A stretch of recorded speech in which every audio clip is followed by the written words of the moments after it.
in Nigeria. Nigeria watch, the only media that have been consistent speaking against the bad government and for the purpose for reformers. Nigeria watch, yo.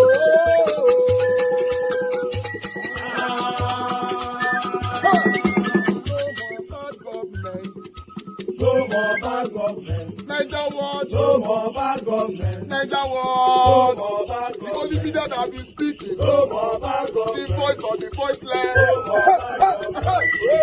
No more bad government.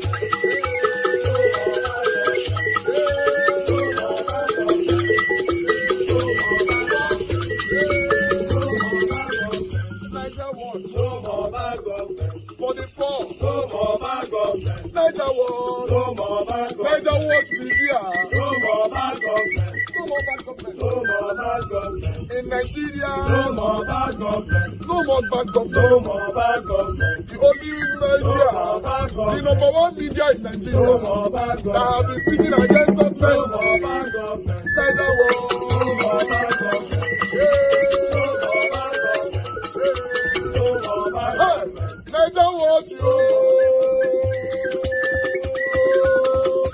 The voice of the voiceless. The voice of the voiceless.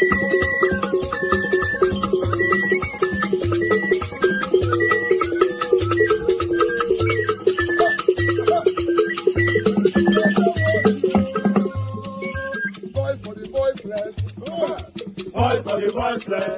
Nigeria watch media. Voice for the voiceless. Nigeria watch media. Voice for the voiceless. The only media that have been speaking against bad government. Being consistency since 1944. Voice for the voiceless. Voice for the voiceless. Umuwame. Voice for the voiceless. Umuwame. Voice for the voiceless. Voice for the voiceless.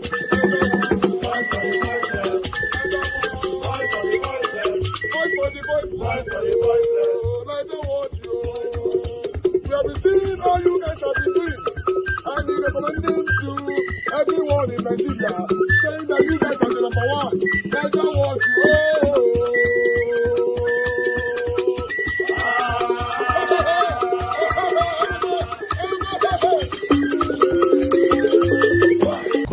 This particular video is very, very disgusting. I want you guys to watch this from Very Dark Man concerning Nigerian police officers. I don't know what you would think about this particular video, but I want you to watch this. Let's watch this together quickly. Alright, so I just saw this video now on Sunday at North's page.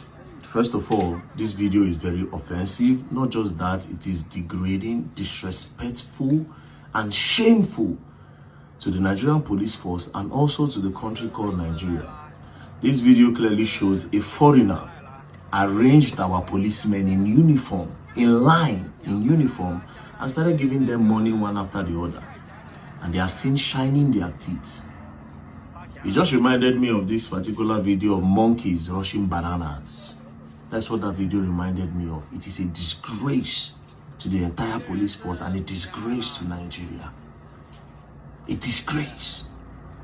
I have searched, immediately I saw this video, it triggered me. I searched the whole internet to find where other countries around the world, where you will see their policemen like this, in this same formation of people giving, not even their own country persons, giving them money like that. Only in Nigeria. Only in Nigeria. I shame for this country. I shame for Nigeria. I shame. Nobody even saying a Nigerian man, they do a foreigner. The annoying part of the video, now when the man can't even call him daughter, being a friend, can't give those girls money, them two can't continue and they laugh. See this one with 3-star. Nigerian police for 3-star.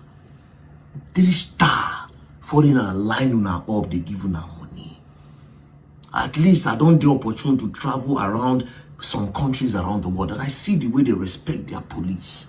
I see the way the policemen carry themselves. For Dubai, when I go, you know, if you even follow the policeman talk. I just came back from China because that man in that video looks Asian. So I just came back from an Asian country, China. You know, if you see their police in this kind of position. In short, there was a particular day I went to buy gadgets. I went to the gadget shop. So this young girl who sells one cleaner like that, cleaner for clothes, She kept on pressurizing me to buy the crane. I told her I don't want. But because of the pressure she mounted me, I said, okay, let me dash this girl 100 RMB, which is equivalent to about 22,000 naira. Let me dash this girl, make sure they go. You understand? Make she leave me. Do you know I gave this girl this 100 RMB? The girl gave me the goods. I told her I don't want the goods. That I'm just giving it to her, that she should go. The girl said, no, she cannot accept it. That if I don't want to buy, I should forget it. That was when one Nigerian guy that went together and said, in China, they feel the need to work for money. They don't like when you dash them money. That one now, the ordinary citizen, let alone the police. I see this video, I nearly shed tears for my country. I nearly shed tears. Guess what? Maybe this particular Asian looking man now, this foreigner where did this video, anytime he does something, all those police where they cannot do anything. It's obvious that those policemen are within the jurisdiction of where that foreigner business day. So from this video, you clearly see that he's in charge of all the policemen in his jurisdiction. No wonder why some Nigerians, they complain, say that they work for all these foreigners companies for Nigeria. Say sometimes they'll go report their organ because of maltreatment. Sometimes their bosses, their foreign bosses, will use stick hit them, use plank knock them. They'll go and report to the police that their rights is being stepped on in their own country. Instead, our Nigerian police go even lock them up. Stories like that have come out, and this is it. If you feel they do this one for open, where you don't even get shame, they record you. You don't even do it for hidden. It don't reach like this, country don't bad like this. To the Inspector General of Police, Kayode Egbetokun, I don't know if you have seen this video, but I am really curious. I would expect you to bring all these policemen to a room and ask them what that money is for. Even if he's dashing them the money on their uniform, like monkeys that are rushing bananas. Like monkeys. It is embarrassing. It is embarrassing. It is disgraceful. It is degrading. And not just a slap to the Nigerian police force, but a slap to the whole country called Nigeria and every Nigerian living in this country. Like I said, present me a picture, a video anywhere of police around the world in different countries. Just find a video where you will see that a citizen is giving their policemen money. Even Ghana, where they near here, you know if you find this type of video. But Nigeria, everything is allowed. No manners, no morals. No respect for the uniform. It is a disgrace. I'll be expecting the PRO, the first PRO, to say something about this. But of course, you know, if you even talk. And to the IG of police, I'll be expecting a statement on this video. It is a disgrace. It is a disgrace to my country, Nigeria, and a shame to everybody where in this country. This video, which message you want send out? After we say they no value us around the world. That's why when we travel, they keep teaching us.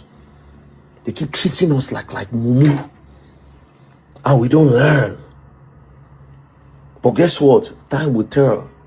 And you all will learn, and you will learn the hard way if you don't start carrying yourself properly. Shame. Disgrace. Disgrace. To be honest, watching that particular video was very, very, very disappointing. To see that Nigerian police officers were treated this way. You know, a Chinese man lined up Nigerian police officers, giving them money. That's a big letdown to our country.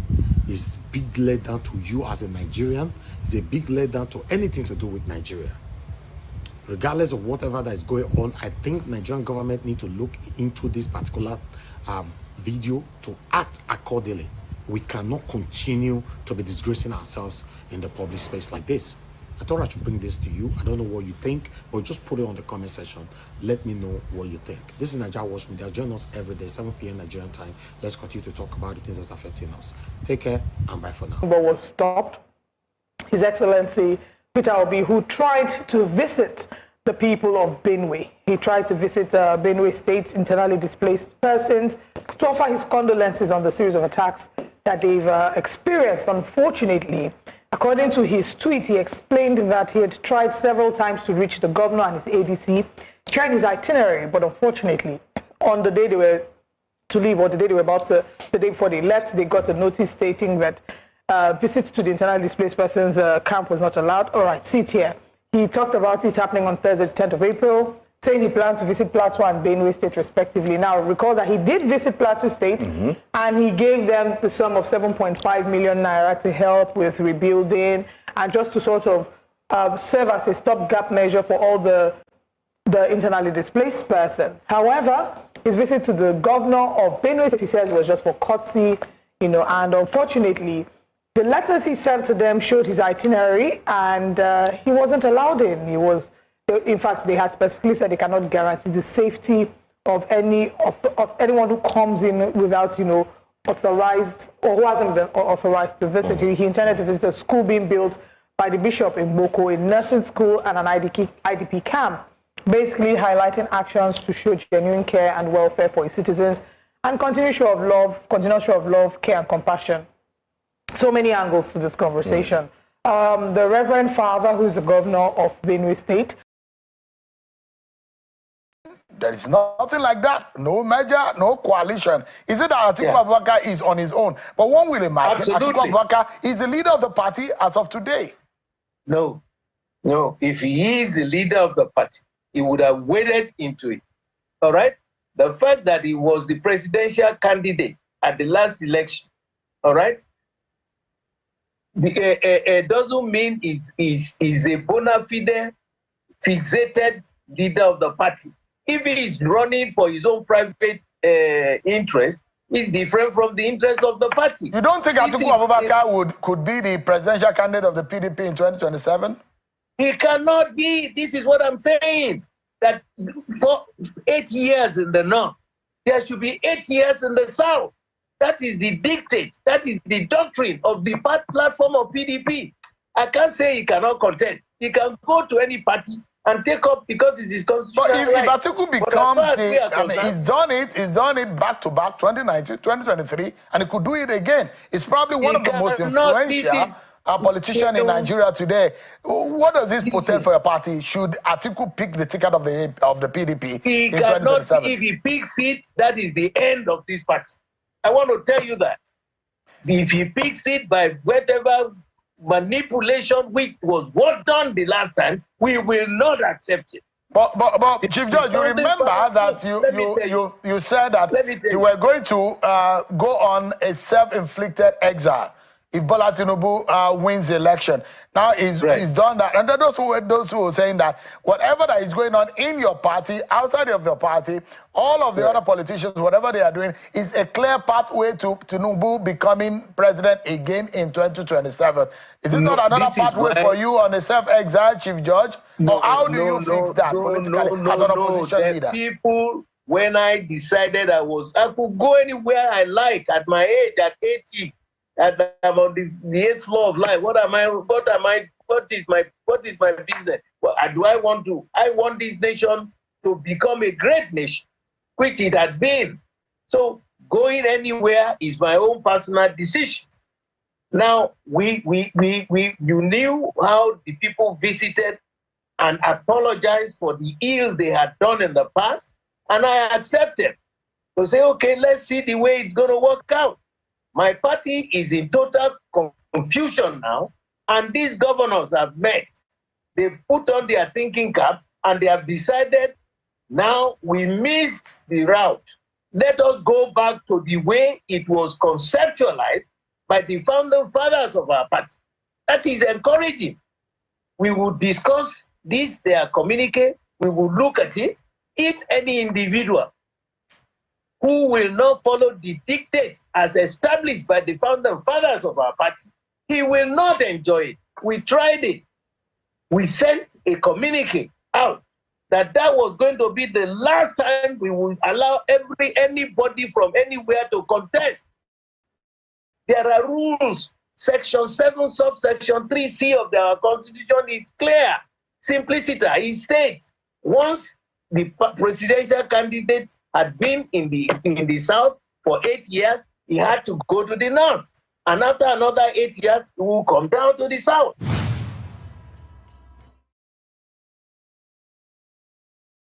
In the middle of every difficulty lies opportunity, as there's wisdom in hardship.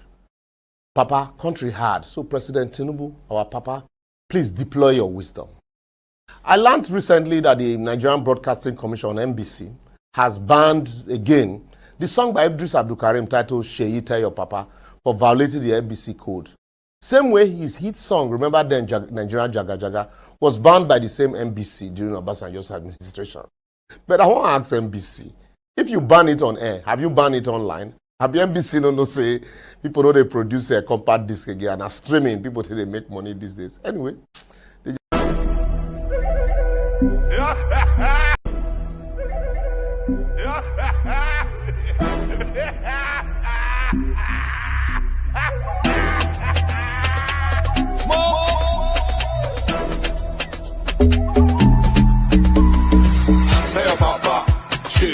Tell your papa, country hard. Tell your papa, she. Tell your papa, people they die. Tell your papa, she. This one don't pass jaga jaga, jaga, jaga, yama, yama, wuru, ojoro, mago, mago. Where the mago mago dance? Where the wuru wuru dance? Where the mago mago dance?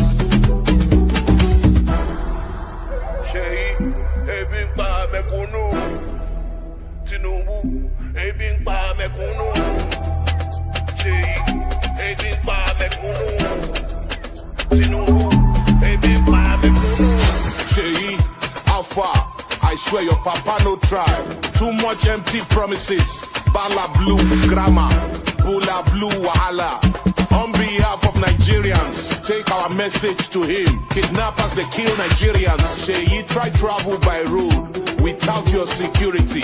Make you feel the pains of fellow Nigerians. You they fly private jet. Insecurity no song, be. Remember Then Nigerian Jaga Jaga, was banned by the same NBC during Obasanjo's administration. But I want to ask NBC, if you ban it on air, have you banned it online? Have the NBC no say people know they produce a compact disc again and streaming, people say they make money these days. Anyway, they just want to be relevant if you ask me, Jerry. Well, the mistake Idris made was to have sent Sheyi on an errand he should have delivered himself. But if I were Sheyi also, to take the wind off the sail, I will truly address the press and title it Papa Country Hard. Because indeed and in words, country truly hard. But since I know be Sheyi, make I attempt to help Idris to deliver the message. So, Papa President, why your policy of flouting the Naira and subsidy removal on petroleum product and electricity are good, but Papa, there's no cushion on this policy. The people whose security and welfare you swore to protect, the effect of this policy, they hammer them badly. Why the prices of goods and services are skyrocketing by the day and people are suffering and dying of hunger? And the youth you promised to feed with Agbado are running away from Nigeria as a result of this policy. Your colleagues in the political class, ministers, senators and honorable members, are going home with humongous salaries and allowances as they are spending and tiffing as if money is going out of fashion. And your fight against political corruption seems to have taken recess. I'm not saying you should conduct a forensic investigation into an NPCO and other secret car agencies. But if you decided to do it, we will praise you. But Papa, why I don't want to ask or talk about the lopsided political appointment and the complaint of people like Senator Ali Ndume, because your boy says part of the lopsidedness. But I know say appointments are for the boys, and 2027 is around the corner and everybody's prepared already. But I also want to remind you, Papa, you remember you once criticized lopsided appointments and you advised against it. Anyway, may I just leave this message here for now. Papa, the area I want to talk about, I want to tell you today is insecurity in the country. It has skyrocketed and the killer headsmen, kidnappers, bandits, and terrorists are becoming more daring. To the extent now that even army generals, they contribute ransom now to free one of their own from kidnappers' den. Even Milam robbers, now they are so daredevil that they steal vehicle belonging to National Security Advice in broad daylight in Abuja or Jumad Mosque, Papa.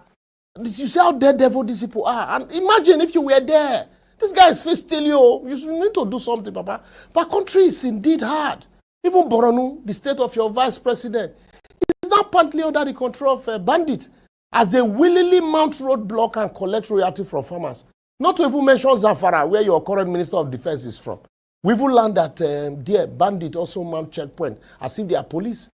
Papa, as the commander-in-chief, if you are not surprised at the killing of the younger brother of a serving commissioner in Plateau State, particularly in Boali community in Kwapam local government area of the state on Sunday, March 16th, how about the 2nd of April genocide killing in the villages of Hoti, Jeshu, and Dafo, all communities in Bokus and Bassa local government area of the state, and the threat of more killings in Bakin-Ladi local government in the same plateau?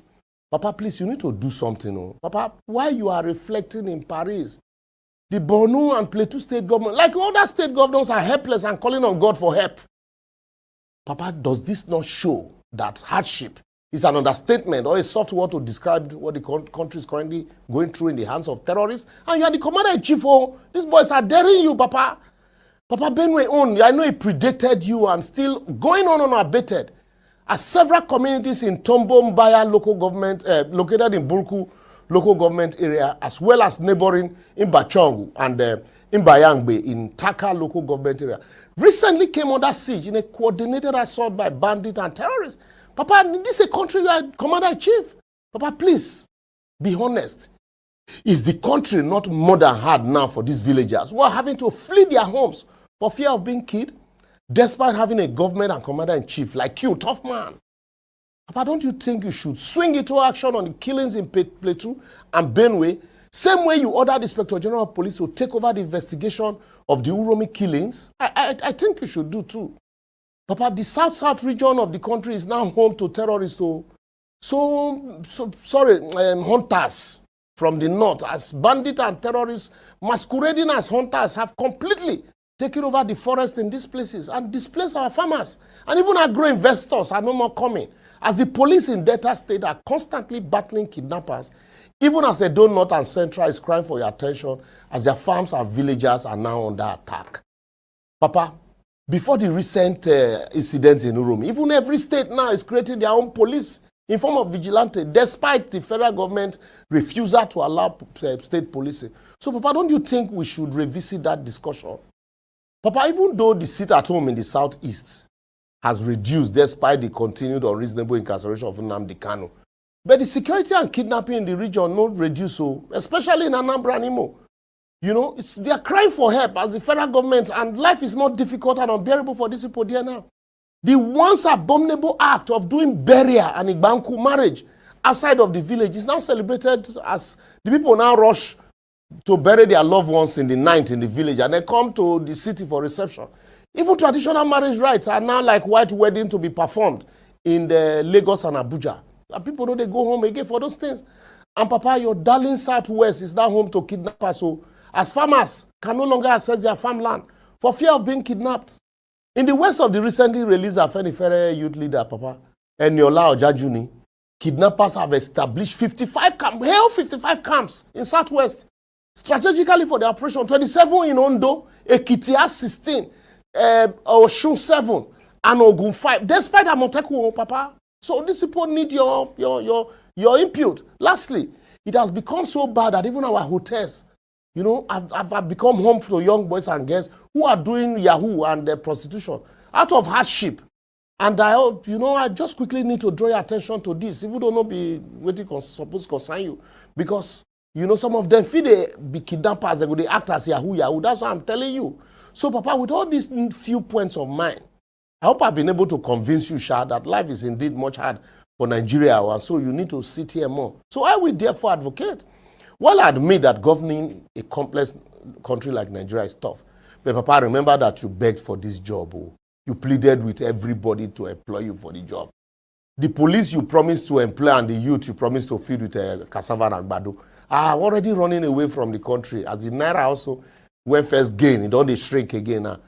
You know, why don't you cut down the cost of governance as recommended by Ronsaye report and plow the savings into fighting insecurity and agro-investment as a way of eradicating poverty, diversifying the economy and sustaining the Naira to enable you also build critical infrastructure. Now your name go do all these things. If not bad, it go be your name. If not good, it go be your name. So since more than half of our policemen and women are protecting politically exposed people, honorable and, Why don't you employ more than half also of the existing numbers with the right training and equipment to complement the effort of the military? And it will go a long way in protecting our community. Lastly, Papa, don't be sad they ask for too much. Your fight against the political corruption should be reignited as a way of winning the confidence of the people that the government is not condoning thievery. Anyway, I just hope with this, I'm not asking for too much, because even though I no be Sheyi, I just say make I help Sheyi to deliver the message of Idris to Papa. I'm just a messenger. So make I pause here and wait for response from Papa, MBC or Idris. But while I'm waiting, you can also let us hear your voice on all our social media platforms showing on your screen. Help us to share also. Maybe Papa go here. Because our people once say, you don't send a boy on an errand meant for a man. And Chief MKO succinctly captured it when he said, the bead that is too big for the waist of a snake cannot size the waist of a frog. So see you next week. Daniel with his husband, Ned Woko, made them sue me to court. Yes. Now me talk say Regina Daniel get another boyfriend. Say all the children where he claim say na Ned Woko get them. Say na another man get the children. So now, I challenge them, make them sue me to court, and I go bring my evidence. Make them not say the anyas don't open for my table, and the evidence shook for everywhere. I go expose them. Now, too much they talk. If Regina Daniel believe herself, say yes, now only network they cross her leg, may she sue me to court, make her expose her. As you all know, this is too much. Kudus. All right, so you heard what he said about Regina Daniels. Now, after this video, he made another publication again. Regina Daniel, if you no sue me to court, waiting I won't go talk like this. Now you really do am, and a truth about you. Yes. How about that guy where they Abuja, where they always visit? Yes, that same guy where you they give doggy style. That same guy where we say you they give a missionary style. That same guy where you they give a monkey style. That same guy where they give a gorilla style. How you even take Lenam? Who teach you? If you not sue me to court, na truth at the talk. Yes, you have recently commented on my video I made concerning you and your husband. Say no be him get the children. Okay, so from that other video, I think Regina Daniels saw the first video he made, the first publication, and then she reacted. For Regina Daniels to react, it'd be like say the team pained the girl. You understand? So she reacted, and then he made another video again. Then after this one, when I thought he was going to stop. Now, before this one, I had reached out to him. I said, this publication you made, what is the purpose of making this publication? Right? It's not like Regina Daniels don't attack you before. It's not like she has said something to you before. This is unprovoked. Why are you doing this? Then he said, blah, blah, blah, blah, blah, blah. The chat is shut there. You understand? Then, next thing, I went online yesterday. Then I saw this particular one again. All right.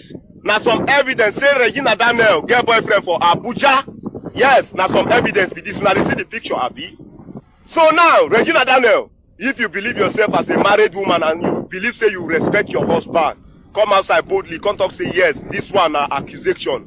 If I no go expose you, Panet Woko don't know everything that is going on. Yes, Regina Daniel have a boyfriend in Abuja here that she frequently visits every weekend, and they do a lot of dirty stuff. And I know the guy to that guy's house, and I am ready to provide the guy if they are ready to come out for me. I don't say Regina Daniel, yes, you go talk say yes, and the accuser or anything, and I believe say her fast go come social media, they talk a lot of trash.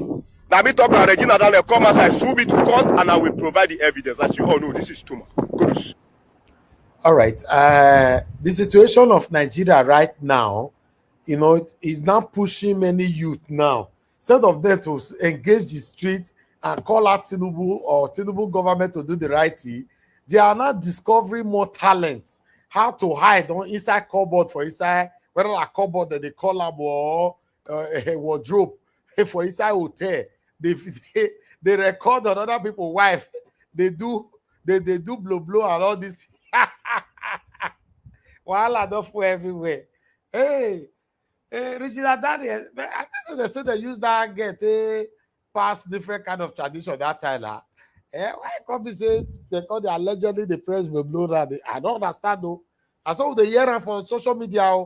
I could not to blame. I also make I more still move that politics more. Add this one journal, then make Italian finish pata with this particular video. Men do not show love by just marriage, and we don't show love by sex. A man can be having sex with his maid. He's not in love with the maid. We show love by providing, by protecting, by supporting. And that's what your wife does not want another woman to get. She does not want you spending the little naira you make on another woman. She's trying to protect that angle. But we need to make the argument. She wants you to be alive. In order to be alive, we need to avoid prostate. We need to avoid cardiovascular issues. Can she give you 21 times when she's in her 50s? Because it's not fair that how come we're losing men to prostate problem? Then I advocated get a side chick. Let me say that again. Get a side chick. You get a side chick is a contractual agreement. You don't have to disrespect your wife. You don't have to bring the side chick home. If it's contracted, she doesn't even call you. You call her when you need her to make up your 21 times. Polygamy is not for all men. If you know you cannot manage your affairs, if you know you cannot manage two jealous women all both caring for you, then stay in your lane. By the way, in the Western countries now, they're doing what is called polyamorous family. They're doing sister wives. 4 or 5 girls marrying the same man. Only one of them will be legally married, but they will bring somebody else. And it's acceptable. They're in Utah. They're in Washington, D.C. We are not complaining. That is a variant form of polygamy. So if you can manage, then do it. A woman truly enjoys sex. It becomes lovemaking to her when she's able to release. She's able to orgasm.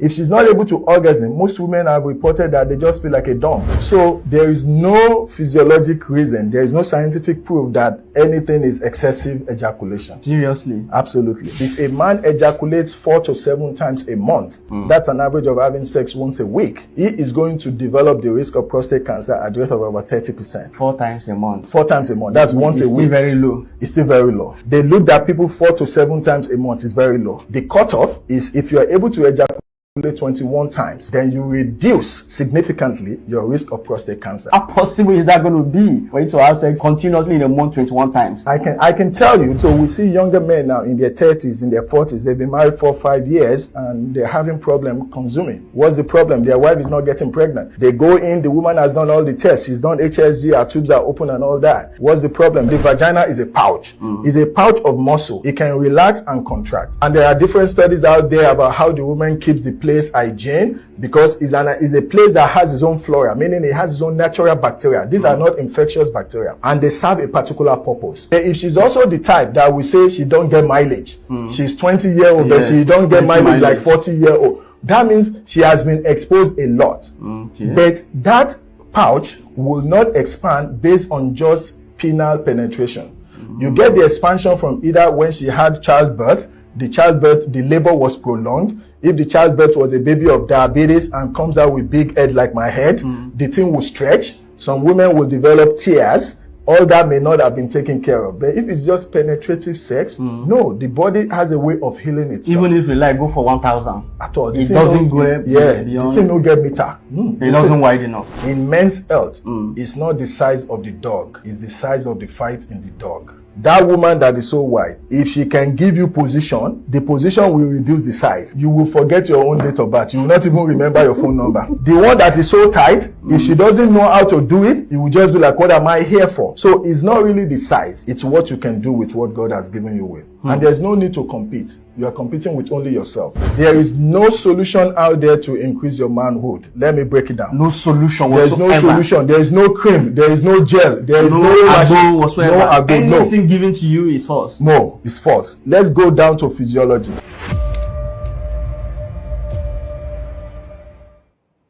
I beg, we're not going to let this man go physiology. Move your hand down there, because the part 2 will be one your head or so. It will be as it gets. But meanwhile, my people, I don't do my part. I don't get comment for what I present today at all.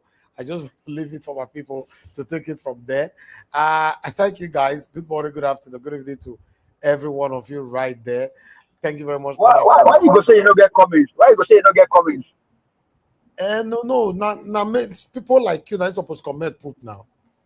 Eh? Which one you don't get comment for? Now all of them, which one you don't get comment for? Now all of them? No, the last 2 videos where I play, I don't get comment for those ones. Thank you. All right. Okay, that one is understandably. Okay, that one is understandable. I feel you on that. Thank you, sir. Thank you, my brother. I appreciate you. Brother for Mommy Diaspora, good evening to you, Mommy. Thank you very much for all that you do. I appreciate you always. Abu Aziz, thank you very much, brother. I appreciate you. Good evening to you. Good evening to every one of you right there. Ajio Deborah, good evening to you. Timmy Dibe, Kisto Gerake, Mr. Johnson Emmanuel, Peggy Modi, Grace Home and Properties, Mike Akumbari. I appreciate every one of you. I don't already acknowledge almost everybody already. Thank you, my people, for your time with us today. Bolama, I can see you. Thank you very much. Bamba, thank you for joining us. God bless you all. Black Panther, my brother, on the comment section. I appreciate you all, my people. Do your part, press on the like, help us to share. Nobody don't buy me coffee. If you can, press on the dollar sign and encourage what we do here. So we are going to move on right now. For those of you that want to call in, this is the best time for you to do so. For those of you that want to come to the panel, please, you can come in now so that we can take this from here. I appreciate every one of you. I don't give links since now Black Panther. Which way you know see the link where we post for the comment section since Black Panther. Okay, I'll do it. You know, sir, they like to post link once in a day. Once in the I want to talk only once throughout the broadcast. But I posted it again. Yes, I appreciate you all, my people. Currently, we don't know where TINUBU Day. Insecurity is gradually, or rather rapidly, increasing in Nigeria right now, across Nigeria. Although we know their mission, they want to capture the country and Islamize the country. You know, then Nigeria will now be using Sharia law holistically. So it's a big problem. And the unfortunate part of it is that Nigerians are not talking. So me, the matter don't be as it get. Nobody is talking. To be honest, nobody is talking. So will I say now only us they talk on air and few other Nigerian concerns Nigerians and across other platforms. But on ground, nobody's talking. No, it's difficult. Now, TINUBU is not evil. I'm not sure this man is evil, feeling the pains that we are feeling, or if he's seeing what we are passing through and all that. You know, I don't know. It's crazy, man. But Mr. Elvis, you just said I just heard you before I thank come you, sir. on there. Thank you, Mr. Jonathan. Thank you. Yeah, I heard you before I come on the platform. You just said that you like posting the link once a day. Yes. Wow. Now, thank for mommy diaspora. No. Mr. Jonathan, maybe after the show, I will tell you what I used to do. So don't mind him. If you like, let him not post it. We know how to enter. Mommy, thank you very much for always letting us. Well, I'll teach you another strategy, Mr. Jonathan. We are all here together. Now I'm not going to post time again. No. Once I don't post once, I think it's just enough, to be honest. You know, but no worry, we will soon drive. We will soon send it over that hot sheet. We will send it over for there. We will put somebody else there. Let me take this call quickly. I'll come back to you guys. Thank you very much, Madam Deborah. Thanks for calling. And good evening to you, ma. Please talk to us. Hello, good evening, Mr. Good evening to all our viewers and our commenters all over the world. And good evening to everyone listening. Just a quick contribution to the broadcast. Let me say something briefly about the last video about Regina Daniels. I think that is her husband. They don't go to deal with. I mean, why would an old man of his age go and marry a small girl like that? You see, every actions that we do have consequences. That's true. When you are already 60 and you went to marry a beautiful small girl, I think you have to deal with what is coming for him. So that is left for him. If that is the consequences of his action, then he has to deal with it.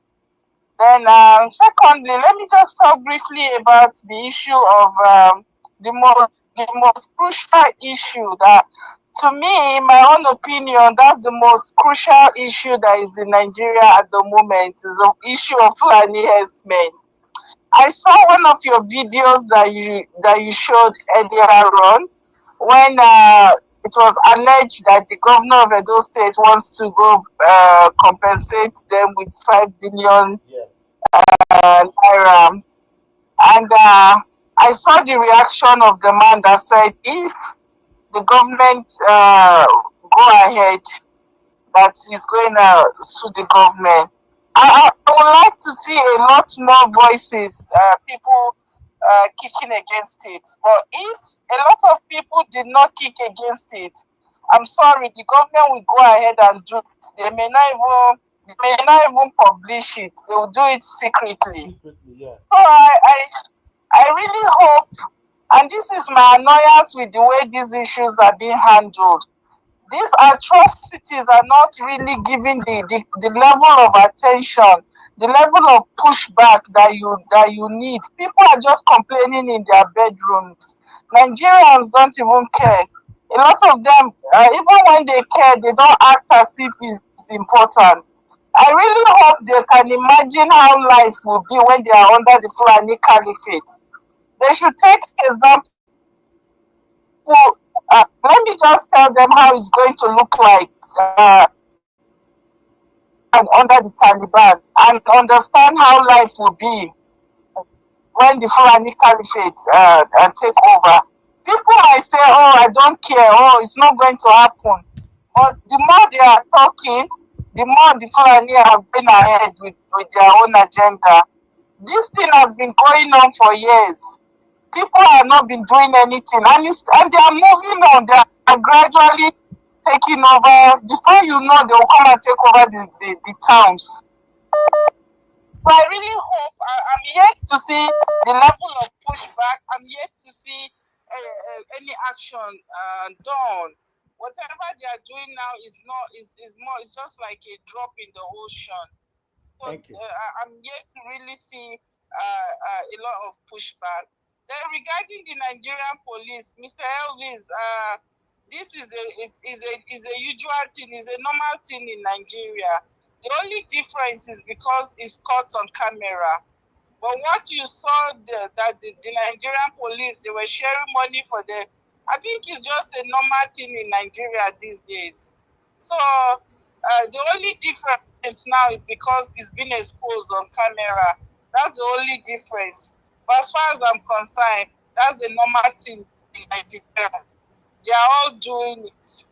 So it's just a Thank shame. you, ma. Thank you so much, Mr. Elvis. Thank you very much, Mother Thank you, Deborah. sir. Thank you, ma. God bless you. Okay, we have someone else trying to call in here. I think we should quickly take this so I can move straight to the panel. I'm returning your call back. I think that's Mr. John. If you are there, just speak on time. We're returning your call. Okay, good evening to you, sir. Thank you, sir. Oh, good afternoon. Good evening, George. Thank you, How sir. are you, Please sir? talk to us. Good evening, sir. God bless you. My name is John. I'm calling from Dallas. My discussion today has to do with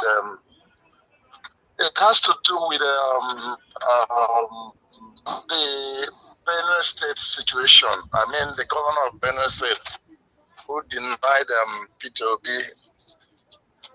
to come into Benue to felicitate with the people who are in the IDP camps.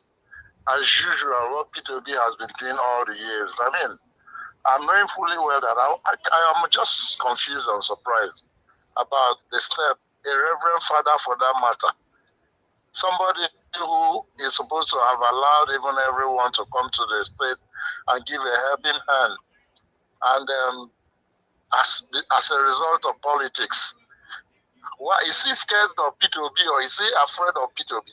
What will P2B do? I mean, this is uncalled for. Well, I don't know. I think he didn't do well. May God have mercy on him. A reverend father, for that matter, is too annoying. And the next thing I want to speak is about Nigerians. Please start demanding for your president. He has been out for over how many weeks? More than 2 or 3 weeks now. But not even fighting. And something. All right, thank you. Why? Plateau State. Thank you, Mr. John. God bless you. Thank you. Thank you very much, sir. God bless you. Thank you. All right, guys. I think we are done with callers for now. I'd like us to just move on and call my panelists to talk to us. Good morning, good afternoon, good evening to every one of you once again. I'd like us to call on the first person today with us is Oga Prince Collins. It's good to have you on the show. Good evening to you, sir. Please talk to us. Oga Prince Collins, I'm not sure you are there. Hello, yeah, I'm here, Mr. Najao. Okay, talk to us, sir. Thank you very much. The first three people that is with us today, I'm going to give you guys 15 minutes, and any other person that will come in later will get their normal 8 minutes. So, Oga Prince Collins, you have 15 minutes to talk to us. Thank you very much, brother. Let me appreciate everyone. Let me appreciate first our mommy diaspora for a wonderful job. You know, keeping the comment section busy alongside with those in the comment section. And you, Mr. Elvis Oga, I have to appreciate you for your tirelessness and your, continuity. I have to appreciate you for your tenacity. You know, it shall be well with you, in short. In fact, that is the prayer I have for you today. It's not easy to be consistent in what you are doing right now, because I appreciate you. Thank you, sir. Yeah, heaven is your strength. So, yeah, my fellow panelists, I appreciate every one of you, and those that are yet to come, I appreciate you all. Yeah, it's been a wonderful day. That is it. In continuation of the distress in Nigeria, let me start with the Fubara issue. I don't feel for Fubara because he should go to his quiet time, and reflect on what him and Wike did to electorate during election. He should reflect on how they felt. If he look at how he is feeling right now, the way he is feeling right now, he should judge the people by way of empathy, that this is the way the people felt when they were disenfranchised, when their rights were taken from them, because automatically they adjourned that election because Fubara wouldn't have been the governor of River State. It was adjudged for him through his godfather that is fighting him today. So he should go and reflect on a quiet time and see if he's going to have a repentance mind, to see if he's going to join the race of those that are following the rule of law when it comes to political dispensation, whether he's going to support those that are following, the right part of democratic principles, whether he's going to support those that are following the electoral laws that is made, even if it is not accurate. But if you follow it the way it is, we can still have a free and fair election in an ordinary ground. You should go and reflect on that. But that is what he should be reflecting on. Because the election was not won by him. They hijacked it from people. And he shouldn't start the fight that he cannot finish. When you start a fight, sign a contract with the devil, you should be ready to finish the contract and drop your pen. He went halfway and he wanted to be smart. That's what is happening to us. So I don't feel, I'm only feeling for the people of River State that are suffering the menace, the nonsense, the irresponsibility of leaders of their states, the nonsensical attitude of those that call themselves political leaders and those that call themselves, democratic governance. Is a disgrace. So I'm only feeling for the taxpayers that are suffering what they are not supposed to suffer. Ordinarily, Fubara and Wike, they are supposed to be in jail right now.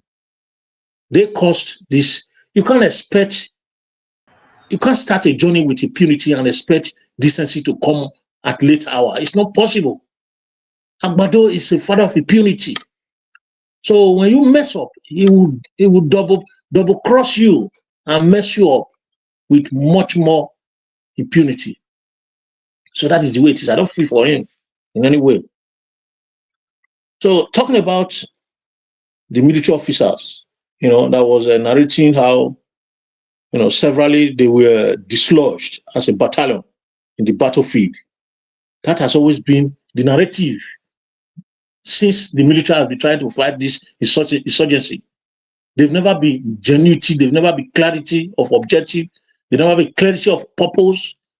Nigerian leaders has never sponsored a genuine process to secure Nigeria from the hands of Boko Haram and other insurgency. Nigeria has been biased in their ways. So the military, they just go there and being used as scapegoats, be killed every day. And that is exactly what they are doing. So for me, they are playing politics with insurgency in Nigeria. And whoever that is getting involved to want to find solution physically will be used as a scapegoat. That's what it is. The earlier we know this, the better for us. Let me not dwell too much on that.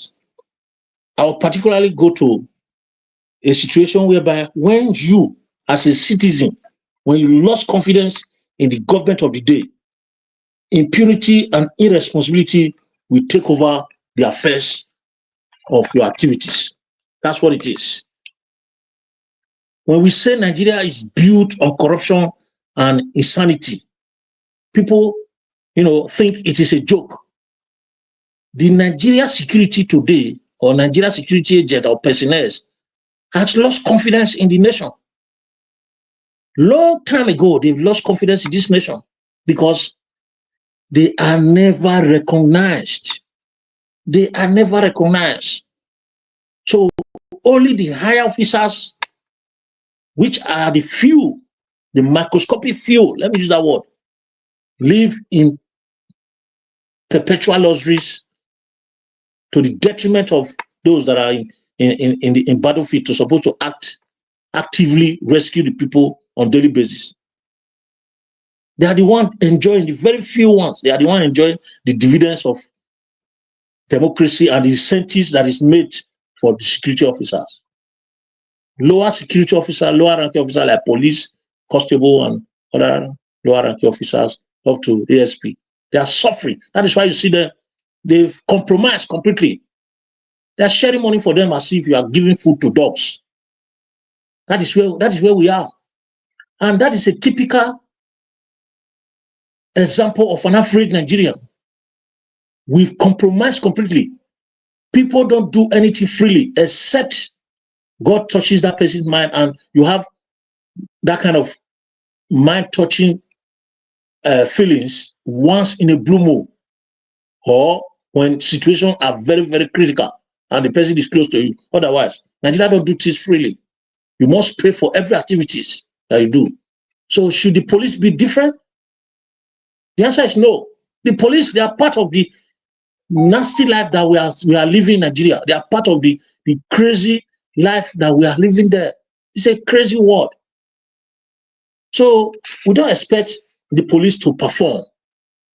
In what way? Is it the salary that they be paid to them that cannot even pay or buy a bag of rice for their family that are going to depend on? This is happening every day. There is, in fact, Nigeria is built on corruption, bribery, and dirtiness. That is what is built on. If you have no money, you can't survive. Talking about health, can you survive when you have no money? You cannot have access to good health care except you have the money to finance it. You cannot have access to potable water except you have the money to buy. You can't have access to lights except you have the money to buy. You can't have access to good road except you have the money to do that in your area. You can't have access to anything tangible in life except you have the resources. Nigerians has been left alone to fend for themselves. It is completely zero government and nothing. They are insensitive of what the Nigerians want. So you don't expect Nigerians to become loyal in a situation whereby they are hopeless. I've said this several times here. Hopeless man can never be loyal. empty stomach can never have a reasonable discussion with you. When somebody is pushed to the wall, he has no choice than to push back. That's the way it is. That's the situation we are in Nigeria. Like somebody said here in our panel the other day, I didn't contact such person. You know, a panelist said here that it is time for us to believe the fact that, or realize that we are first Igbo, Yoruba, or Hausa before we are Nigerians, because we have to fix our home before we fix Nigeria. That is the narrative. You see, that will boils down to the fact that the people in Akoko Edo, for instance, we believe that there are more Akoko Edo than Edo or Igala or Wari than Delta. Then when you break it down, you'll find out that people in such community like Orion or Akoko Edo or Igala, for instance, we believe that they are more of their own township. Maybe let's call it Elders Forum, a street, than the Akoko Edo. Then in an individual home, we believe that we are more of our nuclear family than the extended family. You see, this has further led to inconsistency, bias, sentimentality, and distrust. And this has, proceeded to lead to lack of confidence, because we are not one. We don't have that spirit of oneness. But when you go to other places, somebody will tell you, I'm an American. When you ask him, who are you? He'll tell you, I'm a British. When you ask him, who are you? He will tell you, I'm a Spanish. When you ask him, who are you? He will tell you, I'm a French person. But Nigerian man will tell you he's Igbo, he's Edo, he's this and that, because we are not together. We were built together for business. And until we follow this disintegration and make it a reality, we'll never have anywhere to go. We are going nowhere. According to Chino Achebe, when things fall apart, the center can never hold, because there is no focal point at the apex level. That TINUBU is there as a president. He's just one of the glorified touts in Nigeria. If every Nigeria or an average Nigeria is a tout or insensitive of the environment, or I don't know the best word to use, then whoever comes out of that place is the lucky one, not that he's the best. So you don't expect people to do something that you, as a person from your own house, you can't do. So Prince. Yeah. Don't forget Abu Matao. Very important. Okay. So if you begin to talk about Nigeria as a nation, and you begin to speak about oneness, it baffles me, because an average Nigerian does not even know the meaning of Nigeria as a nation. First of all, you need to be able to define who you are as a nation, as part of a nation, before you can say, okay, yes, I'm boldly and proudly from this nation. Nigeria does not believe in that Nigeria. That is why you see insurgency everywhere. People coming from the north, they come to kill those in the south. People coming from the north to kill those in the west. I mean, to Please, can I ask you a question? Before you do, Mr. Prince, you have exhausted your time, almost there. So please, so that so please try to round up. All right. It's 15 minutes already, right? All right. More than 15 minutes yes, already. Yes, so you don't finish your 15 minutes or that press call list. All right. That's fine. I'll talk later. Thank you very much. All right. Thank you, sir. Thank you very much. All right. Let's move on to the next person. Give us a mandate. Are you available to speak now? Okay, not available as usual. Let me call Mr. Jonathan. Mr. Jonathan, thank you, sir. Good evening to you. Your 15 minutes end at Mr. Jonathan. From Black Panther is 88 minutes, because I only gave it to first 3 people on the panel. Mr. Jonathan, go ahead, sir. Your 15 minutes starts now. What you talk? Yes, now. I say I now. only dey knock on the open eye for here. It be like Now say they- you want make we fight for you. I go just send virus come. Nah. No, they behave like Agberu for my platform. Nigeria no be Agberu country. Mr. Jonathan, it remains now. 11 minutes for your 15 minutes. So. No, be so now.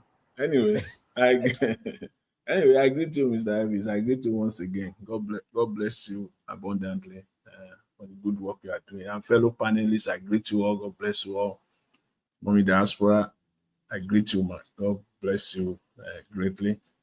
You know, you've been the way out for many of us here. If not, many of us will not be on the panel. You know. So I really thank you. Mr. Elvis just confessed today that he posts it only once a day, and that's it. And I believe him because I noticed that's once you post it, as far as it's concerned, you are not going to see that link again for the day.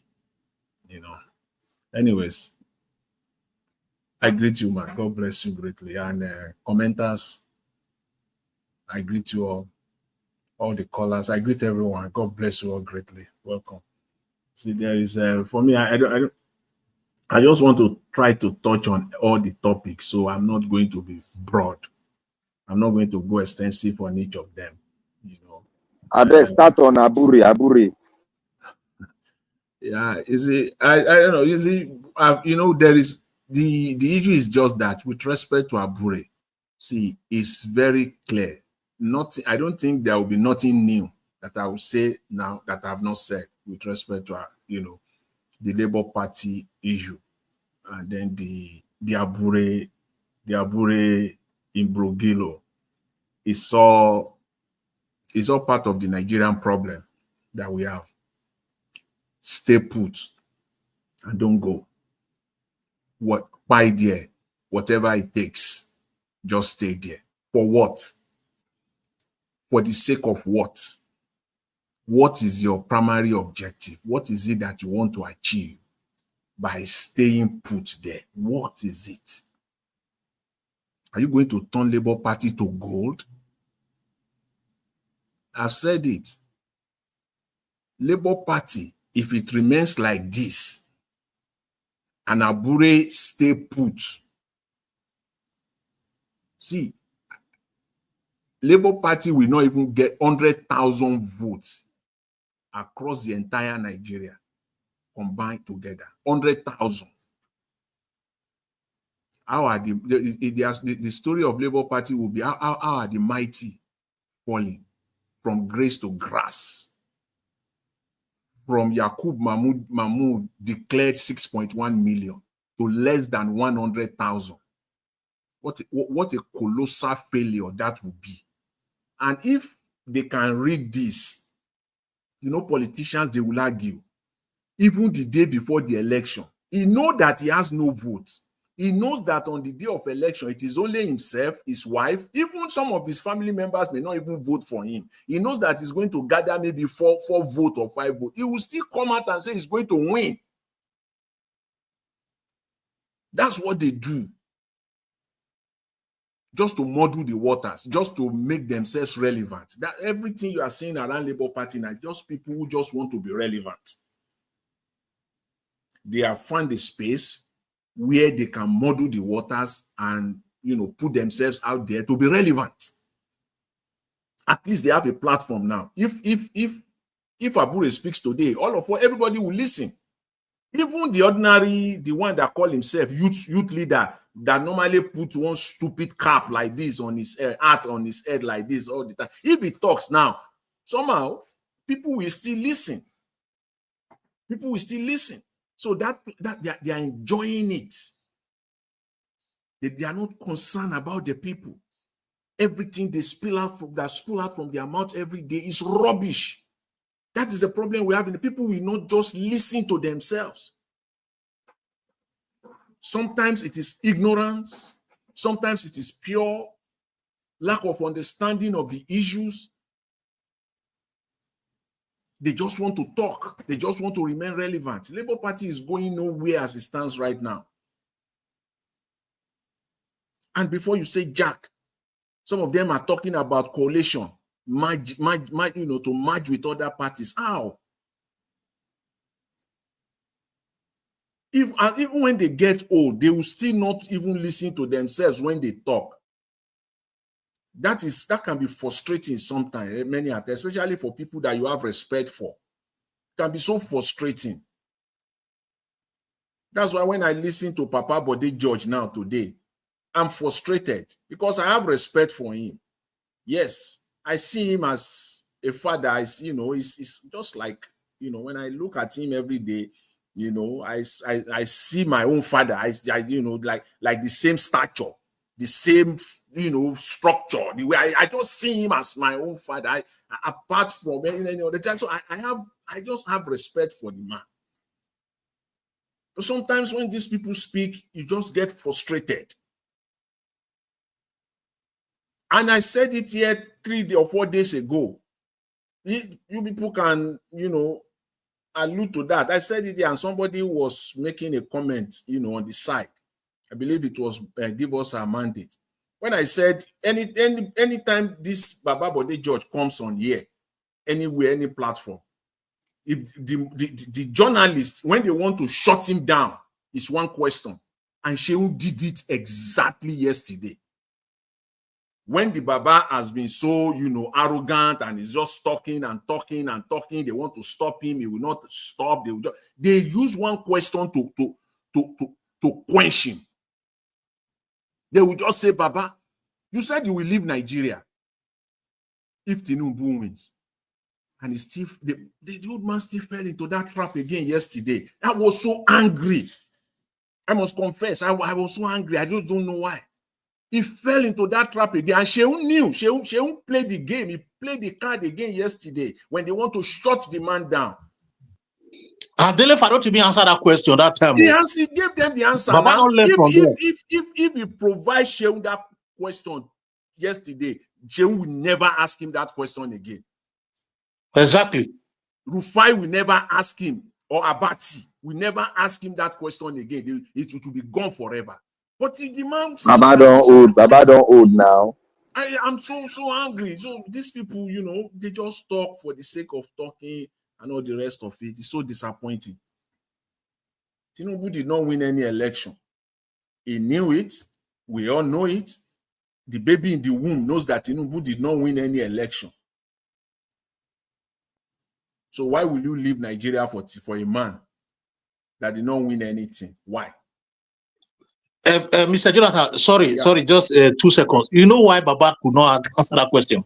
Because Baba has always belonged to that narrative of ringing election before winning. Right from time, it has always been like that. And you understand? Yes, I agree. And in addition to that, they cannot bring themselves to the point where they will say TINUBU did not win. They can't, they can't say it expressly. Even when they want to say it, they will just say it with actually. They cannot say it expressly. TINUBU did not win. They can't. They can't say it. That's the problem with many of them. They will come out, they are opposing TINUBU. They are opposing his government. But they cannot say that this man did not win 2023 presidential election. They can't say it. The other part that I want to talk is that the women, in Rivers State, those women that, put on white and they are, protesting. So I've said it, their destiny is in their hands. Those are the people I call them. That's my own terms for them. We have them all over Nigeria, useful idiots. Put them in one basket. In fact, you will buy the entire basket from Middle Belt, where they make, where they make basket in Nigeria. You will, in fact, you will buy, you continue loading the useful useful idiots in Nigeria. You need all the basket to load them inside. Those are useful idiots. Those are the people that the problem that in Nigeria today, those are the ones that is really eating them so much, and yet they are the ones that will still come out and be protesting that they want their sole administrator, that the state of emergency declared is fine for them. Go back. If you can, that's why follow them back. Just trace one or two of them back. Go and see how they are living. Useful idiots. Because I don't know again. I don't know what to say. Somebody said it here yesterday. I believe it was Madam Rita who said they have not suffered enough. They have not suffered enough. They have just started. They are still scratching. They have not started. Because I don't understand what to call these people again. This state of Nigeria that we are, insecurity all over the place, hardship, hunger all over the place, and yet we still see people like this, that they are not ashamed. They will still come out. Somebody can still go and give one leader 200 million. Go and gather these people out for me. We need them. For what? Where are we going in Nigeria? And I want to say this. People have been asking, where is Mr. TINUBU? See, you can ask the Kingdom Come. Mr. TINUBU don't give a damn. Mr. TINUBU doesn't care. You see all those things, all those statements that he said, about the killings that are going on now in the Middle Belt, in Plateau, in Benue, that statement from the presidency. Those ones are not coming from him. He doesn't even know. It is his, it's Abobakus, Ononuga, and Daniel Bwala. They are the ones writing all these ones, just putting it out and getting approval from Femi Gbajamiamila. TINUBU don't even know anything. He doesn't even know. He doesn't give a damn about what is happening in Nigeria. The leader of a country, people are buying like that in one section of your domain or your territory that you are superintending over. And the only thing you can do is to issue a statement. To issue a statement. What does that say? He doesn't give a damn. He doesn't care. He doesn't care about Nigerians. And that's so sad. And finally, let me just say this, finally on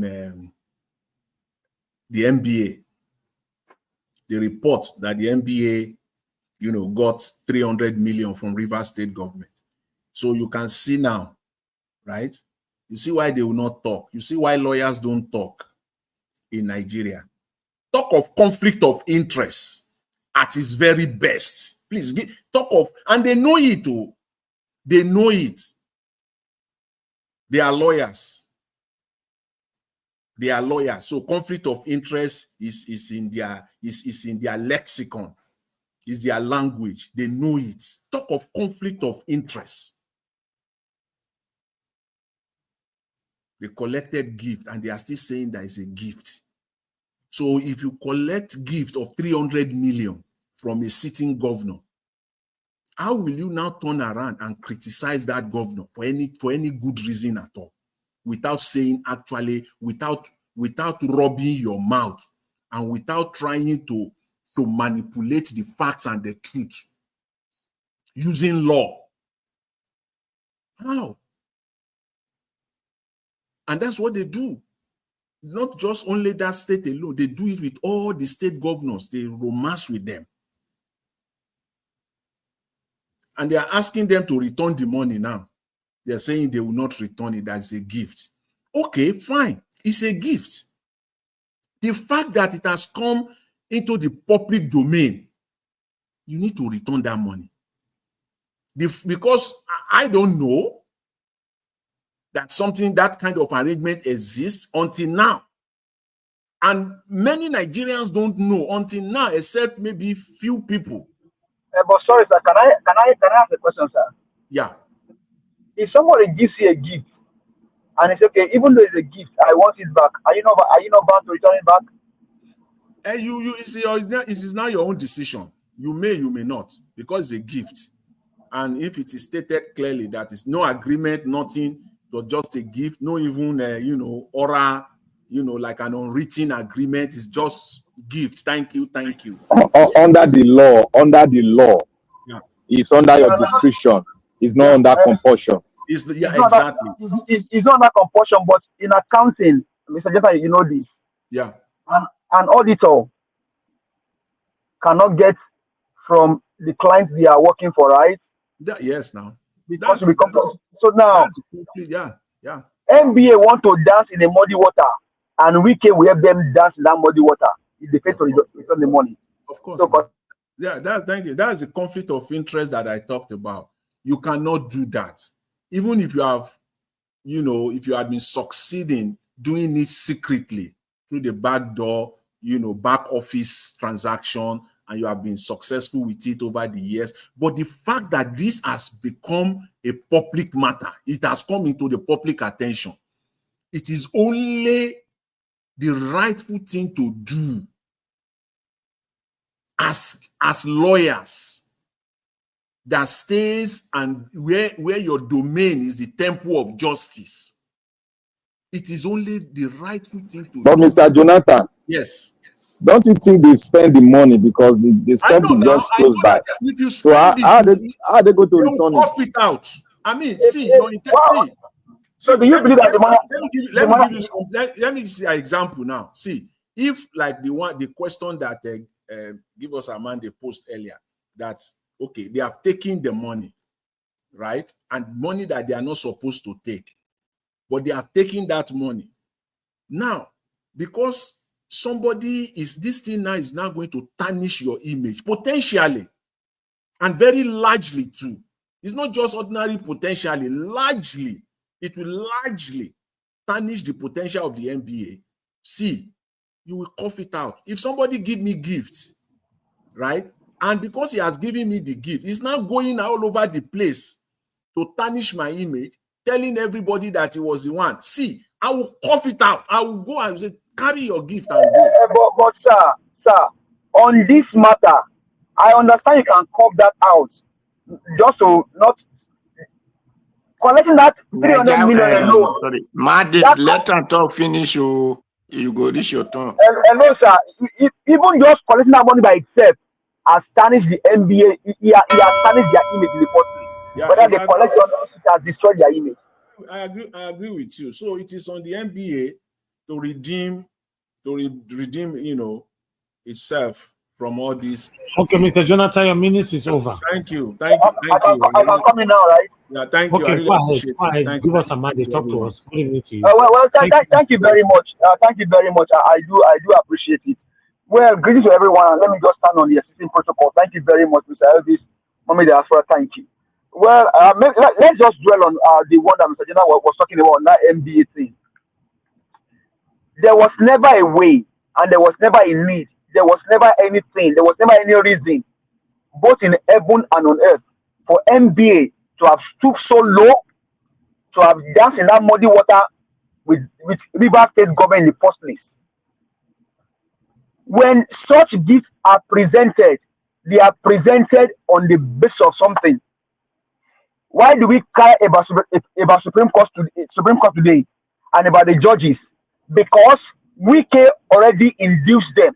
Do you know, on the Labour Party judgment, allegedly, Abure's faction is looking for Wike to go and help them get Zimbabwe judgment from Supreme Court, to manipulate that judgment from Supreme Court. Why? Because Wike brought oil money. Wike brought Rivers money, allegedly, to tarnish the image, to destroy everything that we have in Nigerian judiciary. So NBA in the first place has no moral ground.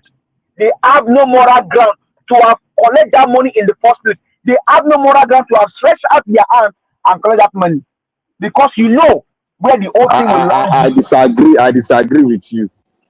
Well, it's your opinion, and I have my own opinion.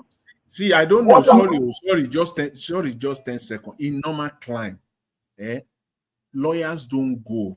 Lawyers associations don't go to state government to collect such money. There are private companies, public companies that they can. Coca-Cola is there, MTN is there, Dangote is there. There are companies that you can go to and thank you so much. Normal. You don't go to government Please, Nigerians, don't let us argue what is not.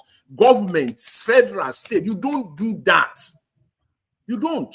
Okay, what is the basis of the money? Was it for a project? Was it for an endowment fund? What is it for? What is it for? That's how they corrupt the system, and that's the same like that is happening to the pastors, the imam, the traditional rulers, because of what they have all eaten from the sour grape that this guy brought to them. And you think that the country can be salvaged? Hey, we are only but killing ourselves. When they start inducing these people, that is when they got it all wrong. Everything destroyed. How it's turned around, only God knows. Only God knows. And for Libros or Shomo, once again, your Rolls Royce will not become Keke Napep, Libros or Shomo. You have proven again today that you are a man that stands tall. I respect you. I respect you, sir. You are truly a man. The message is for Papa. So if Sheikh cannot deliver it, Libros has helped us deliver it to the criminal druggy president by ANEC. So Nigerians, let's look well and see where this whole thing ends up. I'll just leave it here and let other people come in.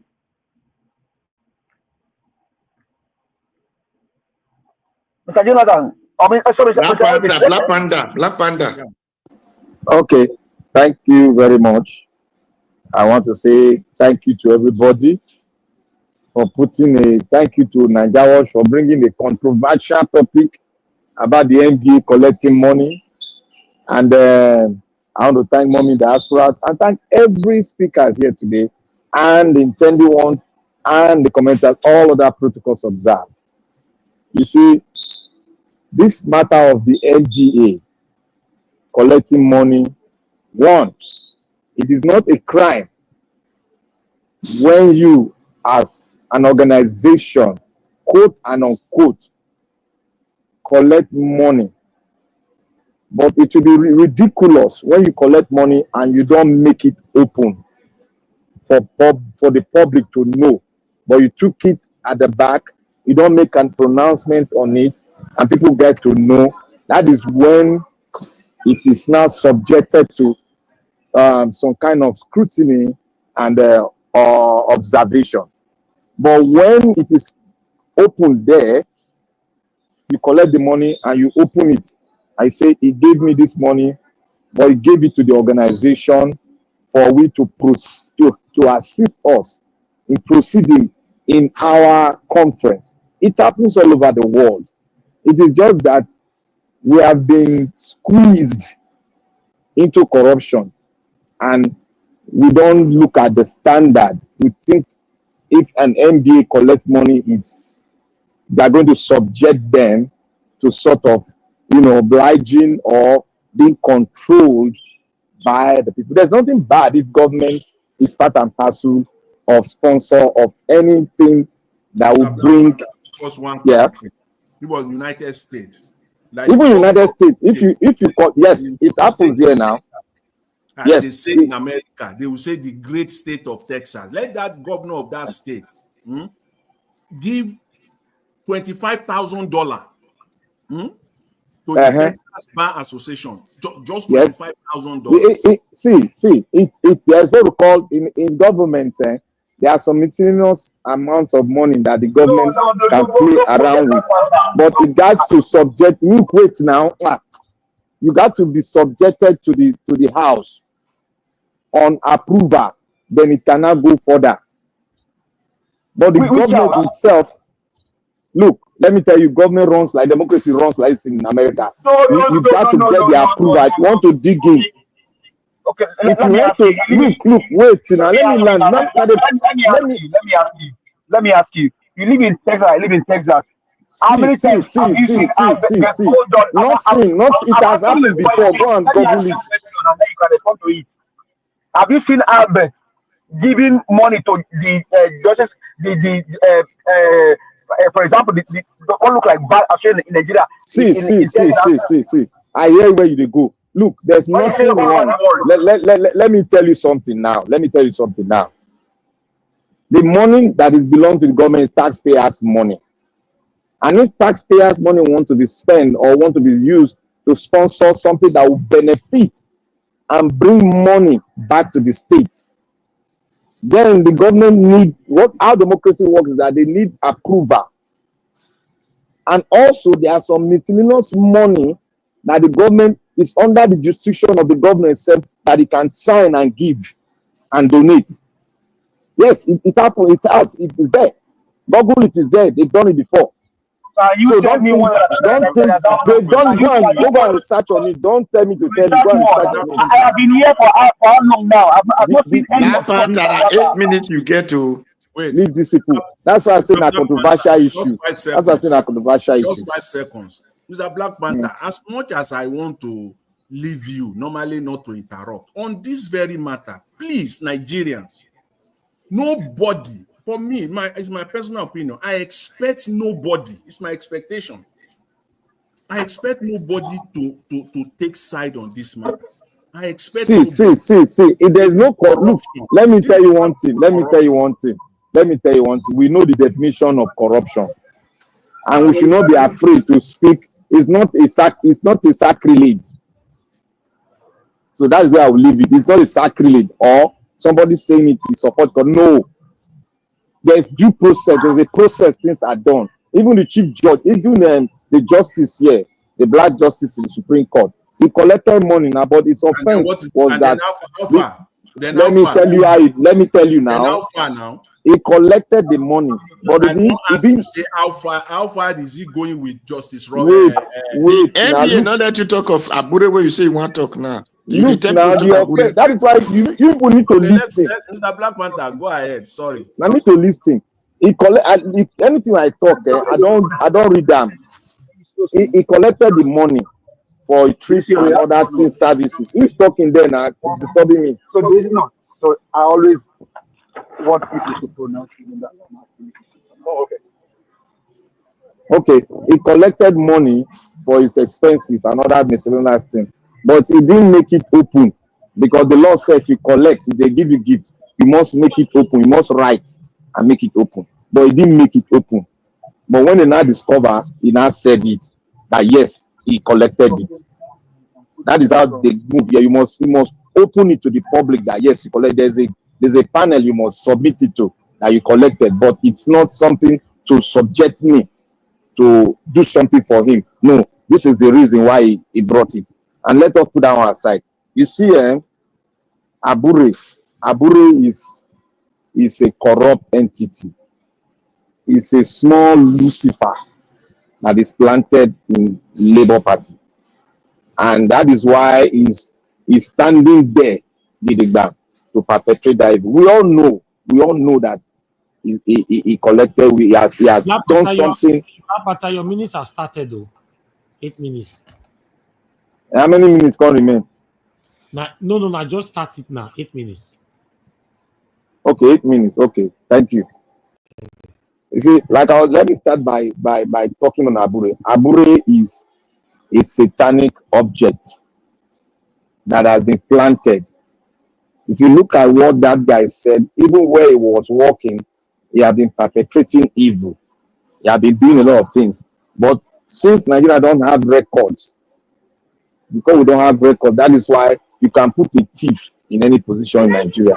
And when they say we should have records, somebody will come up with religious whatever.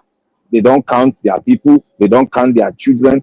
That is why we are always saying that things need to be done the right way. And before I will say that Nigeria has been subjected to so many things that even if you put an angel there, they'll get corrupt.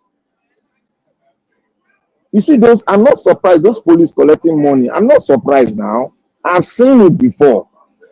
I'm not me. I tell you the truth. Not that I'm just talking for now. I have seen it before. I am not surprised what they are doing. Look, let me give you an instance now. A police officer is working for over 6 months. They've not given him his stipends. They have not even paid him his extra duty that he went for in 6 months. Now, I want to ask every one of us, what will you do if you were in that position? It's supposed to come out for protest. So let people know that they don't give to him. See. If you when you are in the military or police, there's what you sign. There's one thing you sign. Don't think that everybody can protest. What you sign is for them to use hungry and kill you and kill your family. Yes, if they do it, yes. Okay, that's what you sign. That one you 1 year, yes. You cannot protest. Don't you know you cannot protest? Make you learn now. They learn. You send to use hungry that they should use hungry and kill you and your family. See, Odua, I am telling you, go and ask anybody before you question me again. Go and ask, do your research. Don't just think that you think, not be think, say. You cannot protest. If you do it, you go on Oddly room, and from Oddly room, you go to, they'll sack you. Go and protest in your father's house. Is it not better they sack you? Yeah, you get what will give up. You get what will give up. Not to the black mouth here. A policeman will get he has 4 kids. Then now they bomb pass. Sometimes 6, 7, 8. Then 6 months they never pay him. If they carry gun about. What you go do as a person? See, we know that we are supporting them to be corrupt. No, we are not speaking on that platform now. But I want to ask a question so that everybody will know. What you now go do? Let me use booking. What you go do for 6 months never collect salary? You cannot riot. It's better you protest. Let them sack you. Are you not the one who said that? I want to put it before you. When Buhari was doing evil, did you not say that this man will have resigned to respect his name? What is his name? Let me tell you something. Odua, hold on now. Let me tell you something. Odua, immediately you enter government. As you enter that government house, there's what you sign. There's what we call secrecy. You sign it. If you talk, you'll go inside jail forever. You know, we'll come up for that jail again. So make you learn now. Make you learn. Don't be say anybody will just come talk to you now. Waiting before government. Nobody go put the mouth talk. You just say government and they run like business. Or you do why army not the talk? Why army be say government na business, my brother? Government na business. Why be say army they do coup instead of to riot? Why say they do coup? Because they don't say coup. If you do them, it's either you live or you die or you buy. So that is it. So when we are talking for you to go and fact check us, not to come and argue. I love me to fact check. If I did wrong, I correct myself. So on the issue of that, let's push that aside. Abure is a notorious, ignoramus entity that will never. That's why I told you people last time. I said, give me 1.5 million. I will take care of Abure. Me, at the talker, give me 1.5 million. I will take care of Abure. Naira. Naira. I don't need. I don't go use them. I don't go eat the money. I don't touch the money. Just give me that 1.5. Naira, yes. How much? You know how much that would be? 1.5 million. I would go wrong come out for Nigeria. I go disappear. Go wrong come out. On top $1,000. I they tell you go run. You know go see them again. You go just run. So that they say now because people see they play. You know what happened in Oyo during Awolowo and the other man is lieutenant when they were fighting. You know what happened? We never send it for politics, so we just start. When that kind of thing will happen, everybody will come out. Wet here. You know about wet here. When it go start, everybody will put out. That's why when they talk about, let me just put them holistically now. I don't want to go into because this thing don't become holistic something. Now, look at that the lady that called. It's always called, say, oh, by the time they Islamatize you, they who tell you say they want to Islamatize you? I see they ask that question. Nobody want to convince me. You are just talking under the fear because you have been under them before. Talking they want to come and Islamize. Who tell you? Rather, they are distracting you, naming you. Have they Islamatized Benway? Have they crossed Benway? Even the one they do in Afonja time was lock. You cannot Islamatize a country where America has interest. when many countries have interest. Do you want to cause another war? You think what they are doing now, they don't have money, they don't know what they are doing. We should understand the polity of our country. Anybody that comes say now, oh, now I do the one constamatize. People are talking where I'm going to. Nigeria will divide. That is the end point. Let them go. It will divide now. You know, look, no Eastern man will say he will get emir. What did the Yank said? They would rather pie with their rat's blood to become what they are talking. What are people talking about? Do you know how they fought the Civil War? People are open man, they want to Islamatize. You Islamatize the East or the Middle Belt or they don't get emir for this thing. Which emir? They don't get emir. They don't get emir. They don't get emir. I know they talk and they bring that out. They just get somebody represent like when they get Igbo, they get Anezi, all those stuff. Now they get. Black Panther, Islamatization is a process. So it's not, look, the process no go work.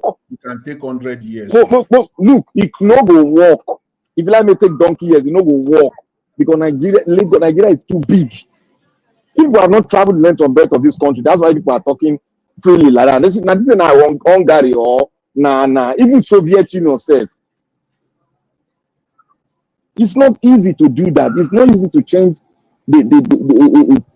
turn the table and change a race. And when especially that is black, not be saying that will be even close to Arab nation, it's black nation. You say just one stomata. Una dey for Arab, una dey for North. If they do it, it's very easy. There will be another civil war. Simple. You think the Yorubas are just sleeping? When the thing happen, then go wet here. No, they go wet here when it happen. So all these things you are seeing, okay, now those things will come fold and fold. Those things that believe that fought a civil war with the British. It will fold down. Will come carry emir. All of us going to wear Taliban clothes. If you like me take 100 years, it no go happen. It no go happen. I am standing my ground because of the knowledge I have on Islamatization. I'm standing it. I did laugh as I Go come and prove it to me. You prove it. Bring data and prove it.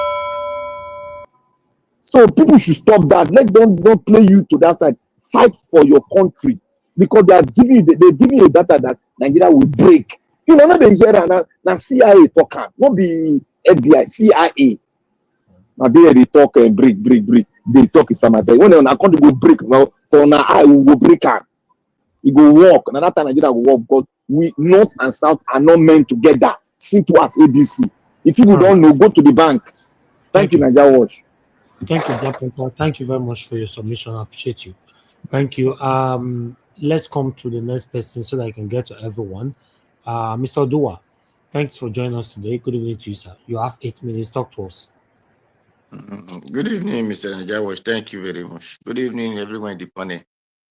Good evening, Mommy Diaspora. Good evening, commenters, listeners, and viewers, and the passerby. Thank you. And before I go further, Baba Prince Collis, let me correct the what you present, because I was the one who said something like that the other day. I said the Nigerians. Nigeria is not a country, or what you think is great or whatever mighty you might have looked it, whether the Chino Achebe or the center cannot hold and this, or things fall apart. I said, I am a proud Benin man, not just proud Benin man, but Edo son, full Edo son.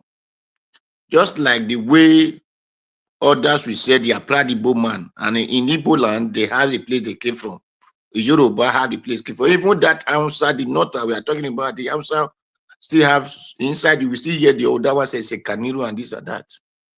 You see, and you will not take it to compare as Edo State. Then the other one we said is an this thing before it become Edo. You cannot be Onwa before you become Edo. You cannot be Edo before you become Edo. You cannot be Esan before become Edo, because the difference between being in Nigeria and being Edo or Esan is a big there is a big difference. Now, your father gave birth to 5 children. Let's say 3 of them, 2 are still in the same house. Then 3 now go close. They are now neighbors. They still remain your father's children. That your father's surnames, what they still be. You cannot compare it with outsiders who just came to come and become you people neighbor. Then they now group you together. It is not the same group thing. So you cannot use that words I said to compare as Nigeria to a state that that I know that me, Edo, I am a brother to Esan person. I'm a brother to Onwa, I'm a brother to Robo. Robo is also a brother to me. I'm a brother to Isuku, I'm a brother to Insecurity, and some is zone and so on and so forth. Or Agbo. You cannot use those things to compare, because we are not Nigeria, but we are Benins. We all are Benins before Nigeria. We were created by the British. Even before the Portuguese, before they came in, we are Benin already. So if they name any other thing and not call it state, it doesn't take you from who you are, because that Benin blood is still in you. Whether you are not in Kafashan, your place is not called Kafashan State, your other one is not called Koko or whatever names.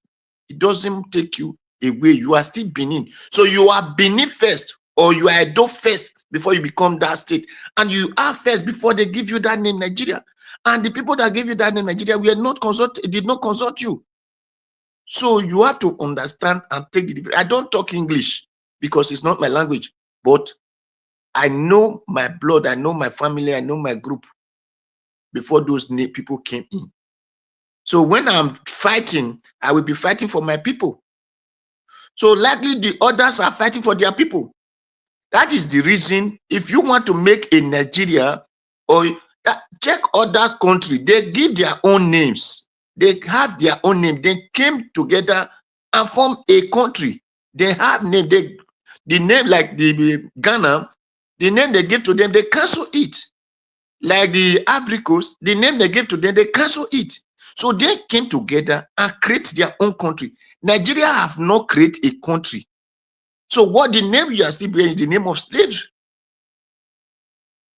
And it's still a business of those slave master until you come together. And this is what this is the time that we're supposed to come together and said, let us have a country, or no, let us not have a country. Now people are saying Islamization, Sharia, this thing. No. It's very wrong.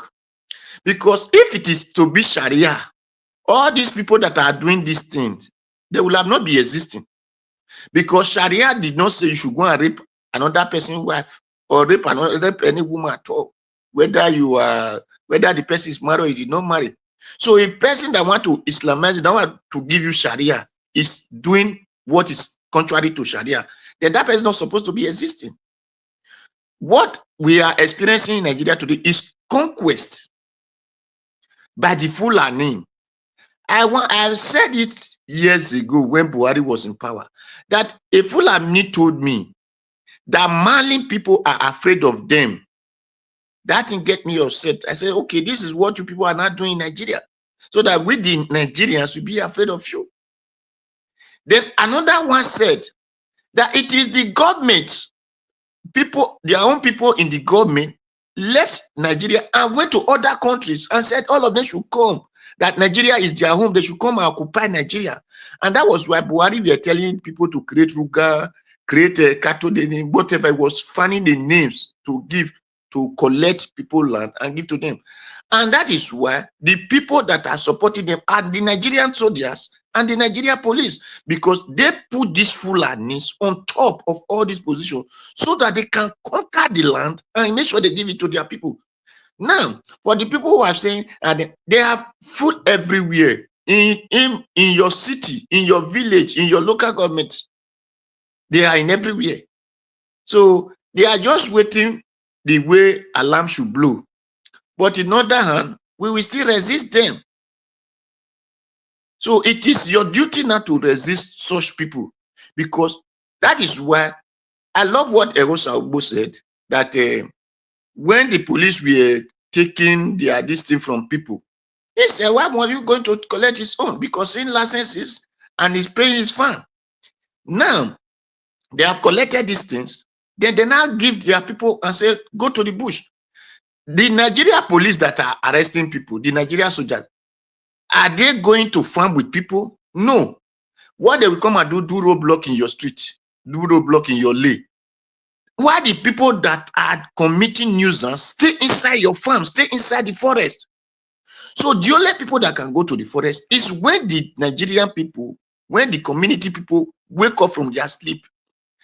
I thought by now, Asomodu Bewulu no have the money that you want to go and compensate criminals who are be terrorizing our land. I thought by now the Edo people will have been taking protest to his office so that he come and compensate all the villagers, all the places that the Fulani, they have been destroying people's farm, they have been raping people, they have been doing all sorts of nonsense. They are kidnapping people. That, not to talk of how many they have Legos that will no longer have life again. So I thought by now every community will have been taking protest to the government house to know that yes, we are serious on what we are doing. But when people did know, when he did not see action, he will give you that money, he will give it to them. Because Mr. Dua. Yes. Sorry, that's why they not give the light. They did darkness. They don't know. They never even know the news. They don't know they know the news. They heard the news. My brother, don't say that. They heard the news. When when he went to Rome, they heard. Oh, they know. It is because just like we have people. No, you said they heard that they want to compensate the common man, the common Nigeria. Yes, No, they didn't. They are not aware. They are not aware. They are aware, my brother. The thing is, just like the way some people have mentality that when the right thing is supposed to be done, they will say, no, it is not. It is the government that's supposed to do it. It is the government, that the government is coming from sky. It is not your own people. So these are the mentality that it did not concern me. Before Erosa Ogbo go to that interview, remember the other day I said, person wrote me that some people should not forget their brother in Uru. I said it is not the fight of Uromi, it is the fight of Edo. The place that they are kidnapping people, they have been doing us in the time of Operation Wipe. I'll just say it. The time of Operation Wipe. Guess why I forget the year now? When they were using that two healers, red and white.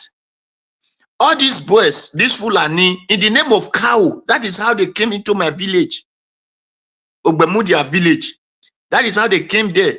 They were operating Express Road. They will block there Tuesday, Friday, Tuesday, Friday. That is how they were blocking the road. Until one day, soldiers were coming, whether they are going to Abuja, I don't know how. That is how they met all these people and they work hell out of them. So, my people, it is conquest, not by Islamization, but conquest to take our land from us. Let all of us wake up and say enough is enough. That is what I'm saying. And I expect it from everybody. Thank you, Mr. Najawash, because the Aladura have drink. So thank you. Thank you, Mr. Dua. Thank you, sir. I appreciate you. Thank you. The last person on the panel is Sir Luis. Sir Luis, it's good to have you on the show. Good evening to you, sir. Please, your 8 minutes starts now. Sir Luis, are you there? Okay, I'll just move on. Prince Collins, please, your final submission, 2 minutes, sir. Hello, everybody. Good evening. Okay, you are there. Everybody. Okay. Yes. Okay, go ahead. Yes. Thank you, good sir. evening. Good evening, Thank Mr. you. Elvis. I think I joined where I think it was when Black Panther was talking about. I think there was an argument whether Nigeria is under Islamization or not. I think someone said it's a process. You know, Islamization. I think sometimes I think people kind of misunderstand the system of Islamization. There are different ways to actually Islamize the community. First thing is to first of all capture the community first. You have to conquer the community first. And years ago, I read in the UK, they said Islam was the fastest growing religion. And to me, I felt like, what? How can Islam be the fastest growing religion? Because I'm a Christian, so I probably saw it from my own Christian perspective, like, you know what? I come from a place that is predominantly Christians and also African worshippers.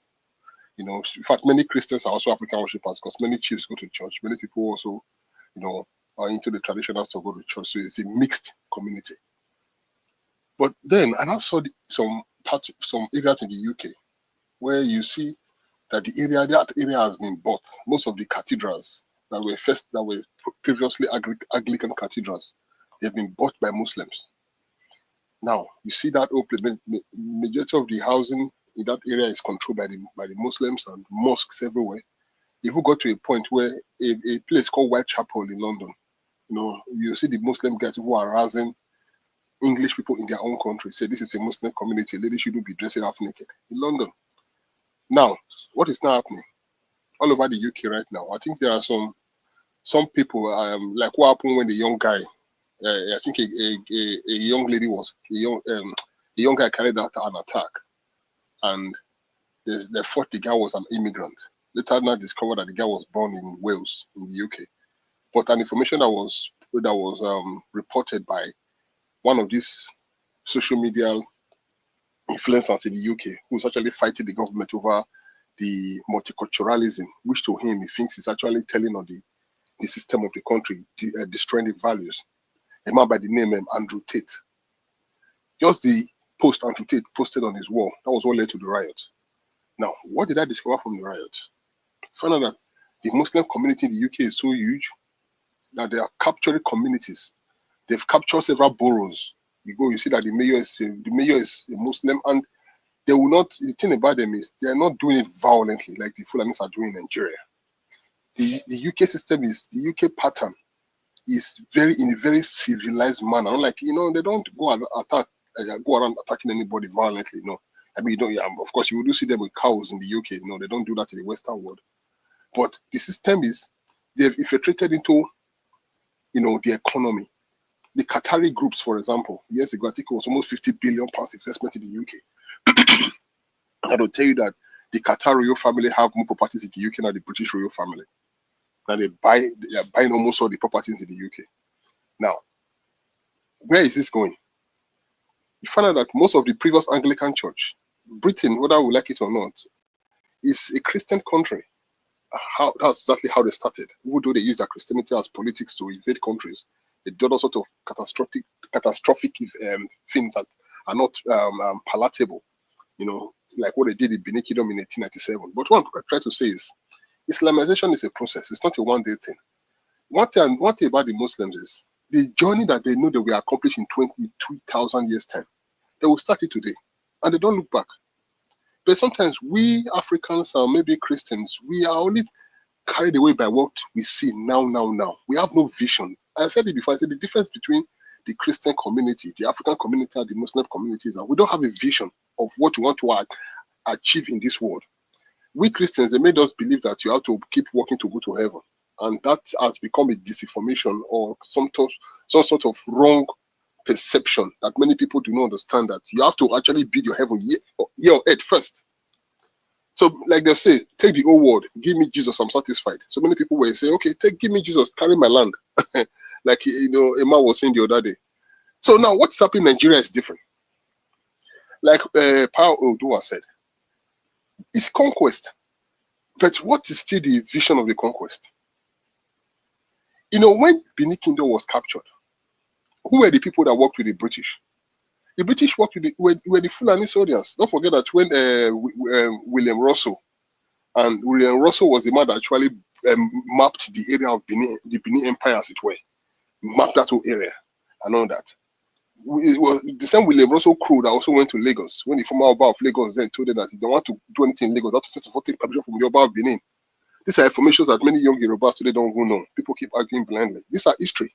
You cannot change the past. You can only just accept it because it's history. Now, the Oba of Lagos told them, he said, if you want to do anything in Lagos, first of all, go and take permission for the Oba of Benin because he owns this place.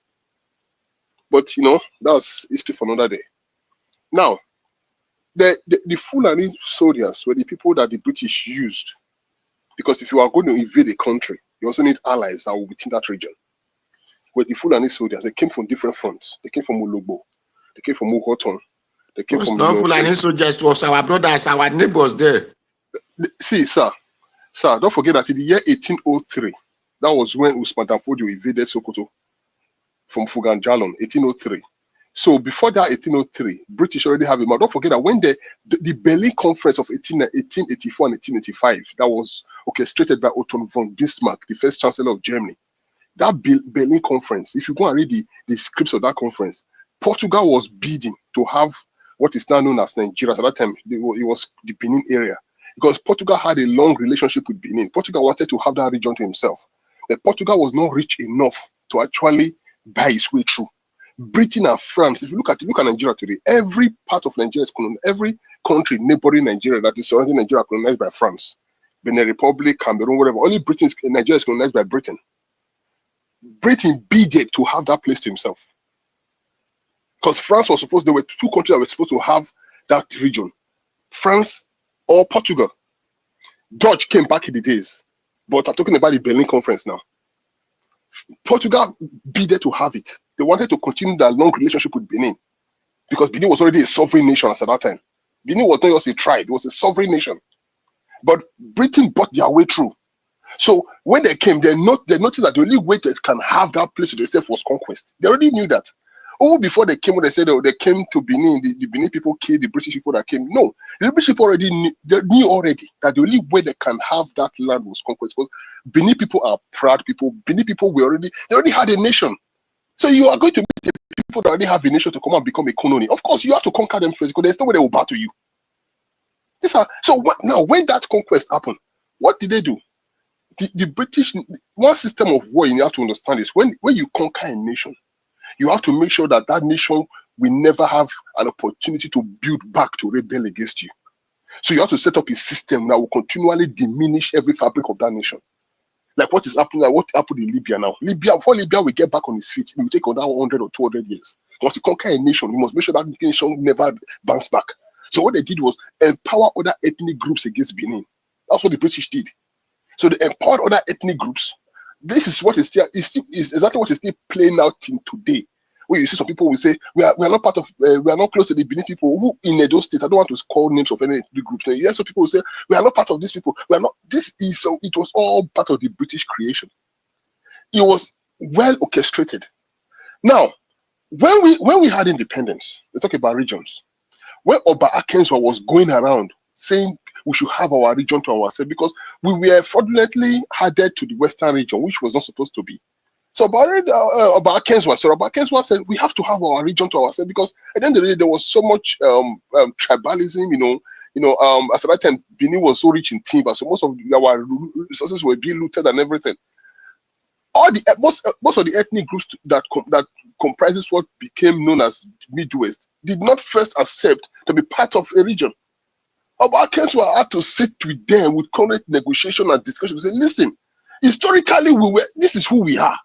Before they now said, okay, and that is where I always give respect to the Iyasa of Benin at that time, who was the father of Ute Tenengia B today Benin. That man if that man was a corrupt man, he would have taken what they offered him. They told you that they were going to make him the first premier. If after the referendum they'll make him the first premier, but that the only thing was they'll make him the first premier as a Benin man, but they will take the capital of the region to Warri. He said no. So if he was a self-settled man, he would have accepted to say, let me become a premier. He said no. He said where the Oba of Benin is where the capital will be. So that's, I think, Omo Osaige, yes. He said no.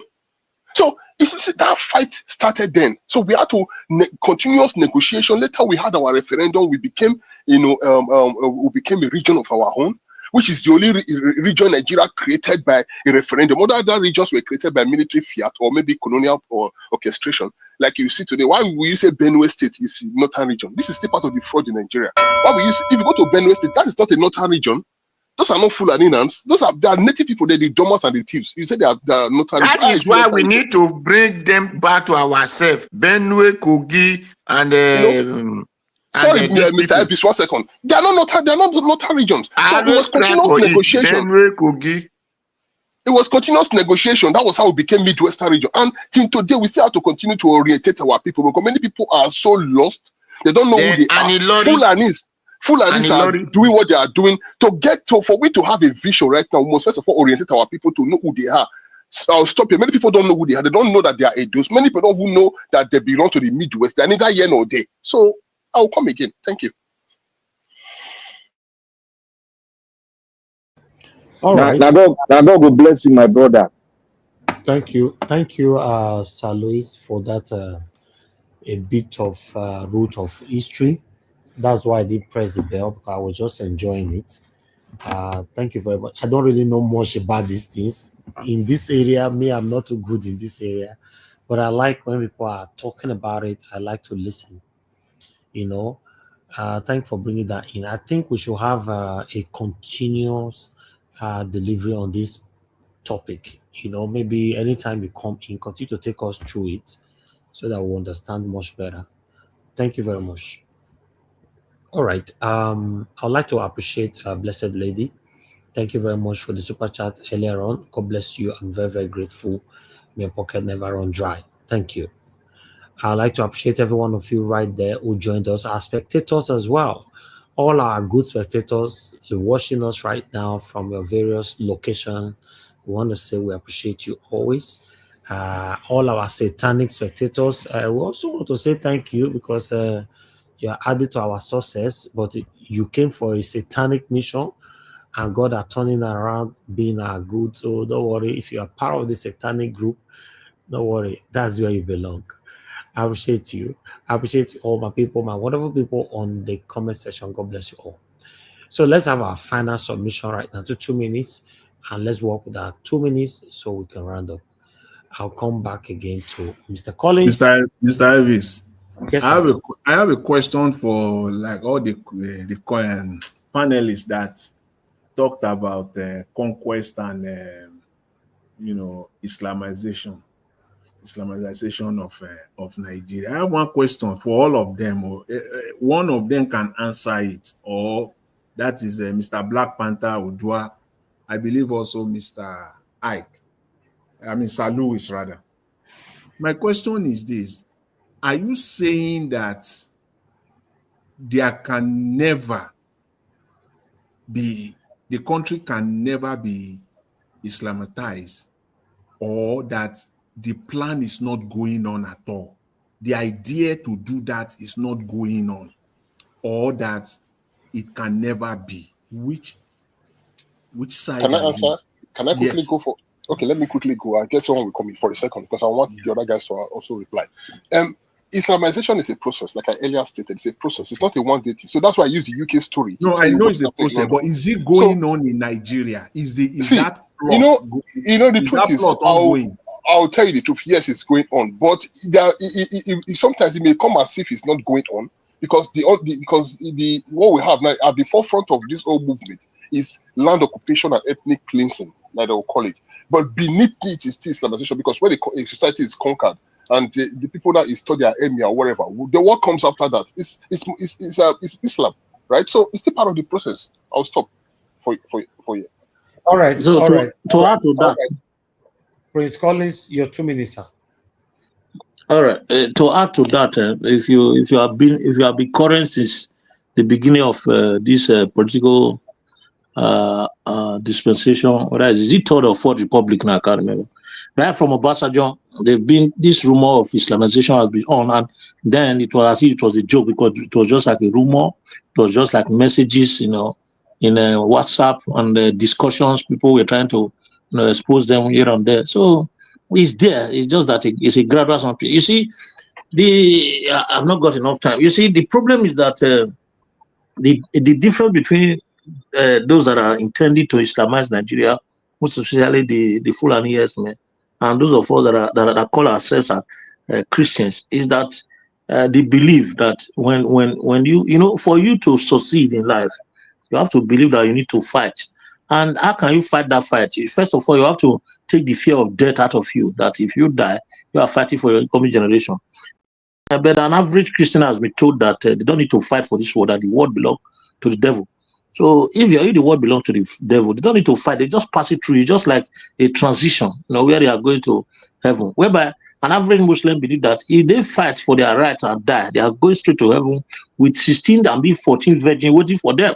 Even the virgin they cannot get on earth, they are waiting for them in heaven. So if you weigh both of them, you see that one have much more confidence, more reason to do that fight. That is why you see that the Islamization of the world is going to be possible because they are not afraid of death. But it's not going to be very, very, very immediate. It's a gradual process. So we need to fight back. Let it not happen in our generation. So briefly, talking about the Edo today, the major Edo people today, they don't know who they are, and that cut across every tribes in Nigeria. We don't know who we are anymore. The British have been able to make us to understand that our ancestors are bad, our religion is not our culture, norms and values are not important. So when you don't have when you don't know what your culture is, when you don't know what your norms and values is, when you cannot differentiate between religion and tradition, you are lost. So that is exactly what's happening. So who is going to propagate the brief history you just told us? No one, because they don't even know it. They don't know where they are. Many of them now, some of them that is being given a name, maybe the ancestors, they change the name to become Osa or whatever. So we are just lost in. And it's a total loss all the time, both sides, if you look at it. Thank you very much, Mr. Najawash. Thank you, sir. Thank you very much. This is a wonderful education here. Thank you, our scholars. Give us a mandate. Are you with us? Okay. Mr. Jonathan, your 2 minutes, sir. Okay, Mr. Ivis, thank you. Thank you very much. Yeah, thanks, guys, for the response to the question. I think it's clear enough, the fact that Islamization is going on. It's a process and is going on. Whether they will achieve it or not, it's a different ball game entirely. I'll quickly end with this today with Governor Okpebholo of Edo State. The idea that is proposing or is planning, I don't know what stage that is, to compensate the victims of the Uromi. Is it, what do you want to call it now? The Uromi, the victims of the Uromi, the killings there of those Fulanis. I just want to hope that it will not. You can call them the Fulani S-men hunters. That's why I try as much as possible not to call them those stupid, those hypocritical names. They are not bandits. They are not henchmen. They are terrorists.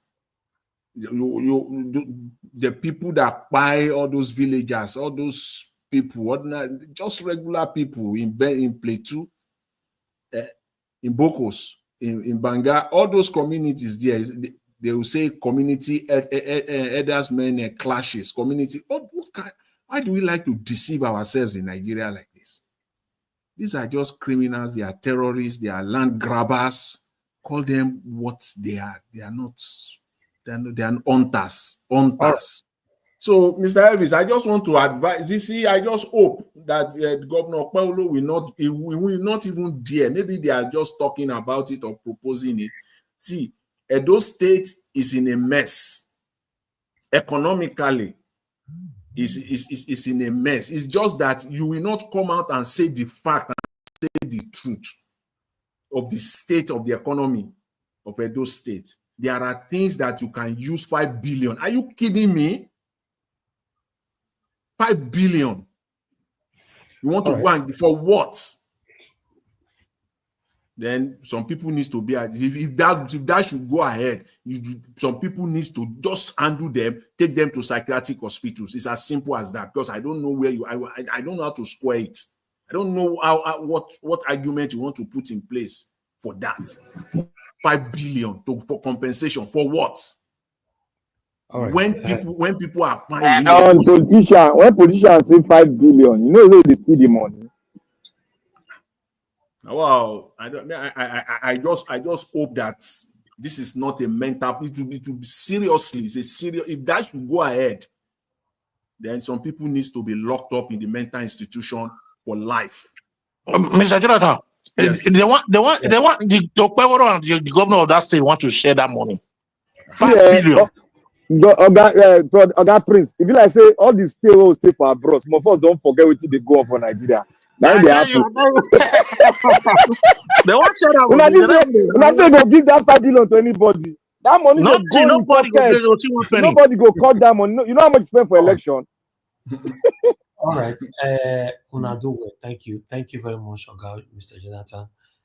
The truth of the matter is this whole thing still remain allegedly, but for any reason this have to happen, it's going to happen just because the court case, the man is desperate to win the heart of the Northerners, and the president, as you all can see, is already promising TINUBU that we will make sure we deliver a door for you. How are you going to deliver a door for TINUBU, for example?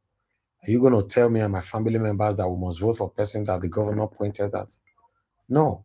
So whenever they say this, not just in those states, across all the states, saying that we'll deliver this to the whoever or whatever.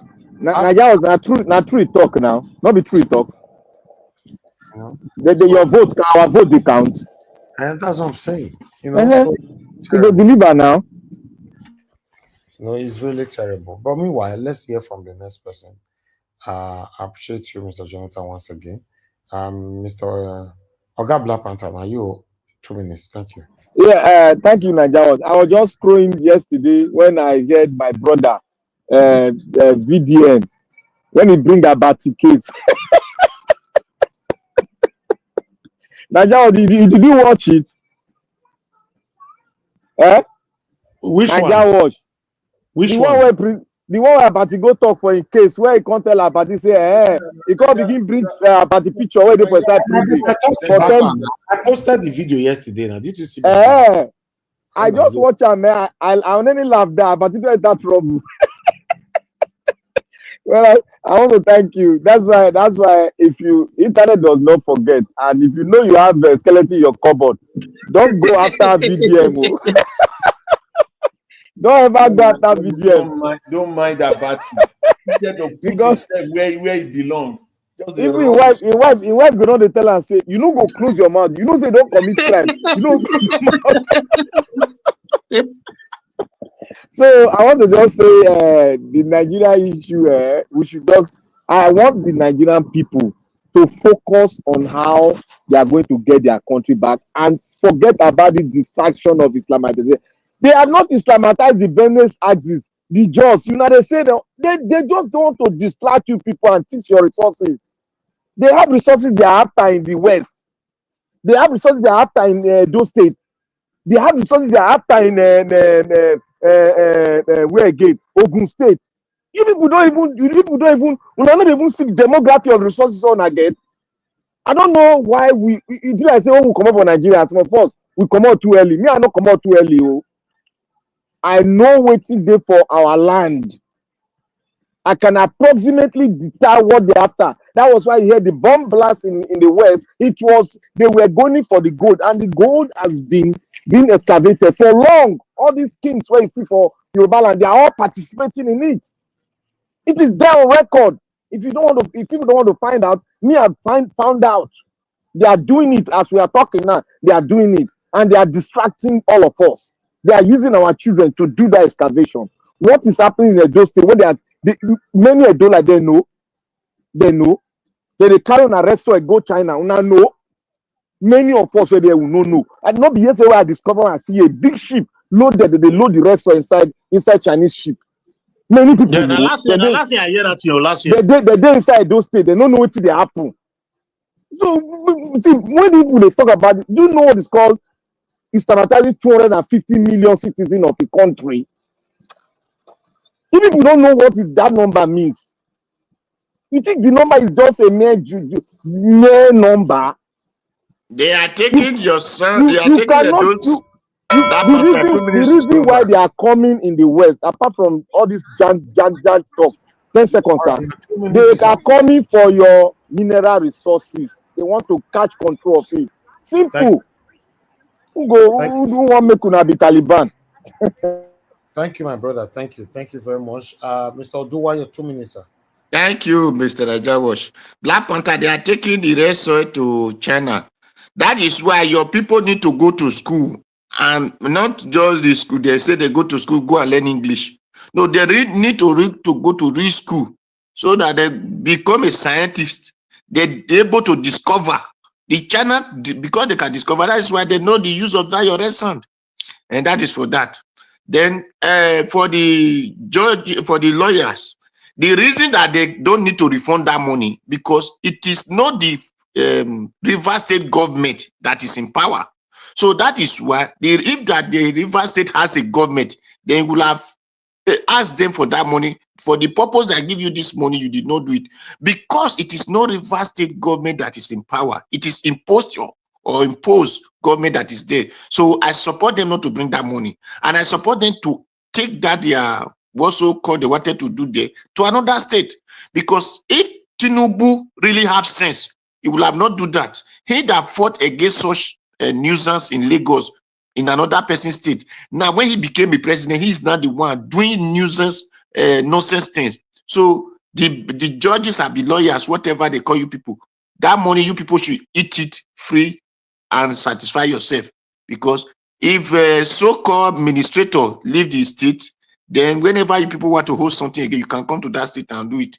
Because the money that this our mad brother used when he was building houses for judges, doing all these things, people did not complete that time. It is for who is asking for the money? It is now our brother. They are not complaining that say the administrator, is he the one that gave the money? Is he a elected person? So why is he asking for the money? So that is for that. For those who came from Benue, who gave the money? Who gave the money? I beg, make a turn finish. If you reach my turn, I'll talk those one. For those who came from Benue, Kogi, and Kwara, Ilori, no be Kwara, Ilori, I beg, any of your senator, tell them, make them raise this bill. We want them to vote against the North. They are not Northerners. That's why they are calling them North. No, we are SAT. We want to join our brothers in the SAT. Those that against say I, those that against in favor say I, those that against say me. So you know go happen. So this is my cry. You people should, it's my cry right from when I discover. So you people should help us. It is, since there is a military, it's no longer there to just cut them whenever you like. So now go and raise eye and knee so that we will join you people. Thank you. And you people will join us. Thank you. Thank you, Mr. They are not representing me or you. They are just there for their own self. All right. The last person on the panel, Sir Louis. Your 2 minutes, sir. Hello, good evening. Yes, you see, we have to understand something that Nigeria is the worst experiment the British did. That who the people who because the people that were empowered to take over the country are slaves to the British. That's what you need to understand. I think I said something before. Harriet Tubman said one thing. She said, I freed 1,000 slaves. I could have freed more if only they knew they were slaves. Now, the people ruling Nigeria today are slaves to the British. You know when I don't know if King Charles has done it. When Queen Elizabeth was around, there was always a conference being organized in the Buckingham Palace back in the days. This conference was the Queen of England, Queen Elizabeth, will host all the northern traditional rulers. You see it, but she never hosted the southern traditional rulers once. But she will host all the northern traditional rulers. They will all go to London. They will be hosted by the Queen in the palace. Say this area, the area where they go, so YouTube not like them, especially when you don't want. No way, not be laughing matter when they talk for a year, please. Okay. Serious matter, especially when you don't have 100% of what you are saying. They frown heavily on it, please. Okay. All right. I cannot give you the nitty-gritty or the facts surrounding the meeting, but it's evident that they were always having meetings. Always having dinners in London. Okay, I'll just leave it at that. Now, the mistake was done from the beginning, that because the people who are ruling the country, are slaves to the colonial master. So these people are ruling, against the people who truly know themselves. They are Nigerians that know themselves. But unfortunately, those Nigerians are not politically empowered to take over the affairs of the country. That is one of the problems we have. So I'll say this to the Edo youth. the people in Edo State, the Edo youth leaders, those who are watching right now, listening, should understand that one of the major problems Edo State has had for so many years, one problem that actually, that affected the Edo youth is cultism. Cultism disunited the Edo youth.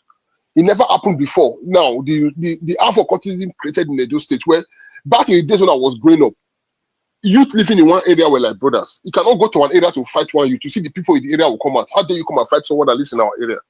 But now, someone living in this house who hates his neighbor because why he happens to fly this color, the neighbor flies another color. You see, that is the reason why when community are not working in unity, it is easy for an outsider, an invader to come in and take hold of that community.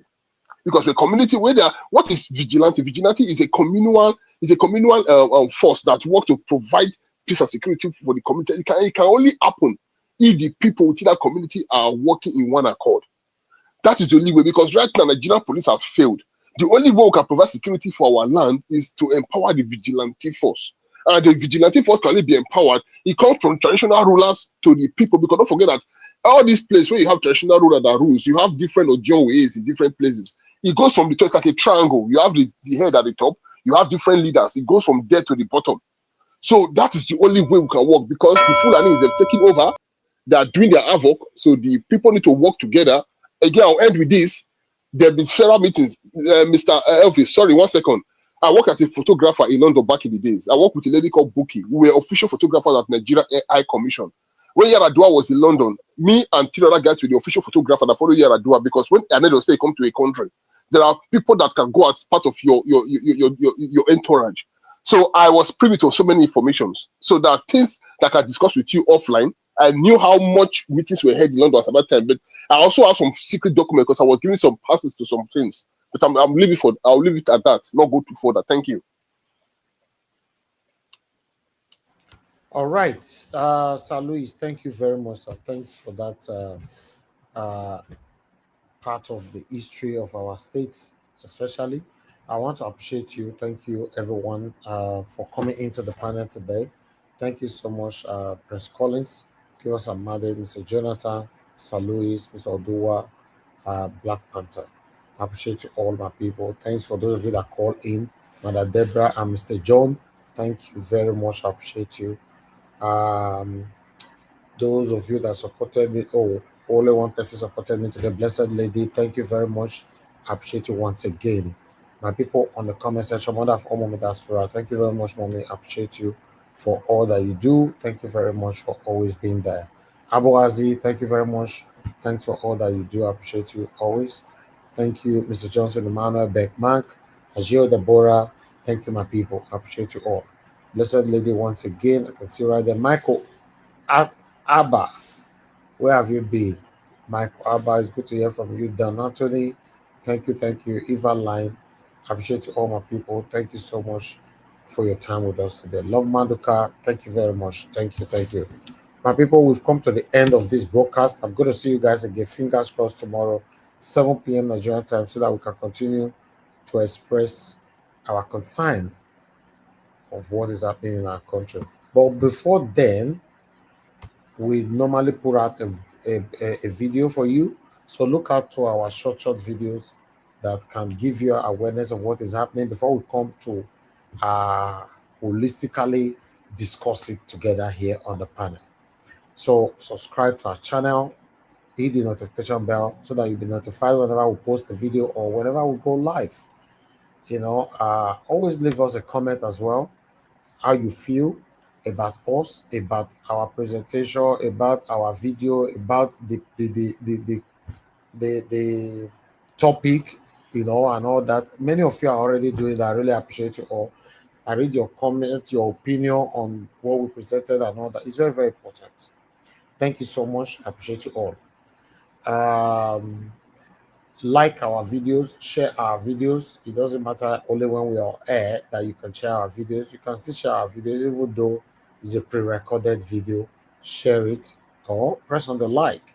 I appreciate you all. There's a super thanks. We have super thanks that follows all our videos. When you finish watching the video and you like our job, click on the super thanks and appreciate us. It comes straight to me and I will always see it.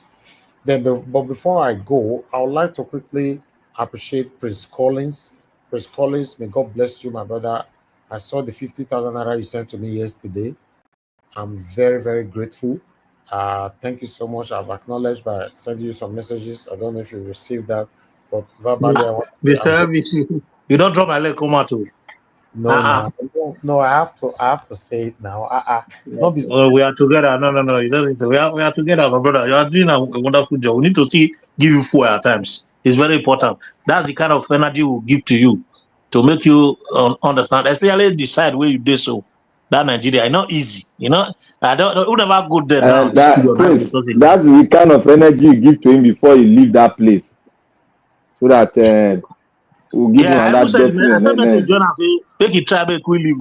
I say it's important way they do because make They all tell relax am more now. because we need them here. They tell am now. I know the hear word. Black Panther. I know for 7 that place can explode anytime. Oh. No, Lagos is safe anyway. Lagos is a bit safe. We shouldn't places. pray for any explosion. Nothing will happen. Nigeria will be better. Lagos is safe. God will help us. We are still on it. But Nigeria, you are really trying. Just keep it up. Let us, if we have anything, no matter how small, let's support him. Now, our brother, we not get any other issue. We'll support him in whichever way. Any way, even if as they come, so more try more they come. If they pay me, say I know they feel come all the time, but let's support him, just as I've said. I know that we are capable. Let's do our support so that we keep going on because it's not easy. I wish we have 10 Nigeria watch.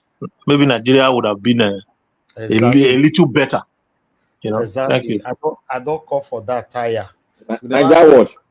Yeah, we are working on Nigeria. We are working. We are working. You're going to have a lot of people that you'll be mentoring very soon by the grace of God. Nigeria watch. Yes, sir. All of una talk today. Una forget the doctor's advice where give all the guys here. Which one be that? The doctor's advice he gave you. Na no gree talk on now. About Konyo and the other one. Okay. Which doctor advice? Black Panther, you are a spoiled child. God, I beg you. This guy. Okay, you are talking about the 21 times. Before you land yourself in hospital, make sure you do well. The therapist. Okay, you mean the 21 times. Okay. He's talking to Nigeria watch. Nigeria watch, you know you are in an island now. You better move. 21 times. Black Panther, no. You are very corrupt. You are very corrupt. Me, I'm safe. I'm not like Nigeria watch. I'm also safe. Very, very safe. Sure. Do you know if my wife is right here with me? That one, I guess. I don't want to. You better go out there and make yourself safe.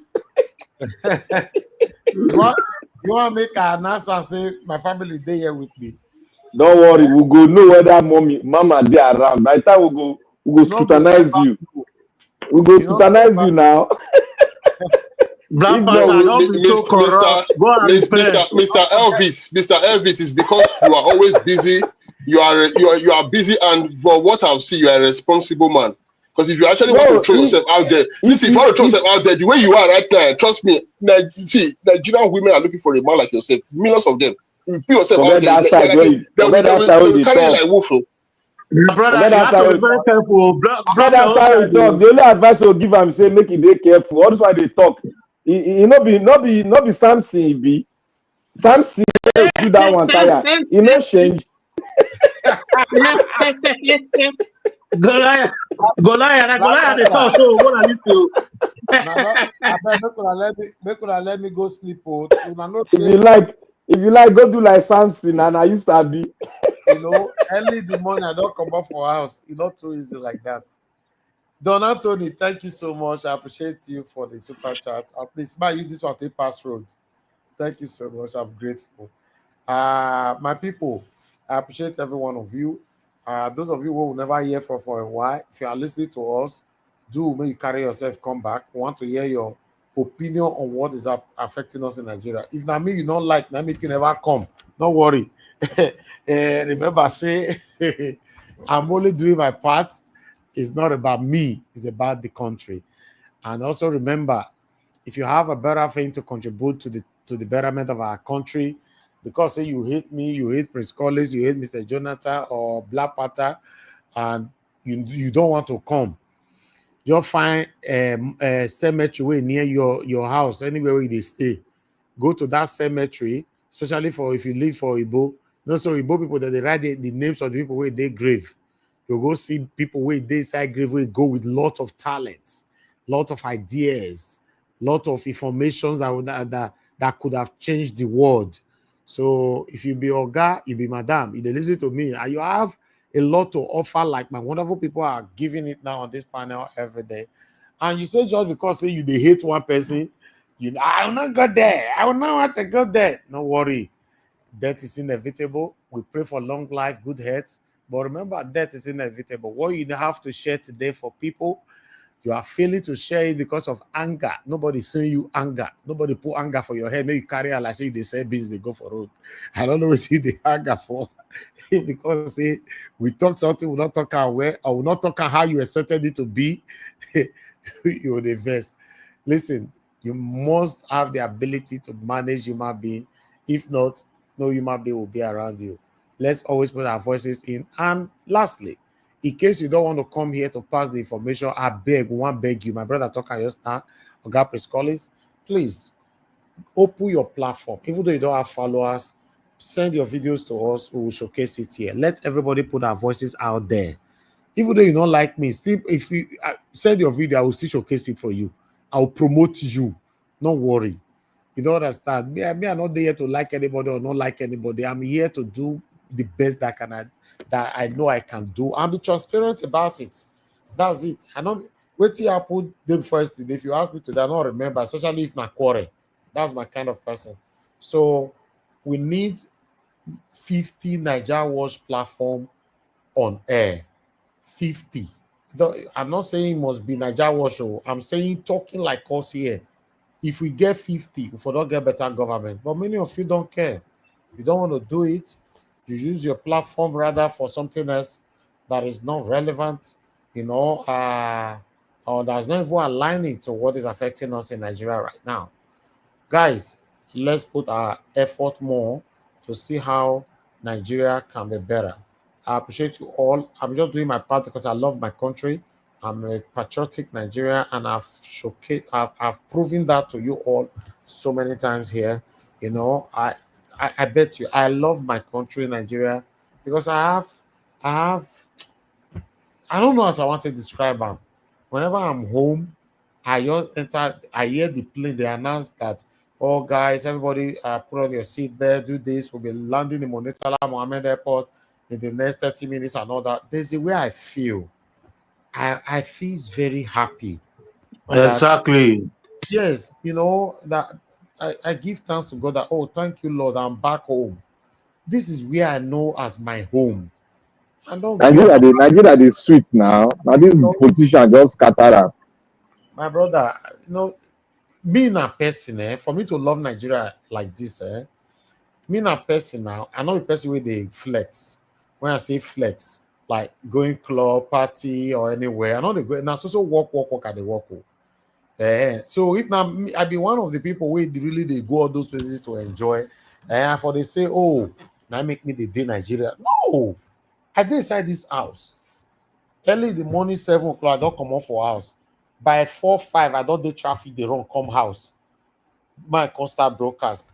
I just love Nigeria, not because of say you must go one club or one party, one musician will come, they use you, they sing like they do for Benin. No. Home is home. Home is home. Let's say it how it is. They are on holiday now in the UK. Akaba people and the rest.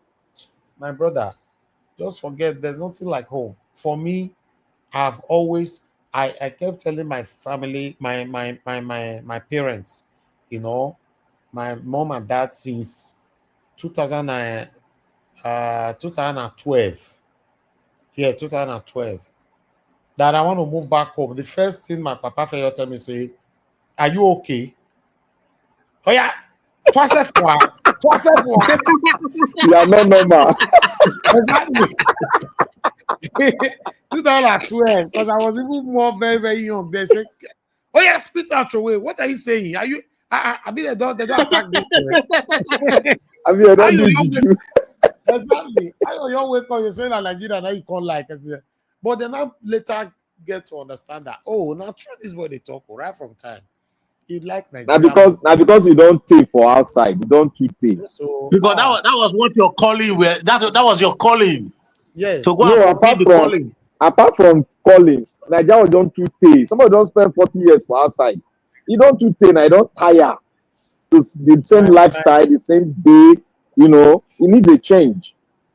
So it's just like my dad called me this morning. Now, anyway, I just leave that one, you know, affiliated to what we are saying right now.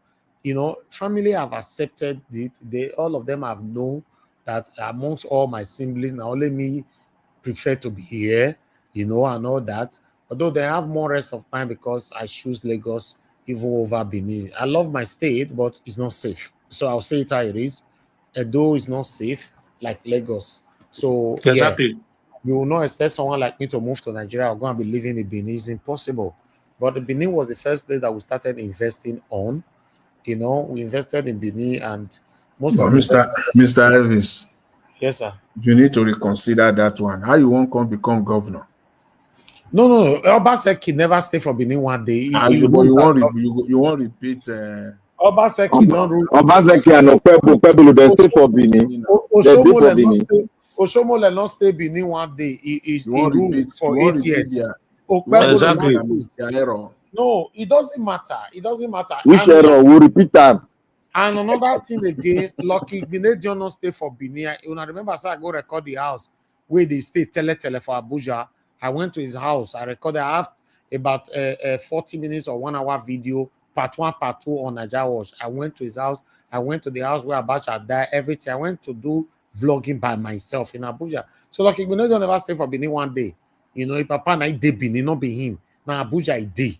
You know, almost a day. Igbenedion never stay for Benin one day, you know. Now Abuja, night day. So it's not for me becoming a governor of a state.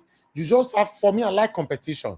If I choose tomorrow to aspire to become a governor of my state, I want to compete with every single governors that have ruled the state. Me, I like competition. Now I make you see, say, when some of the people that were supporting me on my platform here, you know, they decide to say the Suma. What did they call Suma? Mr. Odu was still there with us. The Suma Boomer. Exactly. The Suma. They plan against you. Yeah, that was, you know what? Okay. Hold on. The Suma, you know, and all of them left the same time. It's just all of you on the panel right now. You know, you will plan on my behalf. Say, from tomorrow, Mo no go Naija Watch again. That was what happened to me, my people. Everybody left. I was like thinking that the platform we crash without us. Apart from, go ahead. You said what? I say everybody left apart from. Yes, apart from my mom. That's what I would say. Because you see, I was here with you, bro. Yes, no, not you. I'm not saying no. I still have lots of you here with me, pre-scholars and all that. I'm not saying everybody left. These certain people, they went to Coven. I've said this so many times. They went to Satanic Coven. They went to do that meeting inside that Coven. One of them inside the Coven came to tell me. I also recorded them what they planned. The Coven no get name. You know, that called Satanic Coven. Satanic Coven, that's the name.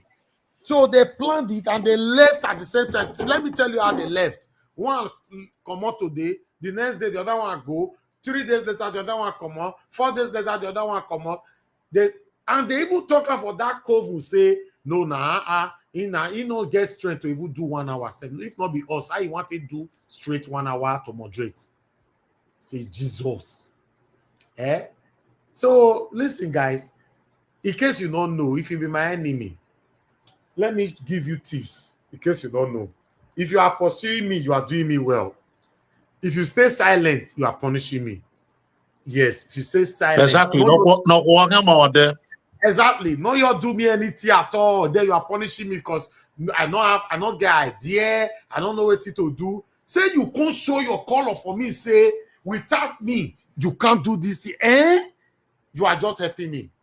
That's why I take grow. I like competition. That's it. I like competition always. So my people, I don't want us to go there. I appreciate my people that is always here with me. Like someone like Prince Collins now have been with me from day one of this platform. You know, the Madarita, Mr. Alex, and all that. They have been with me tele. So you see, Nigeria Watch. Yes. Oga Jonathan no understand Edo State. Edo State dey hot. Like if they hot, you if you do inside house, you go to feel am. Your leg no go stay for yourself. You go to waka about. Na to japa na go dey your head. If you dey hot, you go to hear am from far. You go to meet you. You no be like Lagos where water go just dey breeze you like that. This one if you dey hot na fire dey come. Thank you so much, my people. Blessed lady, thank you. Yes, it is called conspiracy. You know, they conspired against me satanically. But God got them and said, no, I'm not rich. I'm not rich at all. But the beautiful thing about it today is that these self-setting people, their voice have lost. They have lost their voices. Nobody know them anymore. These are people that were their voice were echoing left and right. Many people don't forget them. If I say many people mention those people name, many of my subscribers don't even know they are listening right. They don't even know who I'm talking about. You see, since they left, maybe we've gotten more than 30 or 40,000 subscribers across all our platforms. All those people that you mentioned, yeah. I will probably know almost all of them because, as I told you before, I've been following Nigeria Watch for more than a year before I eventually come to this platform. I will just sit down, you know, and that time I don't even watch Nigeria Watch live. I watch the recorded, and I will watch like 80. I will listen to 80% of it, especially in the night. Everybody will have gone to bed around 9 p.m. I will just take like 2-3 hours. I will just sit down there. Sometimes I will sleep off. So I know all those guys. I can picture some of the prominent ones. I watched Nigeria Watch for over 1 year. I listen to them. The truth of the matter is, I like the fact that when people say, I watched you for so long before I decided to join you. That means there's something you saw that motivated you, that indoctrinated you to join this platform. When Mr. Jonathan says something like this, I'm very happy. Just like our madam we've had here with us before, Madam Luke. That's why that she's not part of us anymore. But she also said the same thing. I was surprised when she was not trying to turn everything against me. I said, no, madam, I was not reminding her of our own words. You said you watched me for more than a year. You said, no, Mr. Nigeria Watch, I'm not the kind of person that joined any platform. I watched you for more than a year and I decided to know. So you already know me before you joined the platform. So because it could not go your way, you were not saying, oh, I think I know you now. You say you felt know me before. Anyway, Madam Luke, if you still listen to us, so we miss you because I don't hate anybody, but I just wanted to reference to that. Then I want to go back to those satanic people that were on the COVID. I want to let you people know, say your voice, you don't lose them. Nobody know you again. Nobody know whether you see they exist. The share where you live, other person don't see that put. Listen, not today this life. Not they to carry yourself like saying now you be Oduga of the whole world. You are not anything. We are just human being. Nobody. We are nothing. Yes, sir. Yeah, you see, one thing to add to what you have said, in the journey of life, some people are made to come in, build to an extent, empower you and leave. Some are made to be permanent, some are made to be temporary, and some are made to be catalyst, causative agents to lift you from one point to the other. Just like when somebody caused the death of Jesus that we are serving today. That's the way it is. Just say some Joshua. To set the pace for the righteous one to come and save the world. Don't say that Joshua they be. Normally, you don't expect everybody who starts with you to always be there. So people left organically. They don't mean any harm with you or for you or to cause you pains. Those are not the people Yeah. I'm talking about at all. Yeah. I'm talking about the people who went to the satanic coven. They actually went to a meeting. Mr. Elvis, Yes, sir. I think you know, like what you just said, what you really mean is the ones that conspired against you. Yes. That's the one you're talking about. Because in life, like the gentleman just said, some people will start with you, they are foundation members, they will help you build the foundation. Then life will also take them to their own path. Some people will continue. Some people will continue. Yes, some people will continue with that. In life, you know, that's and they will still continue to wish you well. Yes, thank you. Exactly, yes. exactly. Yeah. Yes. So they don't have to be there. They don't need to come here. In fact, some people they will not they ask of you for a whole year. They love you past the way they call you every day. That's not what I'm talking about. That those one be the real Joshua. Exactly. The one way go inside cove. They say fire can't burn them for inside that cove. those ones. I need to call the person who said Jesus Christ for the soldiers. Now those ones name now. Exactly. No, we should listen, not today this life. The moment that we have to always enjoy it. Be kind to people, love people, care for people, do your part to put smiles on people's faces. Don't join the category that is always saying nothing they happen. They both day has been they talk about or you both not they come. I don't know what it means, but they always say that it be. You know, I was trained to I'm always careful with people that have nothing to lose. I'm always careful around them. Exactly. Because a man that has something to lose is always very careful with his actions. Because he has a reputation to protect. The people that have nothing to lose, I'm careful around them. You are right. Now I make this man will go fight VDM. This man was it Abati. When they show about the picture, you see that was I sell. I say I don't finish. So you don't see my analysis yesterday. You Black Panther, eh? I gotta leave you. No, say not see the video what I do concerning her yesterday. I not see how much 10 billion. So he chop out of the weapon money where your own papa, your own commander in chief put out. He chop out of her. They're going to snap picture. And these are the integrity that we are talking about. Don't mind now. You know go fight VDM again. Like life a life. If they talk of VDM, go quiet. And if you look at it, yesterday when he was absent, I think Jinika made another report about VDM, and she there also commended VDM for his work because when he got to his Abatistan to speak, he never commended. If you look at it, he never commended VDM. Rather, he condemned him for giving that woman ultimatum of 1 week. That was very wrong of him. Very, very wrong. Even when Oji was trying to, in a polite way, try to make him not say that. But if you look at Betty, he's always very rude to the other people. Maybe fit because he's more educated or more older than them. No, old school. That's what they be. It be like say they don't understand VDM. VDM get people. In short, that guy get group of CIA where they work for him. You could just go internet, you just bring your video out. Boom! You just shock. You and your wife will fight for yourself. Why you go talk to her? I don't tell you, your mouth know the whole break. Why you go talk to video? Sir Louis, you got it right. You know, Abati's problem is he always thinks that he's more educated, and that's a very, very dangerous assumption. Very, very, in fact, very naive.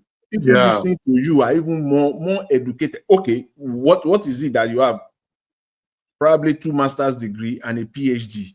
And so, and then if you even ask himself, Abati, all his life you've been working as a journalist, not a real journalist, because you are not even an investigator. Rogue journalist. Politician. He compromised all the time. Humility. Just like Jide before this guy came. What do you call it? Agbado came. Jide was very upright. Look at him now. Nigerian, that's an average Nigerian, so they be. Hunger, stomach infrastructure. Now they kill, now they buy them. You know say he go for governorship for his state. You don't get one vote for primaries. He contest now, you don't get one vote. Akpati now. You don't get one vote for primaries now. They don't agree vote. I be saying he say of him with governor. Now that money where he take for that weapon where they want buy that money, now him go use. Now there EFCC after he don't do that thing finish, EFCC come cramp am. They can't see name for the list. They can't see name for the cramp am. Now him come dey laugh when they did snap picture. They put it inside say with boldness. Can you imagine? You see that they bend in bold head. They laugh. All of them, ex-governor self do like this. Cheers. They know they shame. All of them. See, Nigeria, if you want thief, that's why Nigeria they talk. If you want thief, thief like 100 billion. No, say like 80 billion user said to. That's what they do for Nigeria. All of them. They release them with the money. They not pay back. They not pay back. They release them. They release them, all of them. Set to me carry the rest. Okay, look at that emir where it's still that one they call an emir, where it's still Accountant General of Nigeria, still 100 billion, 120 billion naira Accountant General, and the man is still working. They just one naira not drop, 1 naira I not give anybody. Then you can't go fake sickness, fake everything. Today is still working. He's still standing in Nigeria. Hi. Very terrible. You want to go meet am when they don't put turban for your head? Not being the tail or Asari Dokubo down. They don't go give am one title. He not be talk again. He not be talk again. I do thought of two inside self. I ain't the kill am so they go. They don't go give am title for one two title where they carry turban all about. They do like gorilla. Now make I not be talk again. No. Before you know it, the people will go against them. Before you go know it, not be Niger data. Before you know, they go against them. This is not what you have been talking about. You know this Abati. I've been following him for long. I never miss his articles. In fact, I created a file on my computer. I was keeping Abati's articles. No, you can separate the man from the heart. You can still follow him. It's okay, but you all know who he is. I was following Abati so diligently until the day Abati joined Jonathan's government. I said, wow, this is it. Because everything about Nigerian government, about corruption, the way to act, and now said, how could this man now descend so low? Because you have criticized everything in Nigeria. But the day Abati joined Jonathan's government, that was the end of him. That was it. Because they don't have integrity. That's $10 billion. Make una $10 billion for the next 30 minutes so that we round up. 30 minutes. Now $10 billion where they share for that. Thank you, Nigeria. Now $10 billion where they share for ammunition when they want to go buy. In collect enough money inside. That's why I say I know the shake. If they do and you say you go to support Agbado, they not bring that case up. Yes, you are right. There are people who don't bring the case up. You see what Mr. Jonathan just said now. You know, the same way I was following Jide Otitoju for more than 2 to 3 years. I was consistently following him in that his program. What's the name of his program? Journalist Hangout. I was following him, you know, because he was very consistent during Buhari regime, going to where they buy Tocanos and everything, you know, talking about insurgency. I said the moment Agbado enter, that guy, it be like the best way they use water party, where they use water with boy to buffer, they can't take soap rubber. That one is his own Agbado was a special package Agbado that they gave him. Wow. You don't eat Agbado now. When I come to listen to Jide, I come say, Jide this one. I say, God, I beg you. You know what's funny me past when Jide they talk about the Tokeno. You see, when people information is very key in life and it's power. Those people that said information is power, they were never wrong. You see, immediately our government said they want to go buy Tucano jets. You know what came to my mind? I asked myself, what kind of jet? Because I'm abreast with a lot of jets. And I asked, what kind of jet is Tucano? That must, I know, I've never heard about that jet before. When I went to find out, to my surprise, it is not a fighter jet, it's a surveillance jet. It's not even a jet, a surveillance propeller aircraft. It's a surveillance propeller aircraft. It gets a maximum of where it carry. And if you fly above, if you fly reach, if you fly reach 10,000 feet, it's a low attack surveillance aircraft. And you don't use to fight. You only use it to survey and all those drug dealers. That was what they were using it for, to survey where the route drug dealers they pass for America. And when they use them for war was during the Second World War. Second World War, now they use that aircraft to survey Boko Haram. You know how much they buy them. If they tell you how much, you go run live here. That billion, I mean, $4 billion. That's like $4 billion. That kind of surveillance jet cannot even withstand today's terrain or terrorism of today. They will bring it down. No, that is why it's a low aircraft now. If you fire and down now, if you need Boko Haram, if you fire and down now, it's a low aircraft. It cannot. There's a certain amount of speed. It cannot even go supersonic. It can never, because if you try, I will blow for up. And that aircraft, that will blow them. This honorary or chakabula, is scattered and down. So and America, they use and do now. They use and train pilots. They use and train pilots. The 5 billion way of Peolo, the way then they plan or allegedly or say you won't go pay. You know how many drones 5 billion naira can get? Sophisticated drones that they can use to be all these farmers that they are terrorizing them. Do you know what that can do? Thank you. That's a good question. That is a good question. Misplacements of priorities all over the place. That's a very, very good question. Drones can, for security, drones can do a good job. You see, China right now, they use drone to serve tea. If you buy tea for machine, they'll use drone to serve you. Nigeria, that was too far now. Let's start with security first. That tea on first, because our Nigerian drug will throw quality for your head. Tea go boy your body.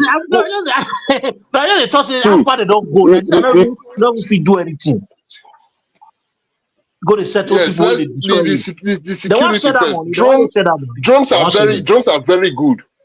You see, my brother, the 3 senatorial district you have in Edo State, that 3 senatorial district, to map security.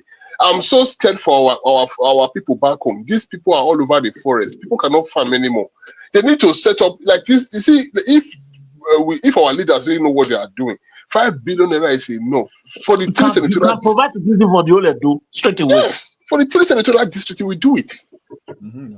But they want people to die. They want to share the money and bring it back to the white people that are giving them freedom. Insensitive people. See, my brothers, do you know what if you have watched the war in Gaza, do you know what the Israeli used to fight that Gaza war? There's what we call a micro drone. They are like flies, but they are flying bombs. They are like flies. They go into the tunnel and they will be watching them. They have an eye. They be like a bat. They'll carry them, go inside the tunnel. They will go through the tunnel. Immediately they see they use AI stuff is on them. So immediately they see a target that is armed, they go after that target and they designate. It's like a mini bomb. So that was what they used in going through all those tunnels. They now found that if you watch the war exactly, you will see when the head of Hamas, where they follow him for back. You know, say drone dey for him back. The thing they tiny, it be like that. So they watch and when they go with his children and his wife, when they escape, you see they watch him. That was a drone. They didn't want to attack him then. They wanted to know where in guys they and where did they go. You see, these are intelligent people, and our military they don't want to use it. They have it all. If people know, they have it all. Nigeria have drones. They produce drones. Because in the first place, those things are not like as in exorbitant like that, as in They are not expensive. like They're not expensive now. I mean, when you talk of the state or the government or acquiring them, they're not like that expensive. Okay, waiting Ukraine take bomb Russia inside Russia. Not be drone.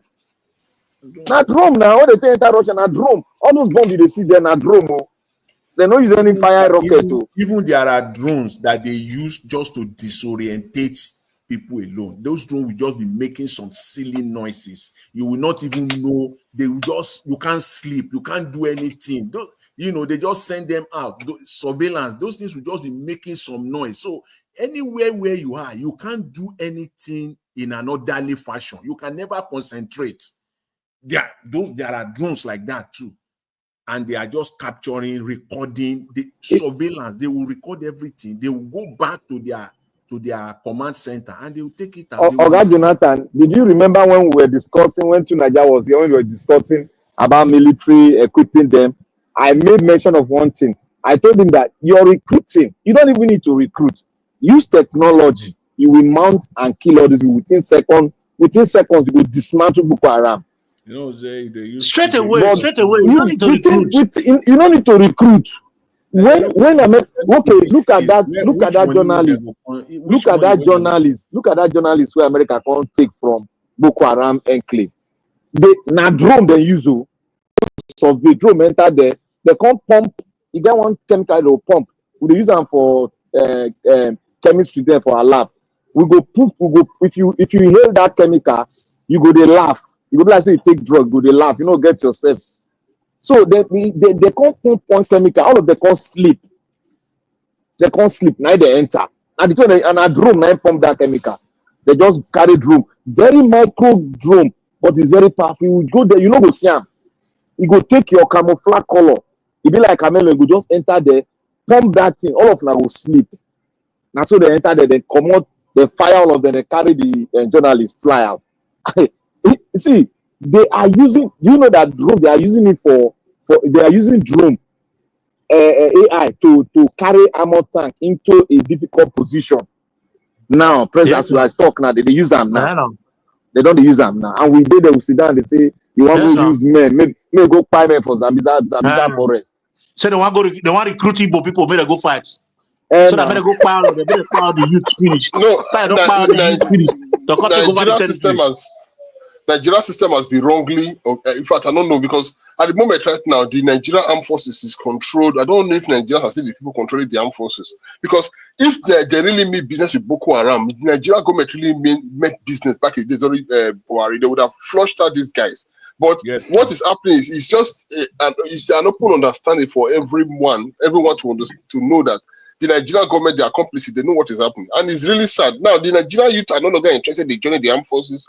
They're not interested in joining the police force. So, how can the country, where are we really going in this country? It doesn't look anything. We are working towards disintegration. That's where we are going. Because the trust has been lost. The confidence is lost already. So, it's just for everybody to start thinking of what to do next. You see, my brother. You know what? I want, if Dr. CM comes here, he sent me that document. I requested for it, but I wanted to compare that document, the CIA document. I want you guys to seek so that I can send you down, because I have a lot of documents for me to find it now. But he has it, stored it somewhere. I want everyone to take and go and study it. You will see what they wrote there. It's not going to, it can happen anytime. Because the process has already started. The process of splitting it has already started. If people think that it's going to be like this all through, it's a lie. The process has already started, and they indirectly stated it there because they knew that there was going to be an uprising during that process. And the process has started now, because when you begin to infiltrate into another tribe, tribal war is one thing that you never want to happen to any country. And they know that these people that they are coming with Islamic stuff, they are going to cause tribal problem. And when they cause it, the West, they know that the South, they don't react instantly. They don't, because if they react instantly, you know, they are not that kind of a person. If you look at the mindset of the West and the Midwest, They don't react instantly. But when Yeah, they they react, try to follow due process for a they while. try to follow due process because of their level of education. They know. Exactly. They know.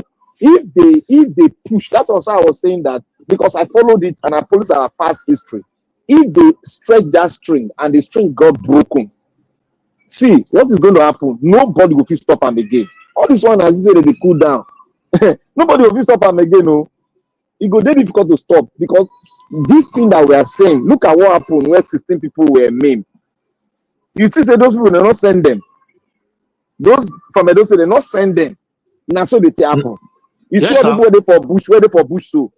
If this our youth won't get them for that bush with all the IT-47, they will catch them. Mr. Bobata, to cut it short, now waiting this our enemies they look for with that all these Westerners and all these people. Now what they look for because at the end of the day, when they don't cause ethnic war among them, they'll can't go for your resources. That's what they're looking.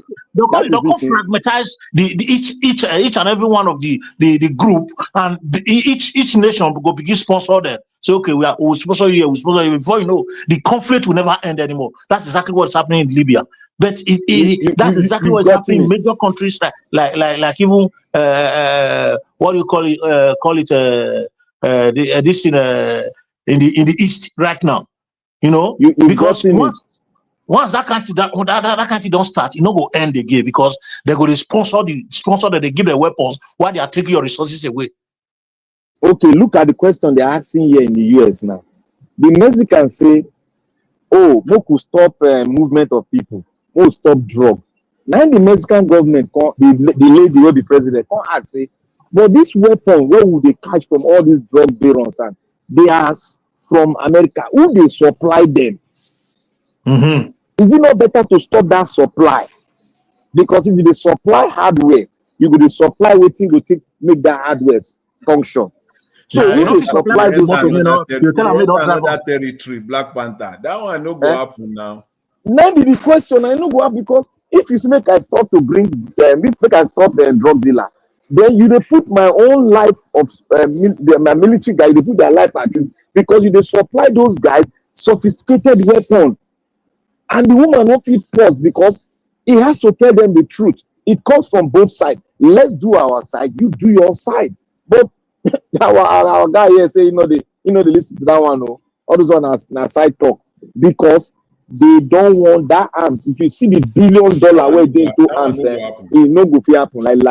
Lie for this earth. Take the defense industry out of the US economy. It go shrink. It go straight away. It go collapse. And I don't say it go shrink, go collapse. It will collapse. And that's the problem the world have today. They must sell. They must look for ways to sell. And if there's no conflict, they can't sell.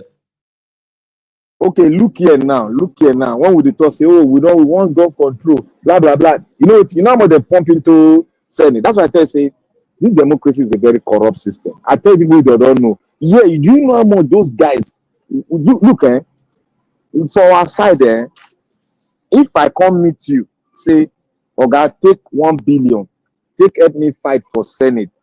Not be crime. I think not crime. Yeah. But for you not be crime. They call it lobby. Have these people seen it? They call it lobby.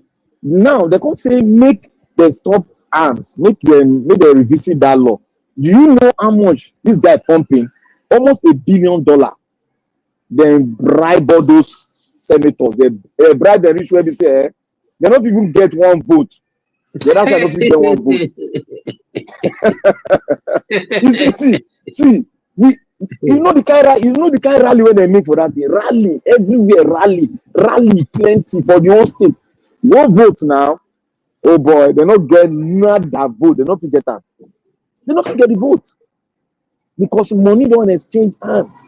Big time money running in the billions of dollars. You know how much that comes in every day for them. Even the one that comes from Libya and the one that comes from the Sahel. You know how much? The one that happened in South Africa, they supply all the arms that went to South Africa during the struggle. They were the one that supplied it. So how will you stop it? That's the fundamental question. And now that comes to how will you stop drugs? It is virtually impossible. because drugs and arms go pari passu.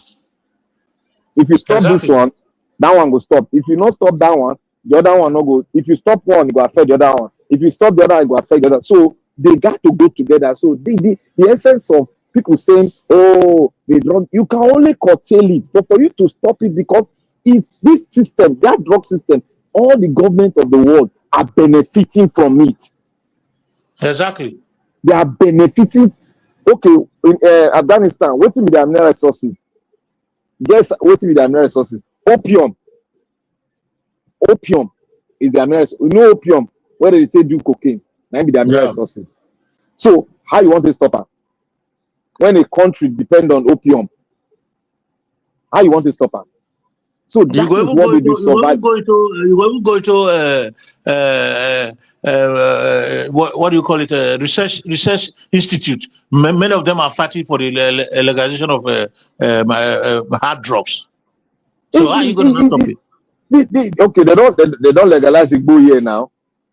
Oh, they say they can't give a modern name. They can't call her medical marriage, medical Igbo. Yeah, yes, sir.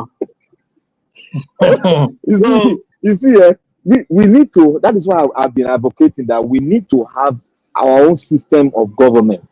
Exactly. That we inculcate our own system of democracy. Our own system. They should give a role to the first class kings. The traditional rulers. They should not be all these governors. So they should share the power within them, because these governors, they are criminals.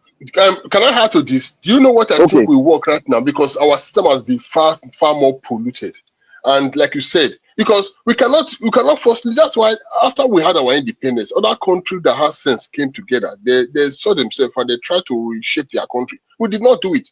We cannot say we are a republic. We still have monarchs that people, or even the politicians still pay reverence to the monarch. So the monarch should be the constitution. I think that one thing that will work is the Iranian system of government. You have a Supreme Council.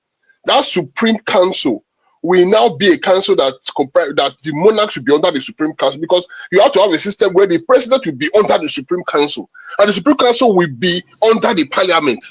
So good system. So you have the Supreme Council, because let's say for example you have a Supreme Council in Nigeria that all the monarchs are under the Supreme Council. Now with that, the president is far below the Supreme Council. So nobody can come and abuse power. Nobody can come and abuse power. That's the system I think it works, because we have a monarch in Nigeria. You cannot say Nigeria is a republic. I say a republic. You have monarchs.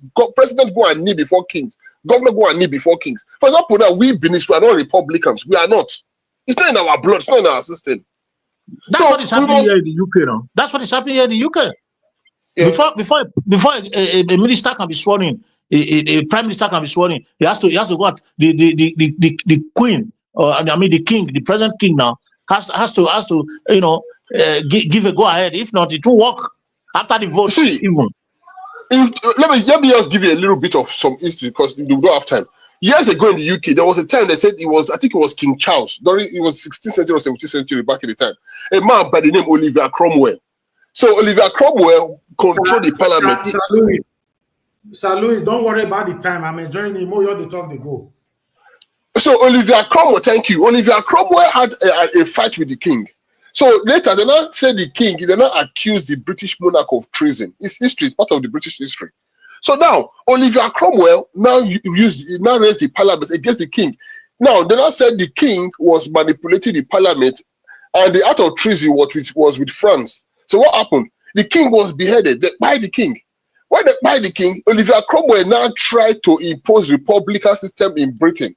He now said, no more monarchy. Then after that, with time, the republican system in UK did not work, because UK system over the years revolves around monarchy. Don't forget that you have the king in Britain. You also have dukes. There's so many dukes all over the place. The Duke of Gloucester is there. The Duke of Westminster. I think the Duke of Westminster now is one of the richest men in the world. What's his name? I've forgotten the name now. So now you have different dukes all over the place. So how do you deal with this? If you've abolished the monarchy, you cannot abolish the system that the country revolves around. So what happened was, they now had to go and send for the son of the king that was on exile to please come back and reclaim the position to become a The monarch position, again. yeah. So when the guy got back to UK, when he became king, what did he do? The first thing he did was to execute Oliver Cromwell. He butchered him, he buried his body in different parts of the UK. So that's to tell you that not everybody can, and that's what I like about the UK people right now. They are angry when you see the Americans try to tell me that yes, because America was not funded under a monarchical system, because they are Americans, people who funded America, even though the British had an upper hand, it colonized what now became the United States. But America was a new land by Christopher Columbus and Marco Polo and the rest of them. They call it the new world. So Europeans migrated to America. Different Europeans had different settlements. But Britain had an upper hand. Most especially the Italians. British had an upper hand. Don't forget that what is now called New York, or first called New Amsterdam, because the Dutch people were the ones that were there before. So it was when Britain had a fight, the English people had a fight with the Dutch people. When the British conquered the Dutch, they now renamed New Amsterdam to New York. It was called New York because the border of the British monarch was the Duke of York in the UK. So he was the one that renamed it New York, because the word York is an English word. So you got to know that. So when America had independence in the year 1776, an English admiral by the name George Washington, that became the first president of the United States. What happened? When they fought the war, when America had independence, because they said they were not going to be paying tax anymore to British monarch and everything, they wanted a country of their own, no problem. So they actually thought the first offer that was made to George Washington was, since he fought the war, because he was an Englishman. If you go today, I've watched the documentary on YouTube. The family has to stay in London today. If you go to the family house, they put an American flag and a British flag in front. The Washington family house. It's still in London today. Now, they told you, they said, since you fought the war, do you want them to crown you as the new king of America? So to become it, since you no longer that, you said no, that America will become a republic where all men will be equal. Don't forget that there is what gave room to America becoming a republic was the French Revolution that happened. When the King Louis XVI of France was beheaded, the French now became a fully republican country because France had so much wars all over the years. I mean, several years. That was before the rise of Napoleon Bonaparte. So when that happened, it was that system that gave America a republican mindset, where they now said, okay, every man is equal before the law. That was how the amendment were drafted. It was the French that gave them that idea. Yes. So that was how the amendment were drafted. That was why during that Second World War, the French, they had a lot of migrants from France coming into a lot of ship, and after that union, the French government, I don't know the person in charge then, now gave America the Statue of Liberty because of that thing. Because of that thing they did to them. Now gave them that America is the head of liberty in the whole entire universe. That was why that statue was given to them. So if you know that statue was not built by America, they are gift to. Okay, if we come back home now, just imagine Governor before they swear him, you first go palace, you go swear juju. This is how they do this nonsense. What did they do? That you know, when I first brought this issue of putting a tradition, some people revoke. Because I know why they revoke. You know why they revoke against it? Especially the women. The women see the tradition as a way of oppression. I said, no. This thing that is how China and all those Easterners, that's how they survive. It's not a way of oppression. It's a way of arranging and making sure that your culture, your tradition does not go. It does not go. It's part and parcel, because when they came, they met it. It was that same thing that you people are desecrating now that was in charge. Is that how you are talking? Okay, continue, sir. Sorry, continue. So those things, those traditions, you cannot give it away. That is why we're having the kind of Western influence. If you check what happened to Iran and Iraq. No, what happened to Iraq? Do you know that Iran was not an Islamic state before. It was like the Christians were much. They were much, but the population was very small. And Pasha. Pasha. And they were free to wear trousers, wear all these things, Western world. They were being influenced by Western world. And America was really involved because America was a big time partner with Iran before. But what happened? The struggle, the revolution started in the university, where the people now, some of this Islamic stuff now came that they are tired of the Western influence culture over their own culture, that they want to really practice their own culture, which is Islamic. That was when the revolution started in the university. It was university that formed this culture, this monarchy system. It was university. No, but brother, no. University. See, I think what happened. Yes, you are right. The Iranian this thing, yes, because I saw some pictures. You know, when I saw those pictures, I was really surprised. You know, they said Iran. I was like, Iran was like this. People were in the beach. Ladies were dressing like they're in the Western world. I saw the pictures. I was so shocked. Like, so Iranian people used to live like this. Yes, Iran was like England now. It was like England. You had beaches, beautiful houses, beautiful. They smoke, they drink, they do parties like what you have in Israel, that what you have in other Western world. They were free, but the They people made a complete refused. turnaround. It was the student that did this. So it was the student. I think the problem was the last king of Iran. I think his name was Shah Pahlavi, because they call their king Shah. So yes, Shah Pahlavi. Yeah, you're right. He was an American ally, and because he was an American ally, America actually supported him a lot. And there were several corruption during his system because America was using the Iranian. That was when America started getting involved in the Middle Eastern politics, and that was when the war really started. Don't forget that before then, right. Britain and America forcefully declared Israel as a state, and which wasn't supposed to be. That was the greatest fraud that happened, because that region is a Palestine region. So now the Iranian American involvement in Iran caused the revolution. I think it was spearheaded by a man, Ayatollah Khamenei. Ayatollah Khamenei became the supreme leader. It was headed by the father of this one that is on seat, the great grandfather of this one. That was the one that held, because after they overthrown the king, they now called for, because Ayatollah was heading the Islamic, he was the head of all the mosque, and he was the head of setting up the Sharia, whatever. So they now saw something in him. They now saw that he is more educated when it comes to the Sharia, the Muslimic rules. So they now bring him up as the head of the revolution. That was when they brought him. They flew him from, I think they flew him in from one of these, whether Saudi Arabia or Qatar. They flew him in, and that was how he took over.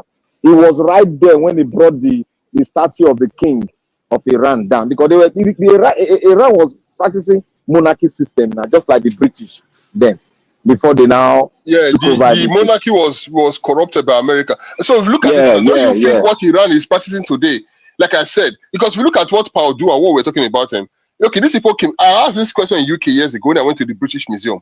You came to Africa, you said, I'm a Christian with common sense. I'm not the kind of Christian that just come and condemn everything black, because the major problem we have in Africa today is when many people think the devil is black, God is white. That is still a problem. And when you think like that, what happens is you begin to think that you see the Caucasians as the Messiah. So that's the white Messiah complex comes into play. Now you came to Africa, you said everything was bad, that everything was idol. Okay, now what happened? You stole the same things that you condemn as idol to go and decorate your own palace. Exactly. So you came to my house, you said my stuffs are evil, but you took my stuff away to go and decorate your palace. So do you know what? I think what we should look at, when I studied nations, I found out that there's a country in the world, one country in the world that have extreme similarity with the Benin people, for example. What happened was, years ago, I went to my friend's house in London. So I was discussing with my friend. So now, excuse me, after I ate in the living room, I was with his wife. So later on, I asked his wife, where is he? He said the guy, he went inside that they were going, he said, there's a family rituals. So the way she used the word ritual, like, it sounded strange, because it was the first time I heard someone who is not an African use the word, because it's a word that we always hear in Africa. You say this ritual and that. So she now said I can go inside and see. So when I went inside, I saw that in his room there was one little room close to his room. So that little room, they had different things. And also, what was this? He said that is their family religion. So I saw him when he finished, doing his prayers. He came out, and I started studying about him. My friend is from Japan. Now in Japan, the state religion in Japan is called the state religion in Japan is called Shinto. They are Shintoist. Now when you look at Shinto and Benin tradition, there's a huge similarity between them. Now Benin people worship God through their ancestors. Shinto worship God through their ancestors. Benin people have what they call this thing they put in. If an elder die in a family, like in the family, that's what they call the Igbo in Benin.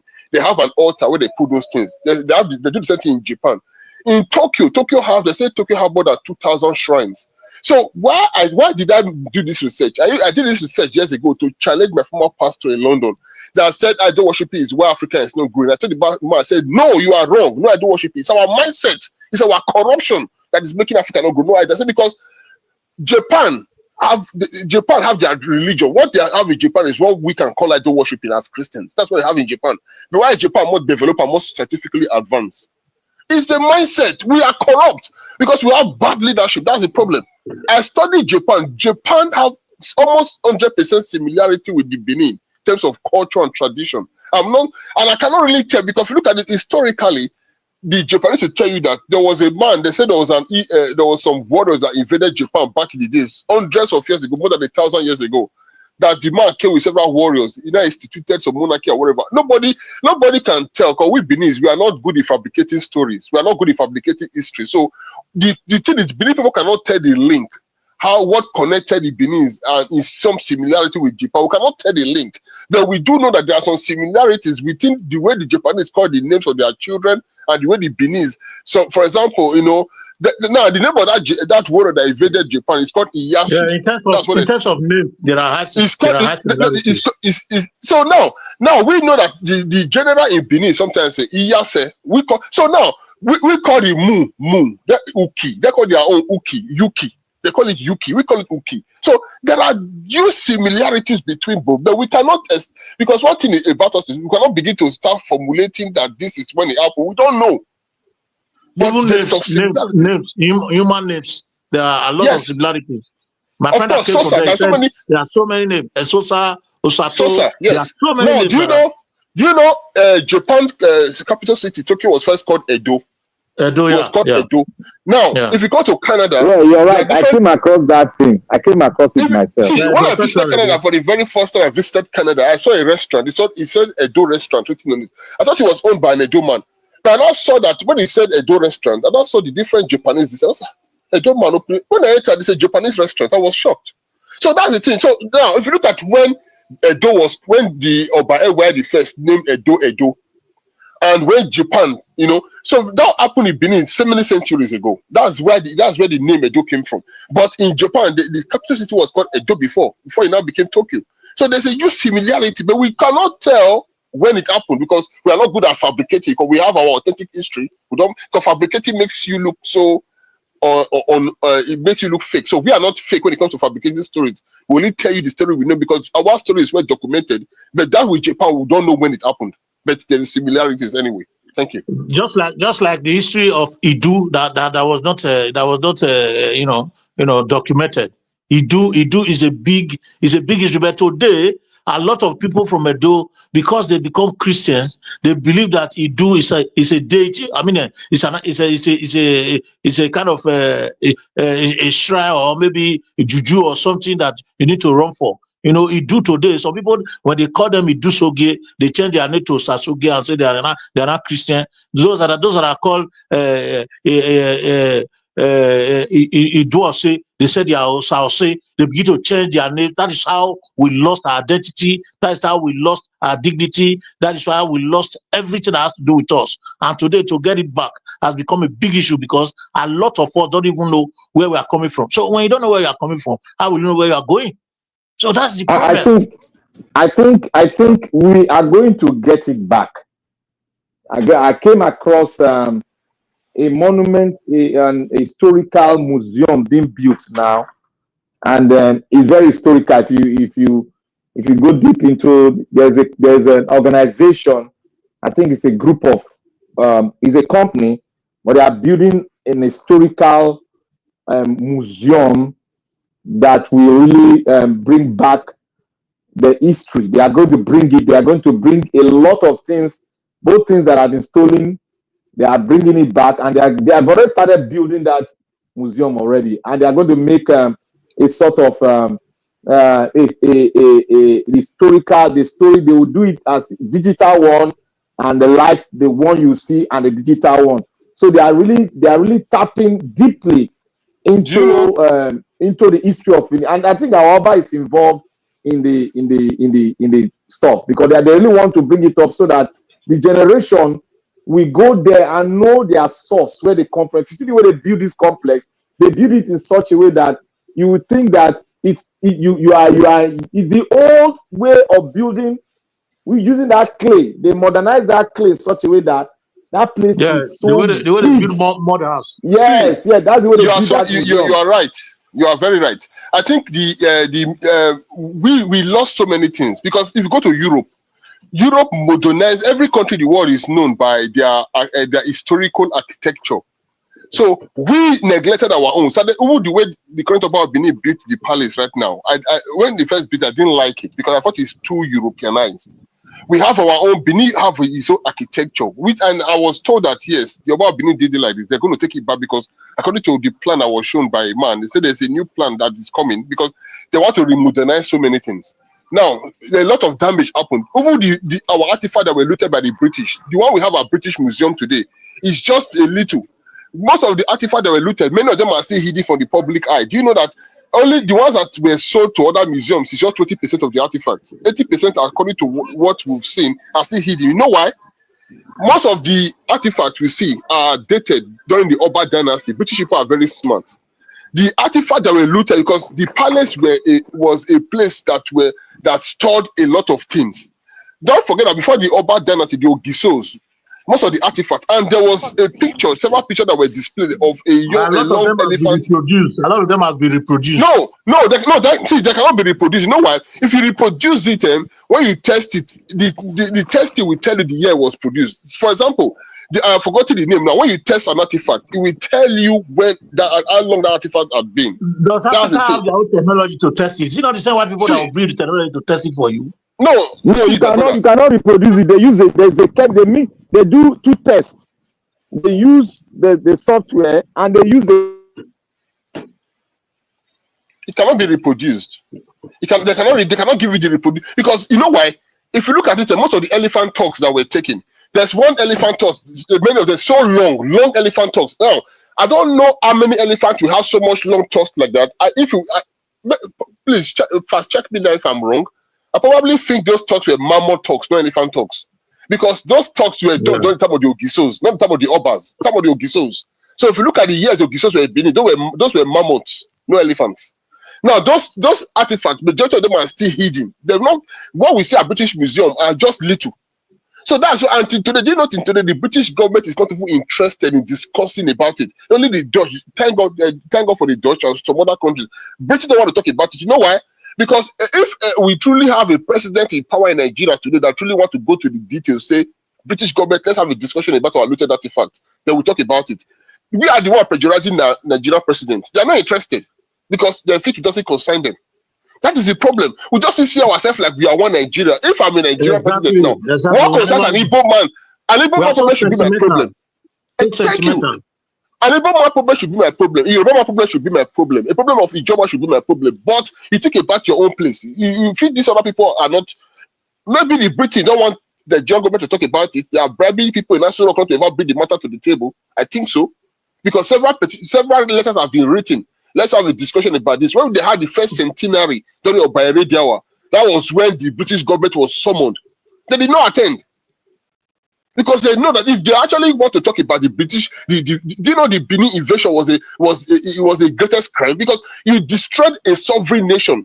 The president of Brazil came to Nigeria. He said it. The president of Brazil said it that when Brazil had independence, Oba Benin was among the world leaders that congratulated Brazil in 18th century, which means Brazil recognized Benin Kingdom as a sovereign nation as at that time. Yes, even the Portuguese too. They recognized the Benin. No. What I mean is, Portuguese and Benin was there for a very long time. Brazil had independence in 18th century. So when Brazil had independence in 18th century, many countries congratulated Brazil for their independence. Benin Kingdom was actually among the country that congratulated Brazil. So Oba Esevende is his name, Oba Esevende. So they could recognize that Benin Kingdom. So they could recognize that, which means a lot of things. There are a lot of things we need to talk about, because So many things. Now, because we don't have a government that actually stands for the people of Nigeria, that's why we have a problem. Nigeria is so rich, you know. We are so rich in everything. If only our president can look inward. The same thing happened to the same thing.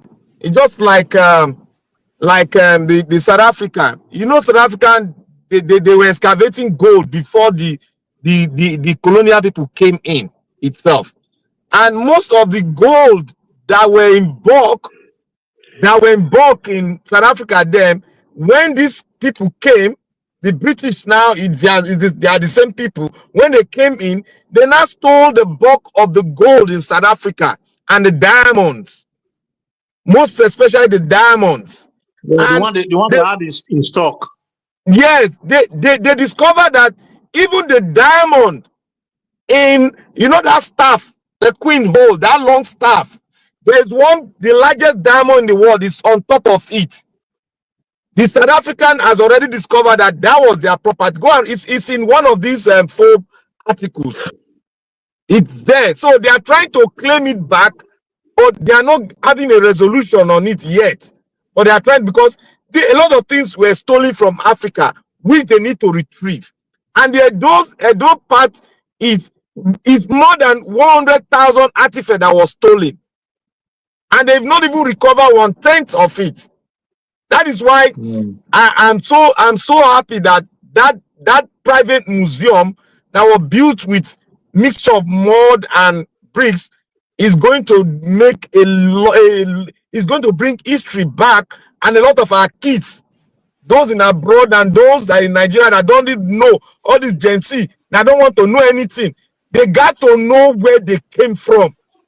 Yeah. So that I think Mr. Black Panther, you are right, but I think the problem is that you are not going back to where I was saying. You see, the problem is we've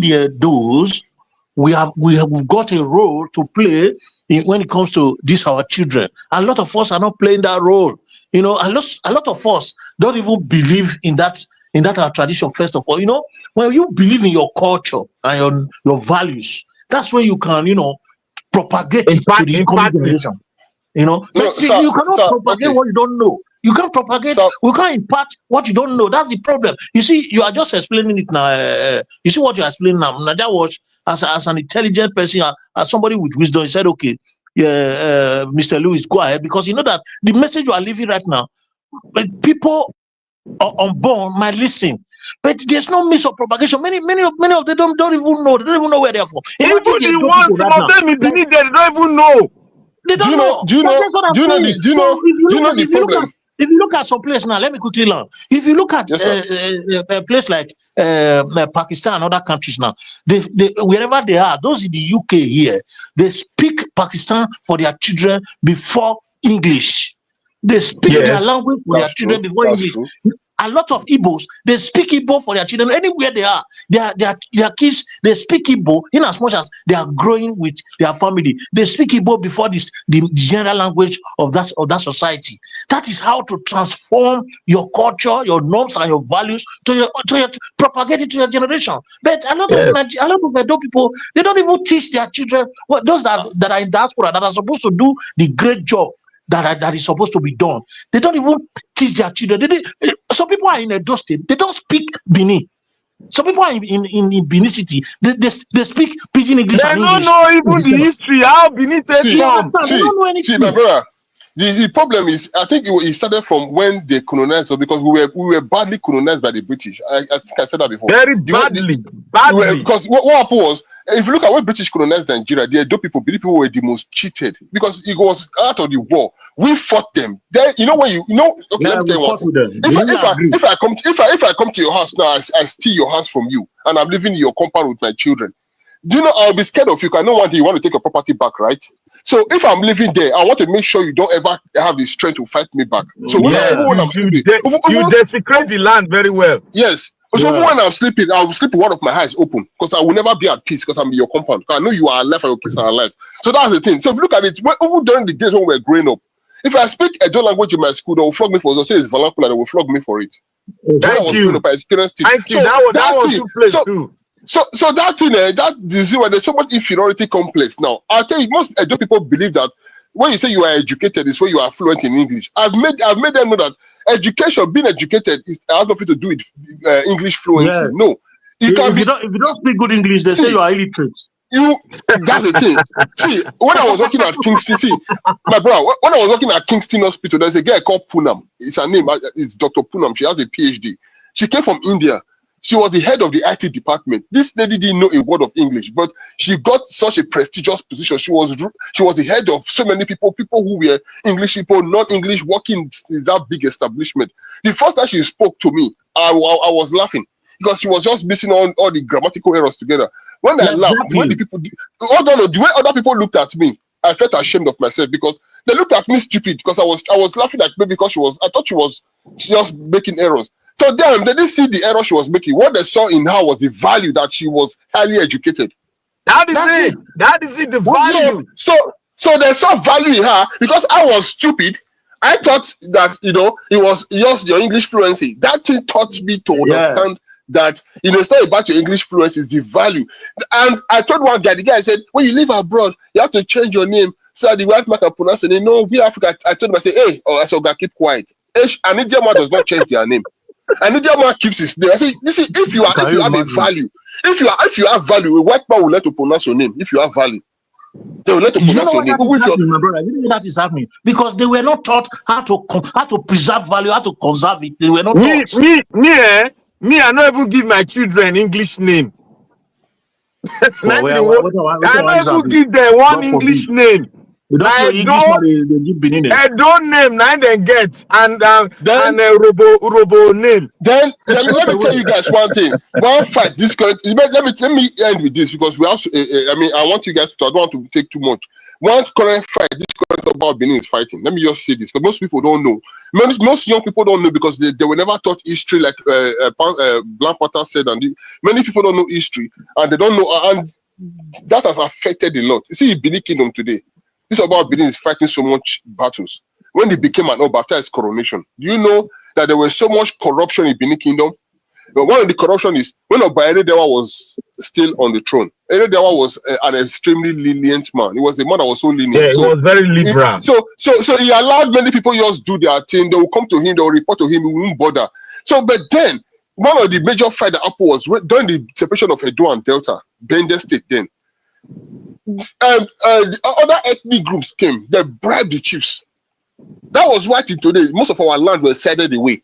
And those land have oils. We are still fighting for the government to government has returned the land. If not, our about this present one day now, they for not divided those people. No, what happened was federal government has already signed that the land belongs to Benin. But what we are now waiting for is that the federal adjustment, the federal boundary adjustment program is what we are waiting for. They should come and adjust the boundary. They've already given it to us. Now, when this about Benin became an Oba, after its coronation, he saw the vast level of corruption in Benin Kingdom. So his own fight was to bring sanity. And they say if you fight corruption will fight you back. So at first, people don't know what happened when they said people were rebelling against the Oba. Those were the corrupt, some of them were the corrupt chiefs. People were making millions of Benin Kingdom. They didn't care about anything. And most of the Enoges you see today, majority of I met a guy in London years ago. His father just died. He just got the throne as Enoge. This guy didn't know anything about Benin Kingdom. I asked him a simple question when I met him. I said, "Bro, you're not a Enoge." I said, "Enoge, now I think you should work with the state government so that you bring development to your area." The guy said, "What concern development?" He said, "That one I go buy me Rolls Royce." So, guy, they Abuja. Okay. Can you imagine? He said, "They Abuja." No, he's an Enoge, but he lives in Abuja. He doesn't care about anything. So now, many Enoges fail to teach their children the history. The children only grew up with the mentality of entitlement of when my father died, I will take over the throne. They didn't know. They know nothing about the history of the land. They don't know anything. That's why you see somebody who went to go and be buried that or another. They know nothing about anything. So this about Benin has so much fight. One fight is fight of corruption, and the second fight is that his anger came from the chiefs, the people who, because at that time he was just an ordinary crown prince. Crown prince don't have voice. One of the chief was Insecurity. Insecurity was people that led the about Benin delegation. Because if you want to create a state in Nigeria, it's not the governor that sits there, the traditional rulers that sit down. These are the owners of the land, not governors. So they sat down, they were making the boundary. That was where the boundary negotiation was done. They submitted everything. Those chiefs were Insecurity, they were bribed by the Shekifs. They bribed them. That is why I removed them now. This is why I removed them now. So most of our land were given to Delta and all part given to Ondo. Now those land have oil. Those are supposed to be part of Benin. So now how do we claim them? Ologbo area. Thank you. So now that is the fact. People don't know this about Benin. So there's so much fight of corruption within the kingdom. And when Obaseki came, let me end with this. Obaseki as a Benin man now created so much havoc. Obaseki worked with our enemies. I don't know if you are Obaseki supporter. This is the truth. Obaseki worked with the Benin enemies against the Benin nation. How can you come as a governor? As a governor, your duty is supposed to protect the institution, work with traditional institution. Now people are insulting the Oba Benin. The Oba Benin told the Bolo that our ancestors made you. Oba Benin told Obaseki died the same thing. Obaseki went to no, mind them. Hold on. He told Obaseki the same thing now. Obaseki went and the people did not come out to condemn the Oba. No, he told Bolo the same thing. They are condemning him. So people should be very careful how they go about this whole thing. Oba Benin did everything with Obaseki. Oba Benin visited Obaseki in the State House. Oba Benin called Obaseki because Oba Benin coronation was just before Obaseki's inauguration. So Oba Benin was doing everything to work with Obaseki. Oba Benin's second agenda was foreign investment to Edo State. But Obaseki worked against everything. Work against everything. Did Oba not call Obaseki and told him, he gave him a wise word? He said, look, when you must do something where people go remember you, so that it go be your exit go there easy and memorable, so that your name go there on the book of history without no scratch. He gave him advice, but he refused. He not rebel against the Oba using the no-gaze. I don't know what came over Obaseki, honestly, because when let's go back to when Obaseki just became a governor. You see, Obaseki's inauguration, he was so close to the Oba, he was always visiting the palace. Oba giving him advice. So I don't know what happened that just turned him. He just became, and that is that Obaseki's fight. That's in our bloody day. Now they are bloody day. Oba the always advise her no month when they go palace. No month. We know all this thing now. No more blood of betrayal. When we talk now, they'll say, Obaseki down to finish. If you know what that man do against your own monarch, if you see a first, you go stone him. Look, chairman of Labour Party now. See what your own brother PA they talk now. What he do? If you see that man for no stone him, if them bring Obaseki out today. On short, all of them go see the kind atrocity where go against your own monarch because about Ilu they do cool. But my mama they explain when mama they explain this our king to me when they go palace with his papa, he said this prince now he take in great grandfather way. If he laugh at you, they do wrong thing, he go advise you. When he tell you no agree, you go surprise say you go fall.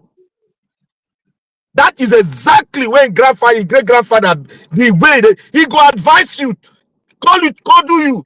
He go tell you the do's and don'ts. And if you do mistake, you go fall. Now you happen to Obaseki so. Now you happen to run. Oba they talk twice. If Papa was Libra, but him come with his own, and he took it from his great grandfather. That's why when he entered throne, all the corrupt chief, you see as he mop all of them. People say not like them. There's something inside that happened, but we not gonna know until the elders talk to us. The Enogies over misbehaved. Do you know most of the Enogies? All they knew how to do was just sell land. That was what they were doing. That is what they were doing now. Selling land. They never thought about developing their community. No one ever thought of, okay, I'm a Nogi, let me try to do this for my community. No. They'll go sell one land, buy one jeep, go and build one house in GRA. Or buy house in Lagos. And they did do. No, buy one house in Lagos. That's what they were all doing. Build house for inside Propoto and inside place where not no road, nothing. So people need to know, because and even if you are challenging, even if you are disagree with a current governor, disagree with the current governor with the heart of patriotism towards your land. Don't disagree with the heart of destruction towards your land. Why I see from some politicians today or young social media activists who are following some politicians, their heart of disagreement is so destructive. That is not democratic at all, and it's not wise. You cannot just say because you think it's just based on their opinion with no fact. You just think, how can Oba cannot be fighting the governor? Oba of Benin and the governor always work together. No governor work together. No governor go fit fight Oba now. Cannot be fighting the governor. Oba of Benin showed Obaseki love. He did his best to make sure Obaseki was close to him. He did his best. I know that he did his best. No, this year, corruption, the cause. You know why? You know the problem with Nigeria get. Now corruption, that be the problem when Nigeria get to. I don't know how they use it. Say power corrupts absolutely. I don't know how they use it. You see, when some people have power, they forgot that that power is just transient. It's not permanent. Obaseki wanted to do everything within his power to dislodge the traditional ruling council of Edo. And he did that, working against so many gays. I'm from Nafo, Ubogyobo. We have two Enoge in my community. The younger one is the other side of Vorama is my younger brother. Which I told him with the way you guys are going, you cannot see me this kind of environment coming to come and support you in any way because I have a lot to give. But you guys are just here selling land. Anytime I hold meeting with them, it's conflict of a complete quarrel, unnecessary quarrel, things that are irrelevant. Nothing more. I'll tell you, say with this kind of environment, I can't be with you. This kind of environment, there's no kind of title that you give to me to encourage me for me to be with you because I'm even afraid. I'm not confident. I don't understand what you guys are doing because I can't imagine we don't reason the same way. So there is no amount of things that you have here. Land. If I tell you land when I leave, where be say I leave for the say okay, when I leave this one for me, I tell the for me I do this one. At the end of the day, they will fight against the thing. They go sell and they go kill themselves. They go injure or call me. This one died today. I'll spend money. I'll do this one. I tell my brother, I say, when I carry rich, I know because my children know they go back there to tomorrow to go take up my inheritance. They don't get it to what they're going to do because if my children they look till television, if I bother here, my children they look, they say, this is your village, right? This your father's house, right? This your younger brother, this one. You say, Daddy, leave everything for them. Tell them you dash them. That's what my senior son is telling me all the time. Just dash them everything. You say, look at road, there's no road. This one is not good. The other one is not good. Okay, how can I not tell the same children and I'm going into that place to go and do what? So what I just do is to assist them, give them money. They still fight over the money and destroy themselves. So those kind of people, how can you not be in their midst and be safe? You will be surprised that the closest person to you there will be the one that will be your that will sell you out right away. No trust, no confidence. You see, their own type of civilization is quite different from the concept we have. And the reason why it's different is the reason why it's different is that they think that education is just education. It's just to read. That's all. Everything about life is education. Exactly. Anything is education. So they relegate it and they never watch because if you talk about civilization will not be say you they sell land or where that Babari guy they work out the place say be shifu.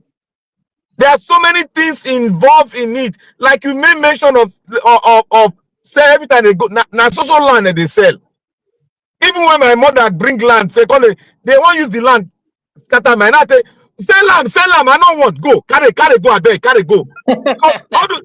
I tell my mother, say, I don't want wahala. If you want sell and go moon, or you want sell and to Kafanshan, just I beg go. I go buy my own say. What confirm with their land? I was even planning recently. I said, okay, I think I will call Nigeria was one day to carry our Nigeria was crew to my village to go and investigate Sedity so that Sedities will be revealed. Do you know that recently? Because the two we have Enoge Unwa Esige, we have Enoge Unwa Eweka. You know, the one that was installed by Eweka after the death of Ovora. His son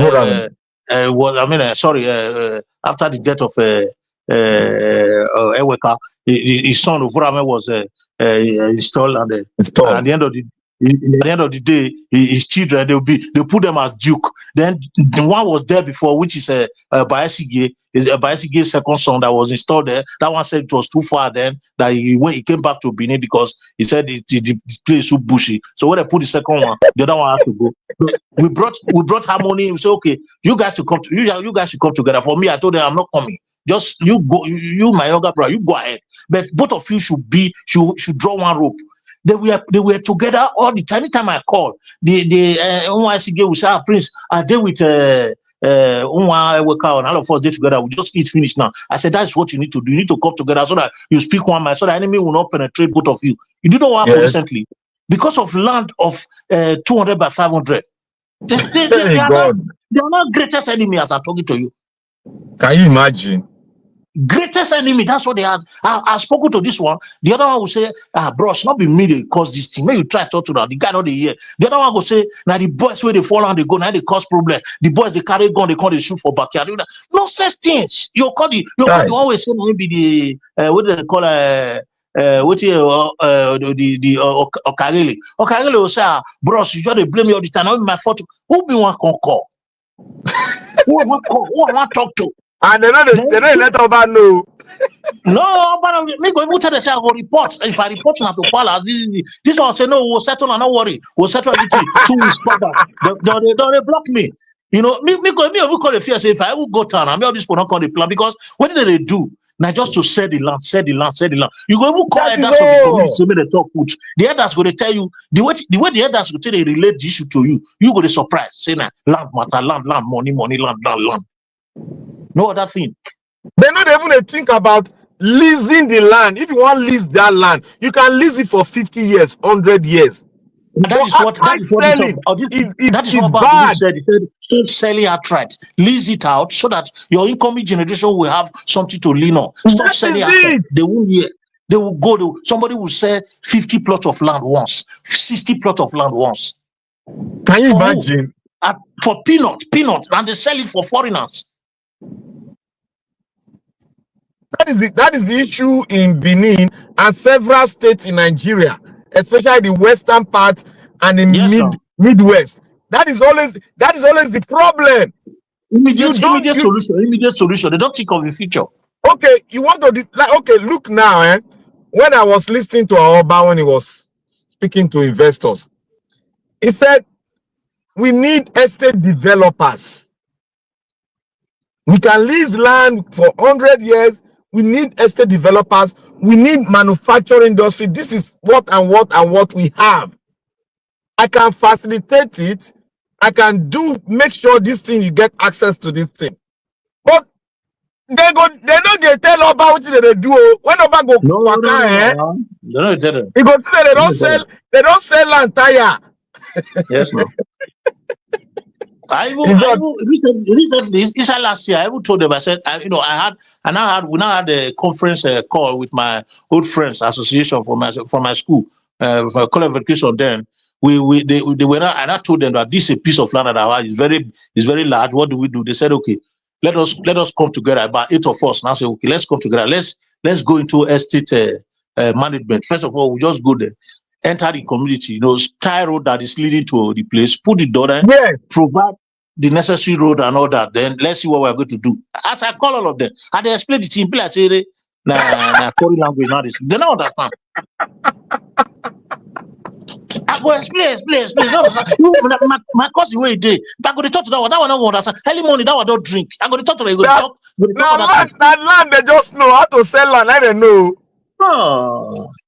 Now let the other one say, okay, our bros, if not so, if you come, we'll talk together. More you'll use my side. I'll join your side.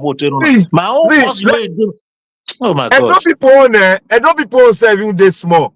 Look at what happened to my parents.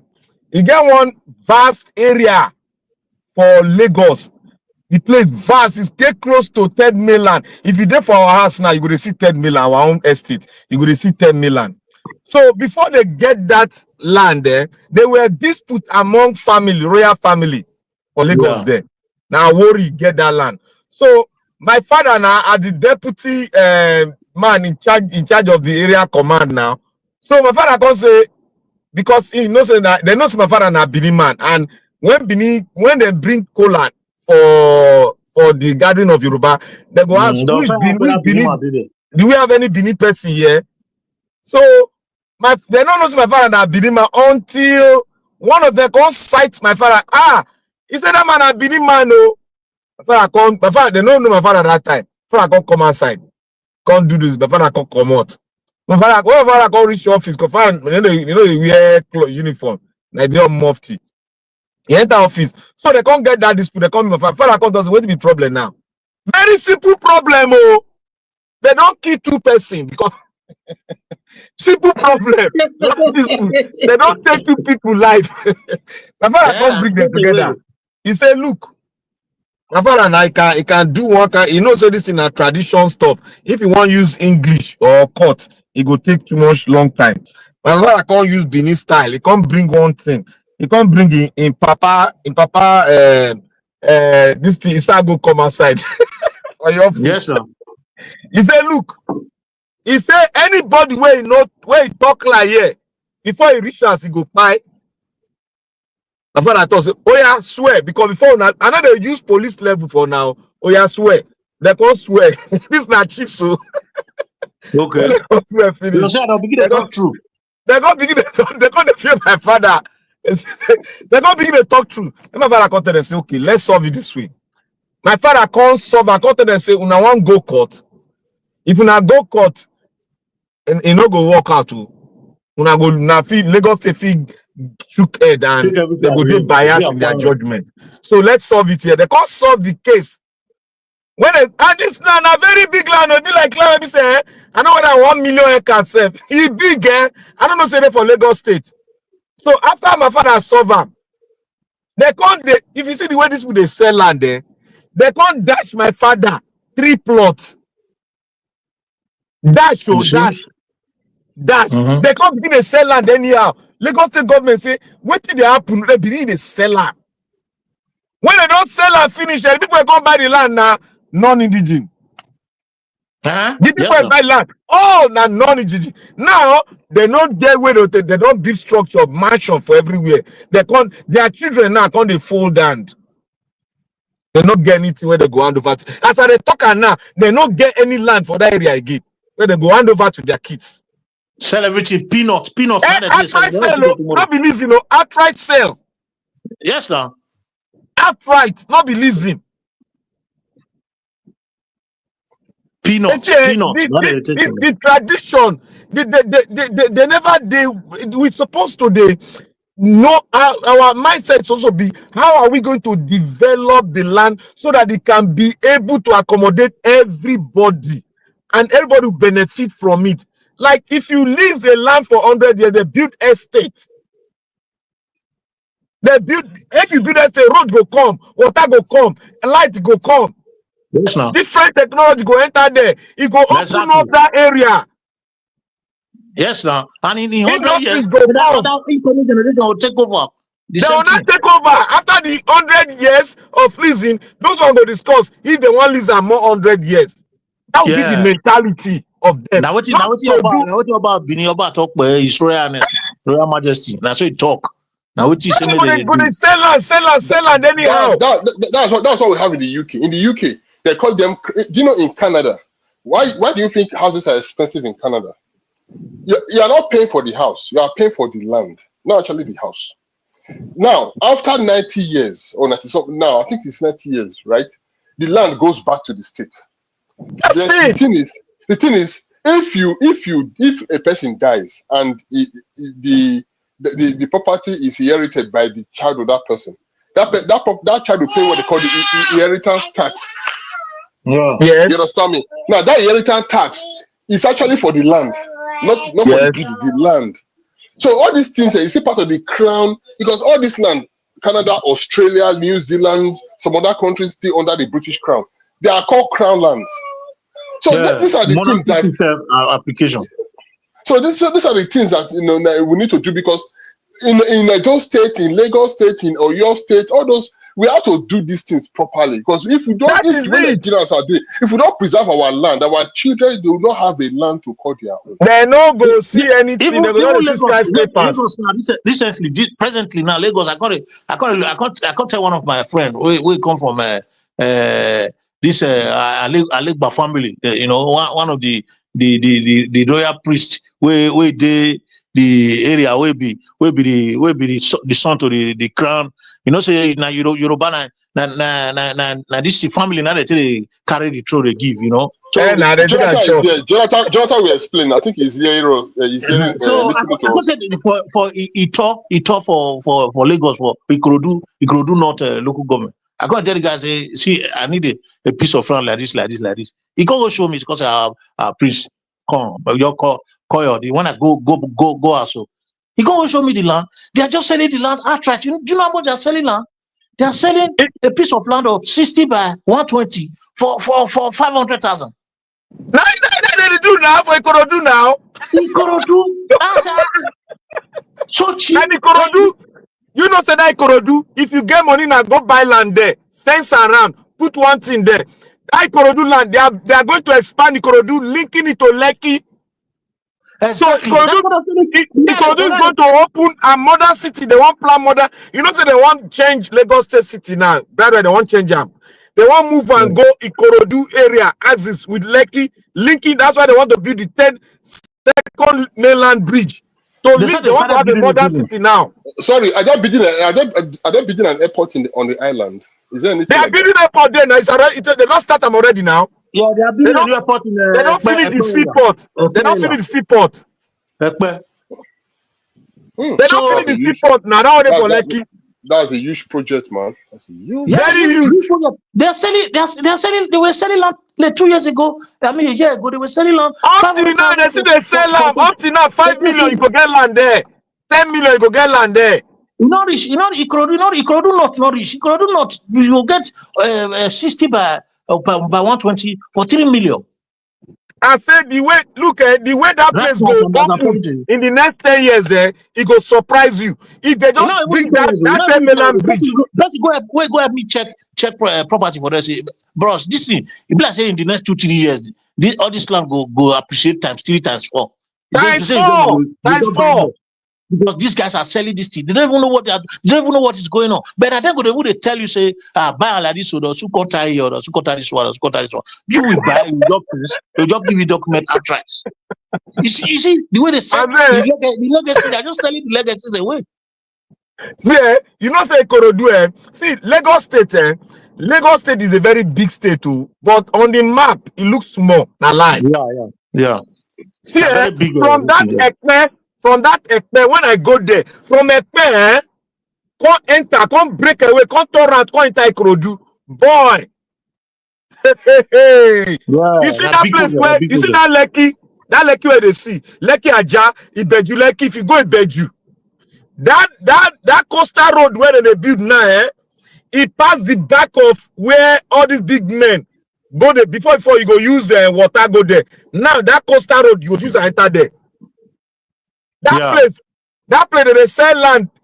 Oh boy, that place you can get a land there for 700 million. Now, as it is now. I think land for 3 years ago, land for 7-8 million. For right now, I thought with that same place now, 80 million, 70 million.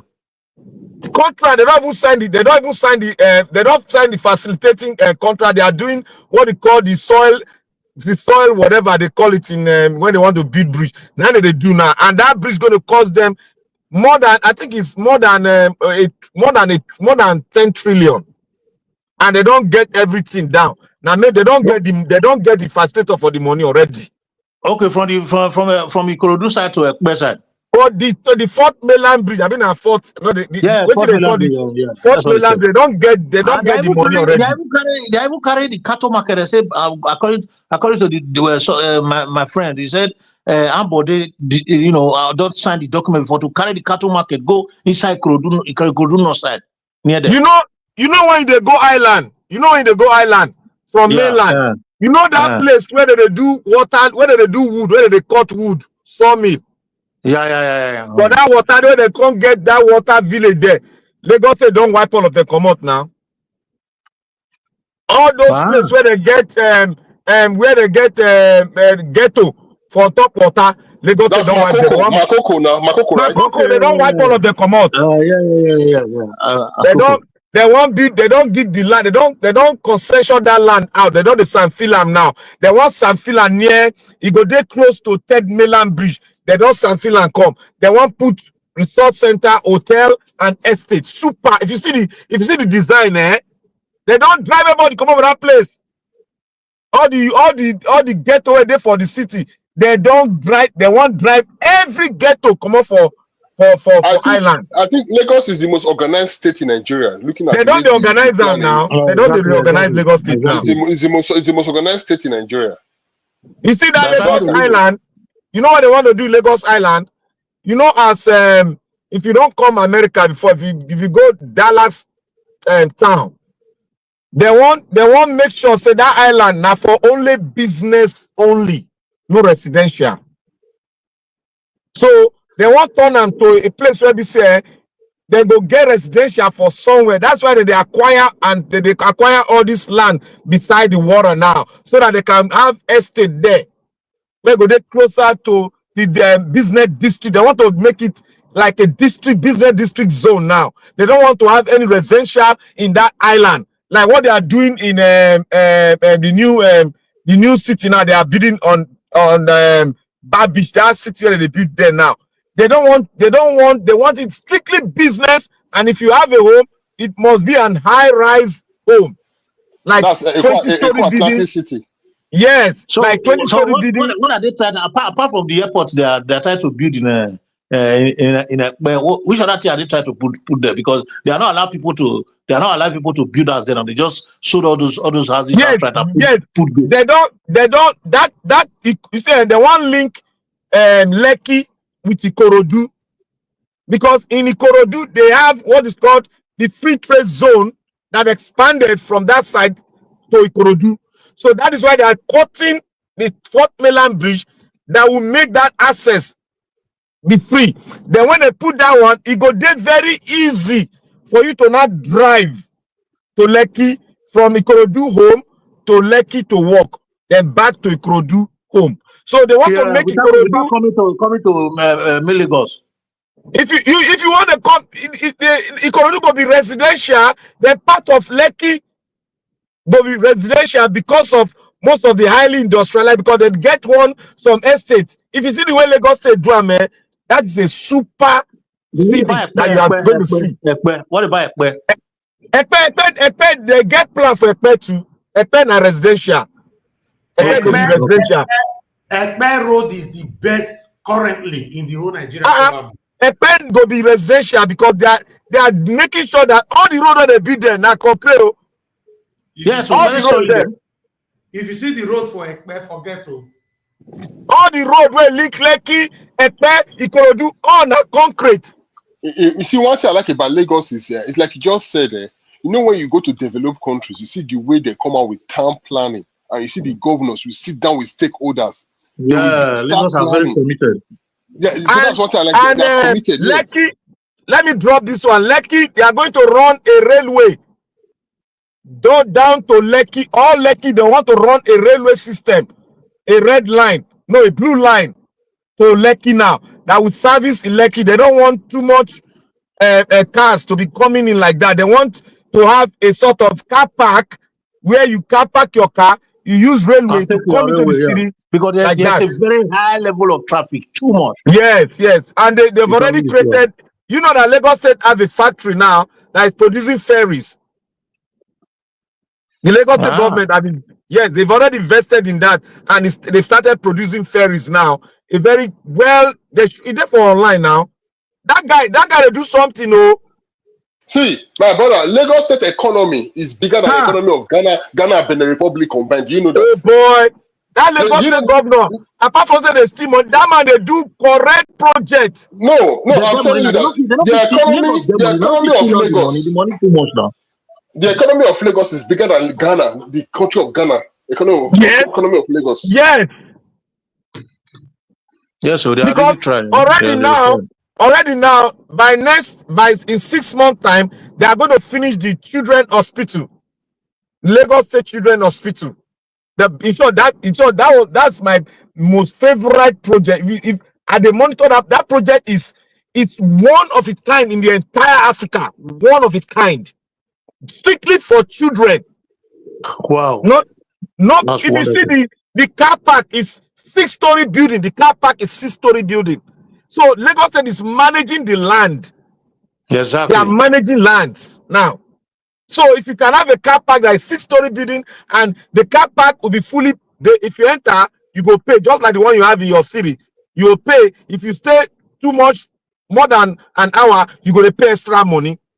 Yeah. So that is going to be generating fund for the Lagos State itself. So it's just an idea. That is what people will get us they got a lot of technocrats, you know. Yes. When they get people, the position there for Bini, now to just steal money. No, man, imagine people where they park follow up and down. Imagine the most of these guys where go park the park follow body. Some people when they see, I don't want to consider the verse for me. Some people when they see where they follow they walk out. Now people will be say those days where we they be after we don't enjoy ourselves finish as a club guys. They'll come they take the beer, they steal all those drinks before they come run up and down. Now they follow they don't go school one day. All these people don't want to school. All of them be thief. Huh. See, no. you know first stack. You know first stack.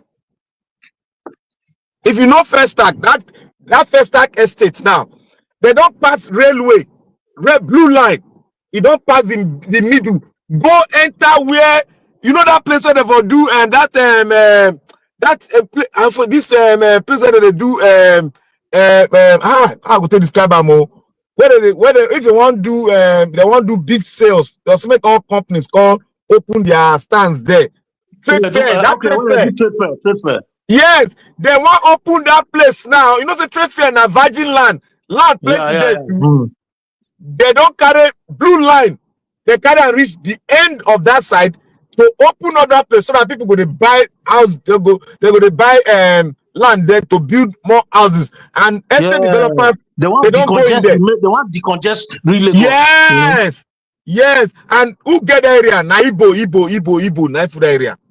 Yoruba for the first. What another say Igbo don't take over everywhere. They don't like to buy land. Yoruba no one go inside the bush, but Igbo don't start to build mansion everywhere there. And exactly. blue line, they don't reach their place. So to come out from that place now, will just be like a like 20 minutes drive with rail. Fast train, electric train. You don't reach town. So if you go first stack now, you don't change them. Come on for all the noise, you just go home, go relax. Straight, they break all. You know those bridge ready for first stack. They don't break all of them. They build another one. Where go carry the railway train. You see, this guy is doing a lot. At the monitor, I say this Lagos State governor, apart from say somebody put on there, the guy is judiciously using the loan that is collecting. You can see it with your eye. Despite he has not covered a lot of roads, but the infrastructure that is putting on board now, boy, in 20 years' time, forget Lagos State. We don't go depend on government allocation again. They're not going to depend on Abuja again at all. Ordinary houses. Make Agbado survive. Ordinary houses. All the tax on houses yearly can pay Lagos State budget for 10 years. House where they Lagos State survive now. We make a day dependent when they come to fishing a magician. Oh boy, and that's why they verse say Lagos, those states supposed to they start to build another new city by now. If you see the way over the yarn say we need new estates. My brother, do you know? Let me add to this. Do you know that in Edo State, the developed part of Benin City is just like 10% or over 5%. Everywhere in forest. You know rich. Everywhere in forest. 5%. 5%. You know the land where they don't get land now. They will say no land. They didn't get land. To that district. The land where they Olorion alone. It is to create one city. One big city. See, let me tell you one thing. This man was talking one day, Don Pedro Obaseki. He was making he was talking about the length and the size of states. That was the first time I heard him. I didn't even know. He said Benin City alone is bigger than Imo and Enugu state combined. Only Benin City alone. That is true now. It's true now. It's true there. Already where they call split. Already where they call split. It's so large. Already where they call split to Bobaga ego. And already still there. You know the way large. And now only that place that they highly concentrated. Go of Via. Where it can be of Via Northeast. You know, say if you bring estate developers into your city now, then go change the mindset and the modernization and the beauty of your city. They go change how they take the build house automatically. Exactly. They go bring new shape to us. They go bring modernization. They go bring so many things that you least expected. And we don't have any estate development in those states. All of them sit down there, they build us anyhow. No road, nothing. You see the worst thing. It is as they build, so say that they fed construct road, pipe-borne water first. Information. They just they build anyhow. Erosion. You see what for when I call my cousin, my younger brother the other day, I tell her, say, okay, may you go this Wotubu side for this if you go where they call this place, if you go you go say I go take one side. That okay one side. They call it side Wotubu. As that I call it, okay, go check this property we did it. You know what he tell me? He said the whole house we did all of the entire side ground. Why? He said that they feel. He said when water will come, this one will fill in your outside. Then the water will go the other side. The other one will see fill you. Then the water will come the road. Small time they will feed the road. Then small time, he said that they carry the water up and down. He said right now, he said my own house now. Don't they go? Come like say my house this side ground. The remaining house come. You know why? You know why? Then when they build those houses, they not take the soil texture. And secondly, that place is swampy area. No gutter. That place is swampy area, and you need to put one drainage go pass through them, where go take other drainage. This will not be science. This will not be common sense now. My brother, where my father built us for Lagos. That place, that was about 20 years ago. The base of the house, the deck can from 10 feet down, the deck can come up. Because now water, there's some fill that area of Lagos State. The deck can from ground come up. If you like say they build another house, they don't get the deck, they come flatten them before they come, because Lagos State got to look the road, all the road that are important. The road must be able to take salt water resistance. So they bring them up. After I don't do it, Lagos State can certify that base first before they can start to put the foundation on top. That is how you build house in a swampy area. But what they do in Benin, they just put sand, put wood, baga. Before 20 years, the house don't bend like this. Benin land is not the swampy land though. You see the problem with Benin land. Erosion control device not they not build erosion control. They're not the put them at all. They're not the put them at all. As you know, fall, the guy where they go. Benin land are very solid land. See, my brother, it's a fake government. You know why? What the same thing that helped Japan. Only issue problem with Japan is Japan have a high problem with hurricane a lot. That's why I see what you can cover carry one city. Now, what if Japan get to Benin get to come out with Japan and moat? Benin get lots of moat. Back in the days, our moat carry erosions.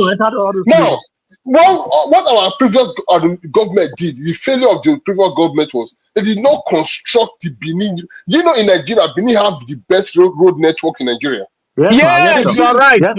No, do you know? Let me tell you one thing. When the colonial masters came to Nigeria, almost all the other states in Nigeria, the colonial masters were the one that lay out all the road networks.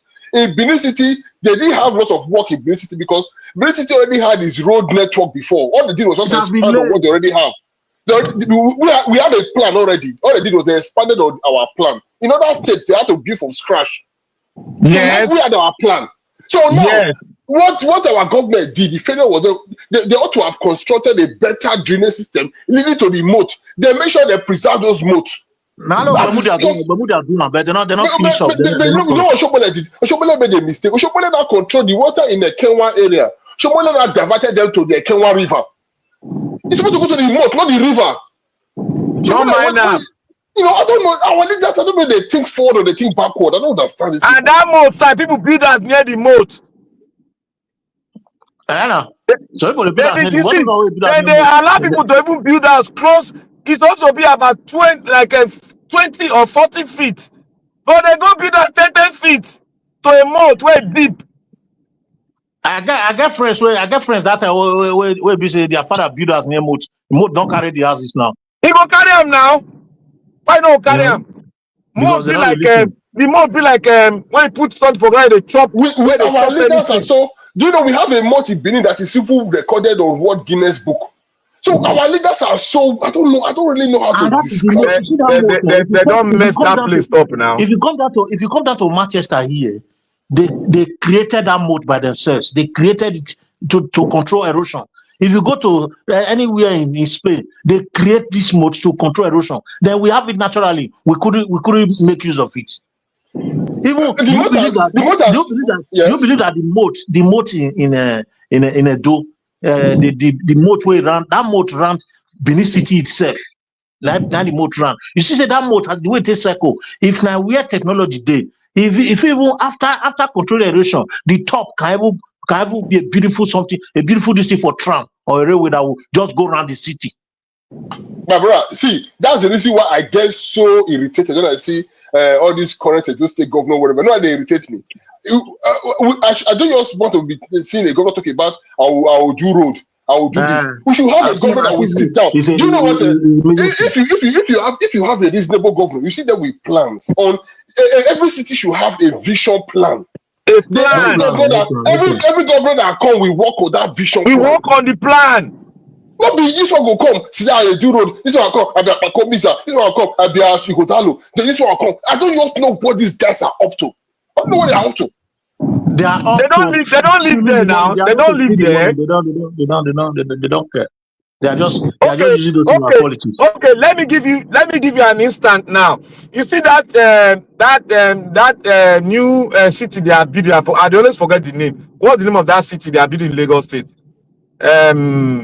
Lagos Atlantic City. Eco Atlantic City. Eco Atlantic. You know what they did? Atlantic City. After filling that Eco Atlantic, they now put some shocks and some electronic gadget buried in the sea. When there is any uprising of like tornado, earthquake, all those things, they go get the signal to evacuate them. Yeah, they'll get the alert. Now they can't drag. Do you know why America go there, build the largest embassy there? They can't do 3 tunnels, 3 waterways. They be like streets. They be like four lane each. They can't drag and come inside the middle of the city. They can form a circle. There now you can bring your yacht because they get a gateway. When they go open the door of that place, water go flood in. Then when they close them, water go stop to flood in. Then when you get out there, you can use your yacht. You can dock your yacht there. It's just like a car park. Dock it and use that yacht to come out for the city and go to another part of Lagos State. You see, they plan that. That is what I just want to use it to talk on the planning aspect of a city. They don't already plan that. You can come into that city by boat or by road or by helicopter because they get helicopter platform all over there. So they've already planned it. This is matter of planning it, having that idea. That's when one of these local people will come. They're going to talk. They don't get planned. I want to build road. I want to do this. I talk another way they ask politicians. All of them are illiterate. I say, we not get pipe-borne water. Edo State now borehole. And you know, building borehole, and you know the culture there, would they bury our forefathers for our house. So building boreholes there can be so bad that it can cause medical issues at the long run. Why don't the government have a plan to build water plants that will serve the entire city, which is going to generate more funds for the government?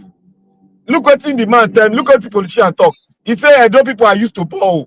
Can you imagine an educated man that went to school or university? My brother, He say, I know people are used to borrow.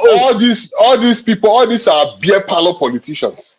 I'll tell you the problem is, you see what you just said. You see what you just said. You just analyzed it. I was watching a program on YouTube.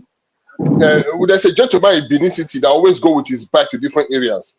The guy will be driving his bike. He'll be analyzing. This guy now went to Ikpobahi, our Ikpoba Dam. That place was used before our water board. That place was supplying the water to the water board. Now that place has been abandoned for many years. Do you know that Ikpoba Dam? That Ikpoba Dam. There's also. Do you know that place would have been used to develop electricity? I mean, the genetic system, because we have a dam there. Yeah, now we abandoned it. We abandoned it. Now we don't have a. See, may I tell you one thing? I think that's why I said Lagos is the only organized. I don't want to call Abuja, but it's the capital. Right now, what we have in Edo City is not a government. You also have people who come. All these are pot belly, brainless area boys. They behave anyhow. They do 8 years ago. They bring another one. So people who have vision, we really don't have them. I don't know when we who have these things when will be empowered to come to that place. Maybe it's by fire by force. I don't know how it's going to happen. You know what they normally say. They'll say Edo State is a civil service state. We don't have money. That's an old satanic lie. Enugu State not get money reach Edo State. But go and look at what that man is doing. Go and look. Enugu State don't bring electric buses now. Electric buses and what they go to use gas to combine. The guy don't bring in more than 300. For a start, he's going to 2,000. They don't supply in the first batch. He don't build all the infrastructure. The person who build Lagos State transport system, where build all those bus stop, all those things. Now he can't build Enugu on to. Go and look at the first class bus terminal where that guy built for that state. When they say they don't get money, they don't say no get money, we get oil. They don't say no get money, we get gas under there. They don't say no get money, we get red soil where China they come uproot to go China. Nobody want talk. Who get that contract now? Nobody want talk. Until one day the youth go start to craze. They'll call they talk nonsense. You see the Nigerian politicians for Edo State, they are worse than an illiterate. Nigerian politicians in Edo State, they are worse than an Agberu. Because no concrete plan. I'm telling you that a city, you can enter a city through 3 ways.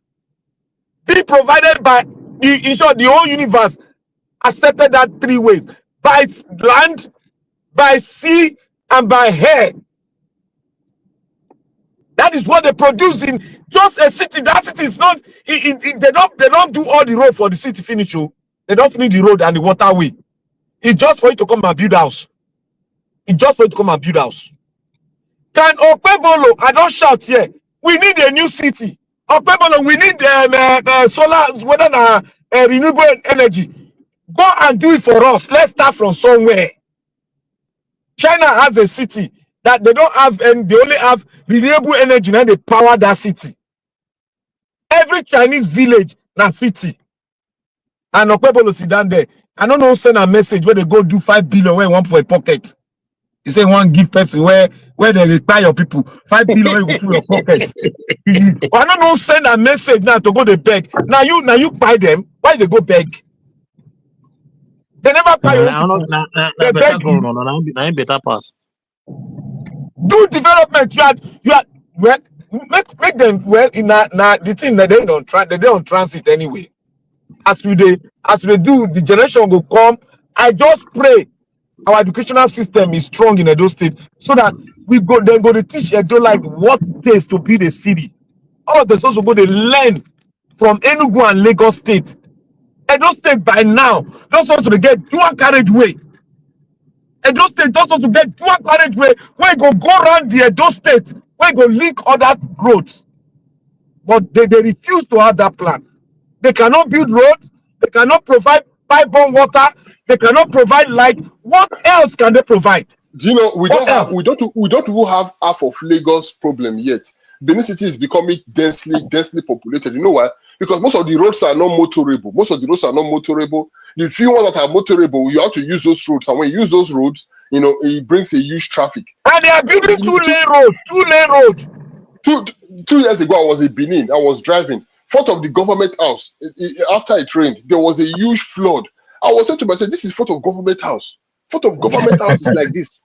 I said, are you serious? Front of government house. There was a huge flood. That's the way you have the golf court. That golf course. You can imagine. I was like, what? So the problem is our government maintenance policies are our problem, and we don't understand that foreign investors.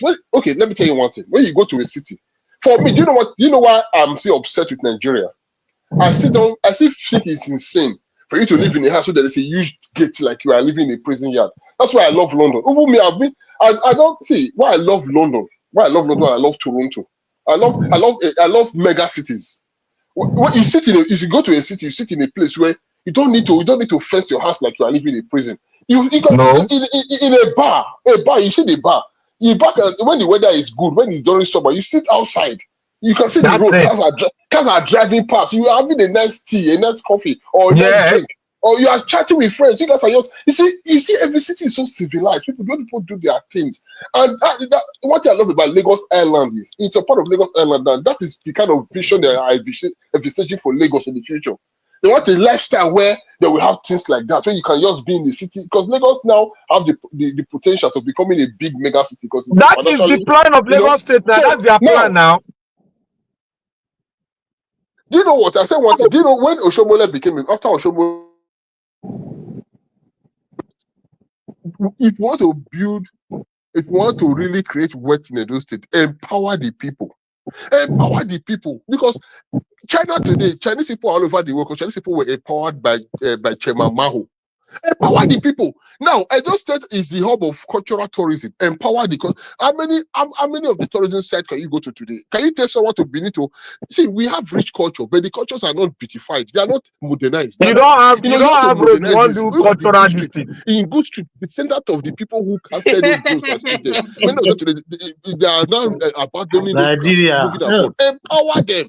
You cannot be having billions upon billions in the state. You do nothing with it. How do you what is the plan for Benin in the next 20 years? Can we just say this is Benin vision, Edo State vision? And when people come, you follow that same vision.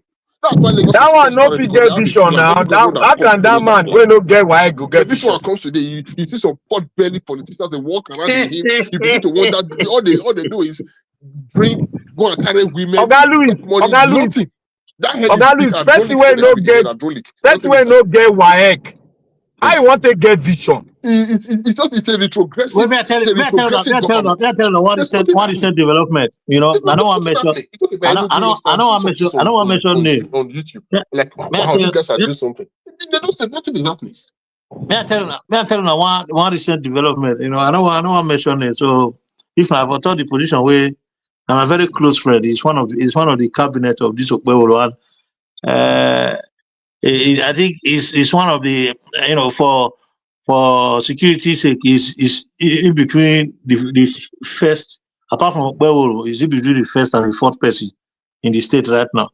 You see, this guy is very, very intelligent. You know, he's even a kind of he's supposed to be a mentor to them and other, because he's not supposed to be in their midst. So because this guy is in their midst now, you know, he's trying to, you know, when Okpewolo sign document, you know, if you adjust, because you know, say person is highly educated, you get where you adjust, you can't look yourself, say you be fool. So he gonna try to let Okpewolo know, okay, to make the thing simple. Like about a long time, because signature. I'm trying to just think of when Lucky became a governor just a few years ago. Now 2025. How many years gone? And look, we are still where we are. Okay, now what? Yeah, God, please continue. Now, so they say the big document come make our well, government, executive I government have a sign. vision for my land anyway. I don't know. They say, Maybe it's I gonna don't maybe it's think gonna this come to guy is pass hearing us. Are you hearing us, through Mr. Lewis? politics. But I have a vision for my land. But I already know that we cannot continue the way we are right now with this set of people. We cannot continue to recycle, unproductive people who don't have a vision for the land. It cannot continue. Correct now, the country is in a mess. The state is in a mess. And those people right now that are all over the world, many of them that are just traveling now because they are tired, they are frustrated, they cannot live in the city anymore. Yes. We cannot continue like this. We can't continue like this. Many people want to go back home, but they don't have a home to go back to. Oga Louis, can you hear me? Are you guys there? It seems quiet. Are you hearing me? Oga Louis. Hello? Oga Louis, are you hearing me? Oga Louis, in the house. In the house? In gadget, don't freeze. Yeah. Oga Louis, in the house. You know the year. That means it will come out soon. Yeah. Oga, please finish your story.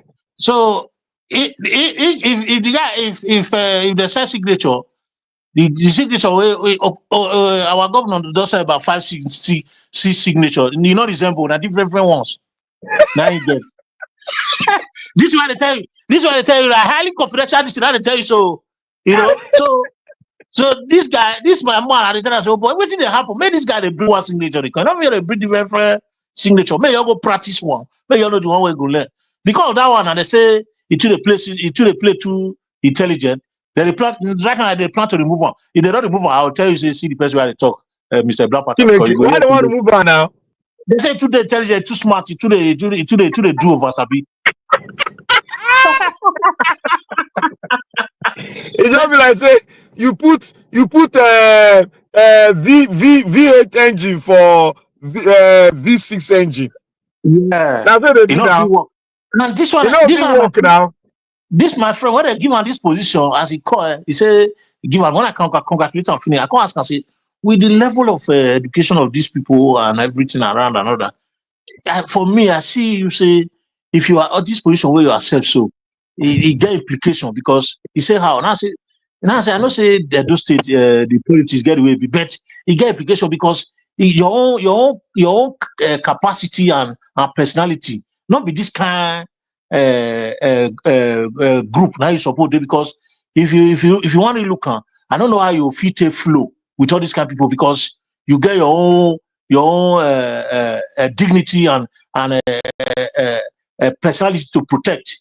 He said I also flow with them because you know say Nigeria, because of say they look for money, because of personal interest, they compromise their own personality and dignity most times. Nigeria okay, I have to go now. I think everywhere is so quiet. I can't hear anyone anymore.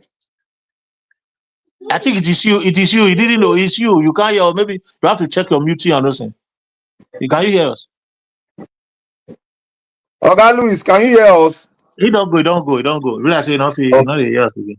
Yeah, not the years. Yeah. Now, so that guy they've trapped too.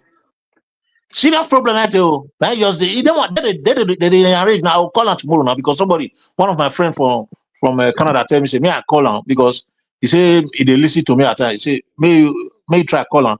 Tell him say see what they plan because if those guys call him, to listen because those ones he believes say those ones because those ones they still play activeness for the politics at times. So he go to see all those ones as somebody where people where they come from opposition side, you understand? But because if they don't understand them, they will say Ingo become enemy to them. Exactly. He can be like threat. He can be like threat to them now. So that guy come yesterday say, may I try call him, may I tell him say, see what they go on. Say they want plan to join the movement because they play to their tune and it be like anytime where they come, they see as threat because they tolerate those kind of sense. Now I tell them one say, now what I first tell them this one say, how you go take cope with this kind of people? Now the problem we'll get for Adobe that.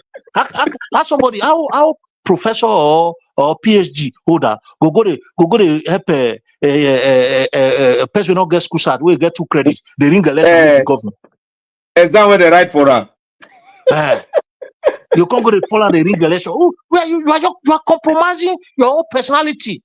They don't know now, they don't understand now. Not people they talk. Ononuga, all of them, professor, they work with Agbado. How the same thing with the talk? It doesn't make sense now. Let's say just be for Benin now, for Benin now. Imagine people like this man, what they call this man, Pastor Zeyamo and all those things. Oshomule, all of them. Those are they part follow this guy. They go. Wait, they go. They're not even the kid that did it. Okay, more bring better person. More bring better person. Will be say you go keep our respect and another. No, they go find they go use. And at the end of the day, the person with the fish they go use. Now that one can't use. They can't disgrace them. And the state CB. Nothing they happen. Me gonna even ask and say, bros, if now only light, may you talk to governor, may you just do. If you not do like, what do you Ojomo plant where former governor do remain and all those one, may you activate them, maybe they work. But their problem is say they don't want to touch what past governor touch because they go say the glory will go back to them. And then they you know go bring money. Now you know so our policy na transaction. It's a touch the project no go bring enough money. You know, bring money. So they don't need that. The one with big money for them. Yes. The cash is people now. They want to go use 5 billion to compensate them. You see that level. Any problem we go up for that our state. So the man go do waiting. He go put a plan where he go fit enter government post, bring out money. That is the only mindset we then get. If they do one borrow now. If it create problem there, make Boko Haram come attack those where they do the ball. Okay, so like he go dig hand again for the pocket. He go bring government money. Say, oh, I'm going to compensate the family. I'm going to do that for the family. He go say, oh, that will cost 6 billion. Yeah. Pack your load. So you know the tell me what I tell now. I don't hear a voice for background since. I hear say I think I said that was not the talk. You say, yeah, pack your load, black part, what a pack, where they go. Time to sleep. I don't say you don't use us, go chop your dinner now. You say what? You use us, go chop where, fill your belly where. I know the chop late to 1-7 don't shall not they eat. What you gonna eat? I know they eat after 7 p.m. Now only what anything drink. Now they drink like water and maybe coffee. Finish. Wow. Yeah. Which is good. After 7, I don't like them. You try. My own they reach 8:30. You try. My own they pass. They broke channel. If you get good body, good. If you get good dietary, that good body, good. I know they chop too much now. In the morning, I only drink tea. Then in the afternoon, I chop small. Then in the evening, I chop. So all a black pattern not go fit fat now. So not compare yourself with them. I know they chop like when they chop in the morning. Now my food not tea. In the morning. No, we not chop in the morning at all. I don't take my coffee. I don't go work. My tea, I don't go work. Whether I do work or I do also, I drink liquid tea 12-1. Now when I come back, now I go chop. I must drink coffee in the morning. Very important. Yeah, that morning I must drink tea, but just drink something. They drink something till 11-12. You know, but from 12. British man now coffee now they take 3 now. With that properly. You know. All right. Now that was we really appreciate you. You left the studio for us today. We appreciate you. Thank you. So Oga Louis call us. He only call the talk. You don't know. You never know.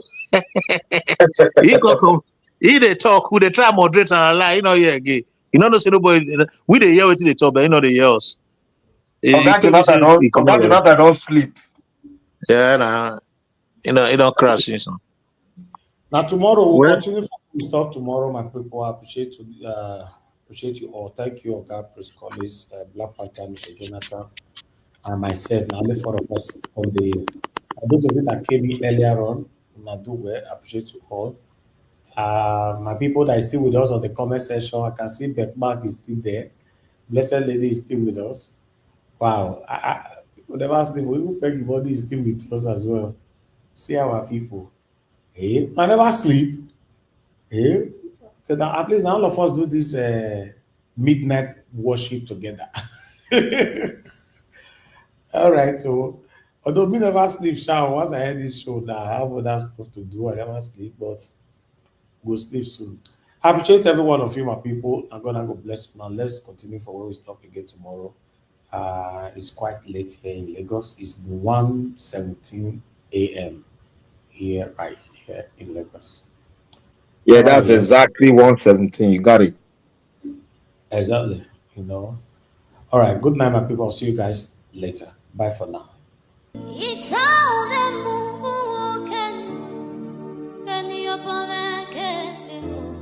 That's right.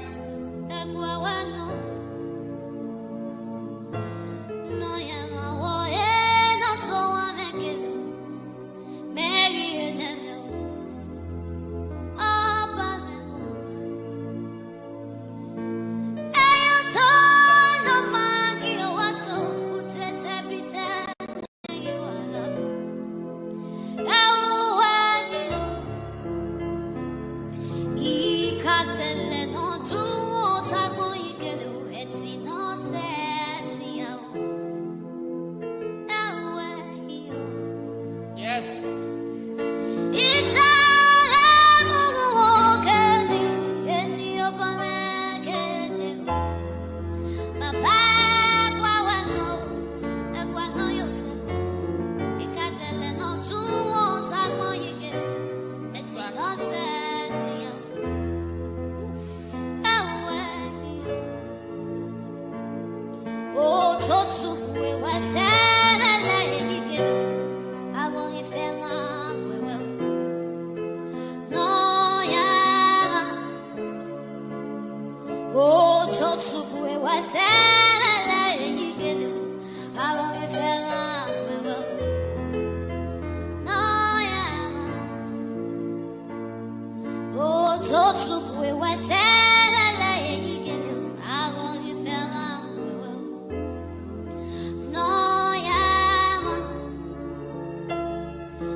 There's power here tonight.